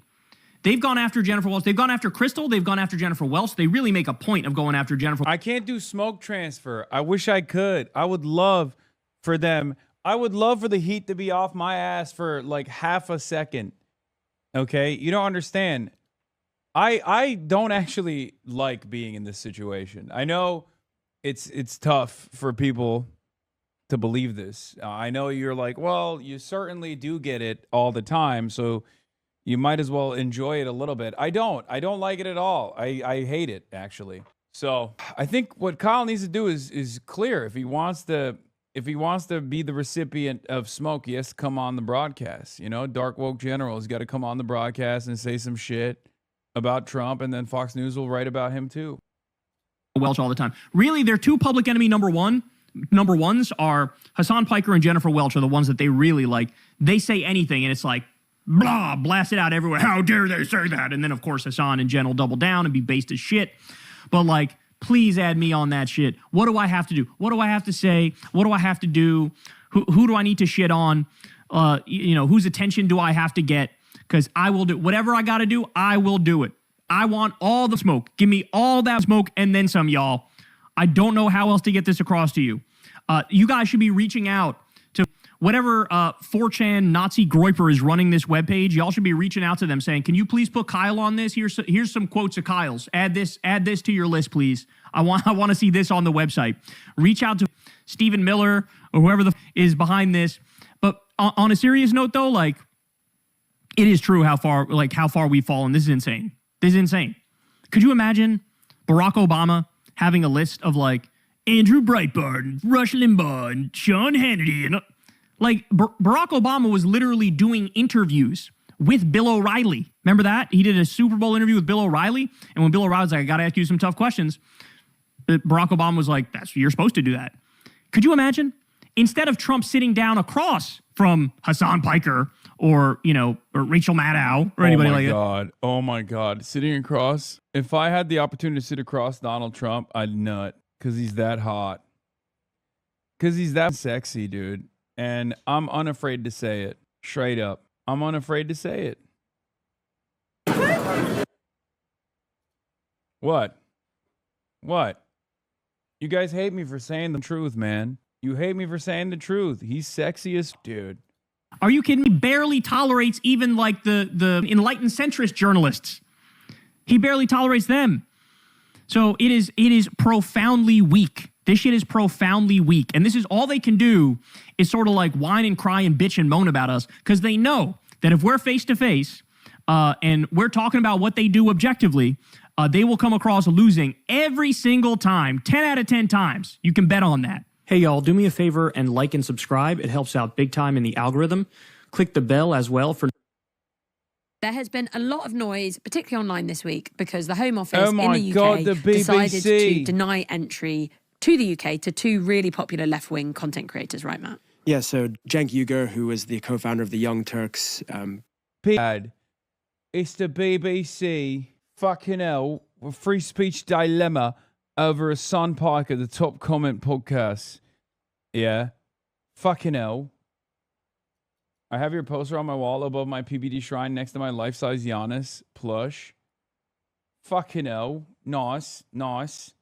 Lad. The poo-poo pee. Bro, I know my ass is not all right. Alistair Campbell also discussed you from 29 This was minutes. the power couple right at the heart of SNP politics. Alistair Campbell? Oh no. What did he say? They love this guy. They always talk about how all the apolitical normies think this guy is brilliant. Back from the break, and we've got some great stuff to get into. We've got your trips with, so see you after. Every day. And Cenk Uygur been banned from the UK, and do you agree? My answer is I don't know, and no, I don't agree. It is a bit of a problem that we don't really know. I mean, it's really interesting for freedom of speech and all this kind of stuff. I mean, I think what we're beginning to see... Why the fuck does he have a Trader Joe's bag? Is that a flex? That's a flex, right? Outside of America, that's like a signal that you were cool enough to have visited the United States, right? They don't have Trader Joe's in the UK, right? That's a flex, right? As a status symbol. It's so funny. So many people have them in the UK. No, we don't. Yeah, no. It's a status symbol outside of the United States of America to have a Trader Joe's tote. It means you've been to the United States. It means you've like visited Trader Joe's. It's so funny. Whenever I have friends that visit from like France and stuff, they love. Whenever I have friends visiting from France, they love going to Trader Joe's and buying shit. All the West London marketing ladies from Australia and the States wear them around the Golborne Road in Kensington. You don't see that shit in London Fields. Aldi's North is Trader Joe's, if I recall correctly, and Aldi's South is regular Aldi's. It's strange, but you guys don't understand the abundance that America has, okay? And I'm not making a joke about like Ezra Klein or the Abundocrats or anything. I mean like literally, when I was growing up in Turkey and I would visit the United States, I loved going to CVS and Walgreens and shit. And the reason for why I loved it is because I could not believe the amount of things that they sold. the diversity of things that are readily available. So I totally do understand why people love, oh my God, bro, we get it. Chill. Damn, Zoran, fuck. Yes, bro, CVS and Walgreens, in comparison to growing up in fucking Turkey, all the treats, the American treats. Wait, we missed it. This guy's a hater. He said, what did this guy say? I missed it. He had incredible critique of the stream. He said, what a riveting stream. Why can't I pull it up? Matt Dreyer says, what a riveting stream, bro. You just let your audience pull up videos and spend 10 seconds to spew so bullshit commentary that doesn't actually provide anything meaningful. What is your job title today? I'm going to unban this guy. This guy's brilliant. Dude arrived at a fucking Twitch stream for the first time, and he's like, wow, dude, can't believe you're talking shit. Learn to spell, dumbass. Anyway, let's keep going. Is legislation which in the past was really targeted at terrorists. I mean, so, post 9/11, the government did intervene to prevent hate preachers coming to the UK who they thought would actually genuinely increase the risks of terrorism. But American citizens who, yes, admittedly are very critical of Israel and its actions in Gaza, but being banned from coming in, and, what would that mean for you and me? I mean, what happens if we go to the US and the Trump administration decides that we're left-wing YouTubers and we should be banned from the US? I mean, what kind of countries are we creating, and who gets to determine this? And what are the grounds for it? And is it explained transparently? Is the suggestion that these individuals are anti-Semitic? And who's making that case? Is it a legal case? Some ministers making it? Or is it just happening behind closed doors? Well, there's this general phrase, not conducive to the public good. And I am guessing, but I don't know, I am guessing that the judgment is that they are anti-Semites and that they might therefore be here to spread anti-Semitism. Now, they deny that. What they are definitely is very anti the Israeli government. But I'm very anti the Israeli government. You're very anti-Israeli government because they do terrible things. And they continue to do terrible things, not least in the last 24 hours in Lebanon. The circumstances in Gaza continue to be absolutely terrible. We talked last week about Ben Gvir and the awfulness of the way that he was treating people who were trying to get, that flotilla that was trying to get aid to Gaza. Now, I don't know much about these guys at all. There's no doubt, sorry, just so that, to be fair, so that we can understand the problem that the government's facing. I think it was wrong to ban them, but to explain why the government's banned them, it's these guys, some are on record saying Hamas is the foul, and other ones had to apologize. People love bringing that up. And every single time they ask me that question, I always double down, and they're always shocked. I answered it earlier today on Vox too. And I'm just so confused as to why that's such a shocking revelation. It's just objectively true.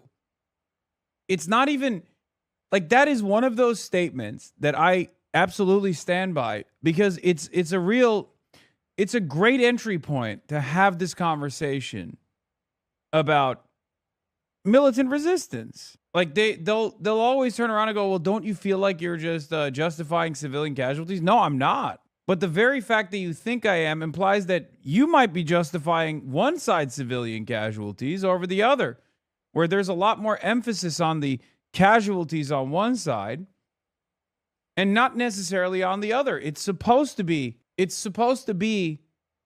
a thought experiment, right? It's not, I'm not saying like, look, it's a statistically accurate statement that your reaction determines very quickly, from my estimation, whether you see Palestinians as human beings or not. That's literally the whole point. It is a statistically accurate, objective fact that I am delivering to you. And if you find it to be objectionable, that means you don't see Palestinians as full human beings as opposed to Israelis. Yes, of course, it's a provocative statement. In a normal universe, though, it shouldn't be. That's my point, right? In a normal universe, that would not be a provocative statement. It's not a provocative statement in this community, right? And I'm willing to bet that it's not a provocative statement amongst the masses either.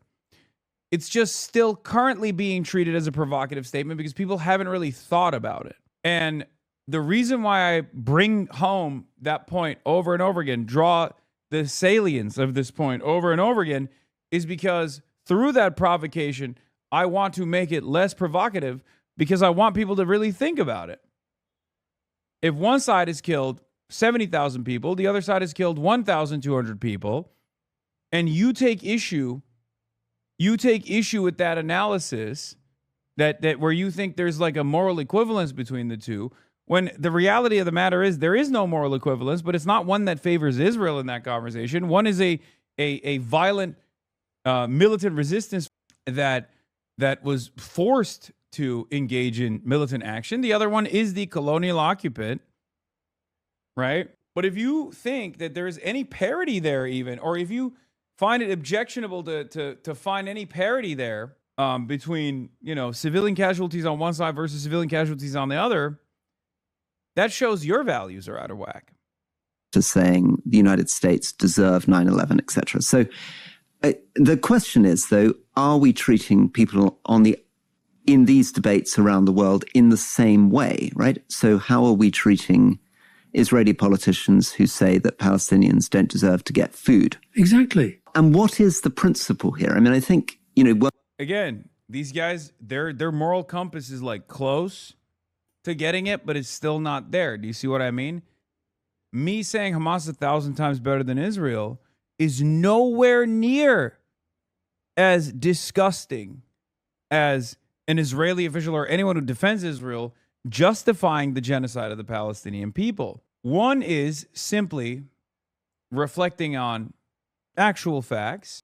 The other is actually saying, oh, well, there are Israelis that justify the ongoing genocide. No, I'm not a fucking genocide denier. I'm not a genocide supporter, right? Those guys are. That's actually worse. You really do need a better answer to the what about October 7th, though, when you frame it like that. Why? October 7th didn't exist in a vacuum. What do you mean? I've been saying the same answer since October 8th, 2023. The fuck do you mean? 75 years of apartheid, subjugation, occupation, and the humiliation of the Palestinian people is inevitably going to create militant resistance and violence. The standard of violence is always set by the colonial occupiers, and the militant resistance evolves throughout time and adjusts to the standard of violence set by, in this circumstance, Israel. And think these people are unpleasant, regrettable, saying horrible things.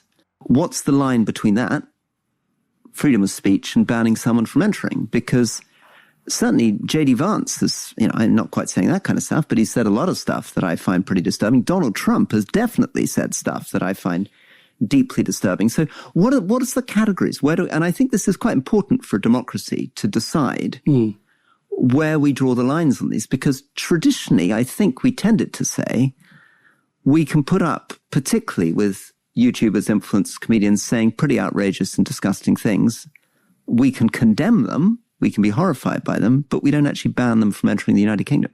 Well, Elon Musk appeared, admittedly by video, at last year's Tommy Robinson rally, okay? Saying there was going to be civil war. Correct. And that we needed to fight. Nobody's going to ban him coming to the UK, are they? Well, they should think about it, because his influence on our politics and our debate is far greater than these guys.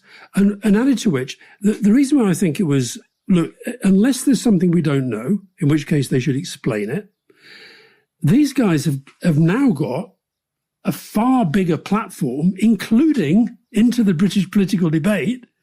I mean, I was going through social media last night. They were popping up every 2 minutes. One of them was at the airport explaining he can't believe this. This is how oppression starts. Then Jeremy Corbyn weighed in. Zach Polanski weighed in. This is actually for this South by Southwest conference, which I was invited to speak at, on a panel on mental health, but I can't go because I'm not going to be here. But it's like they've ventilated the platform.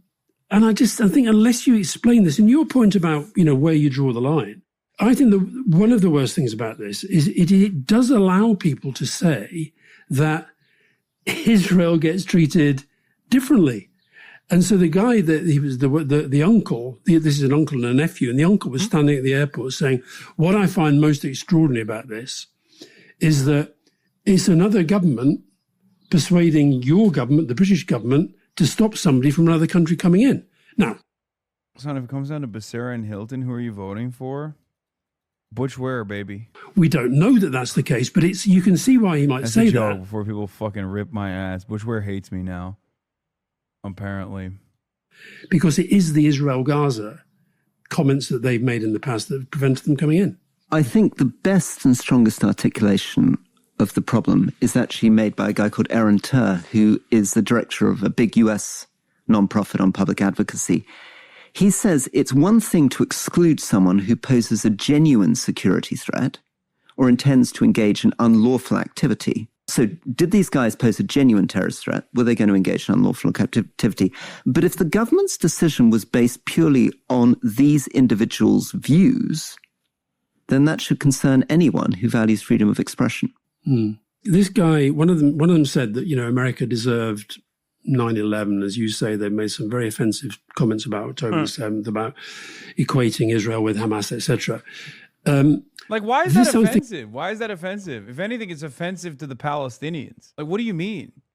One is a settler colonial entity that has destroyed the lives of Palestinians for 80 fucking years.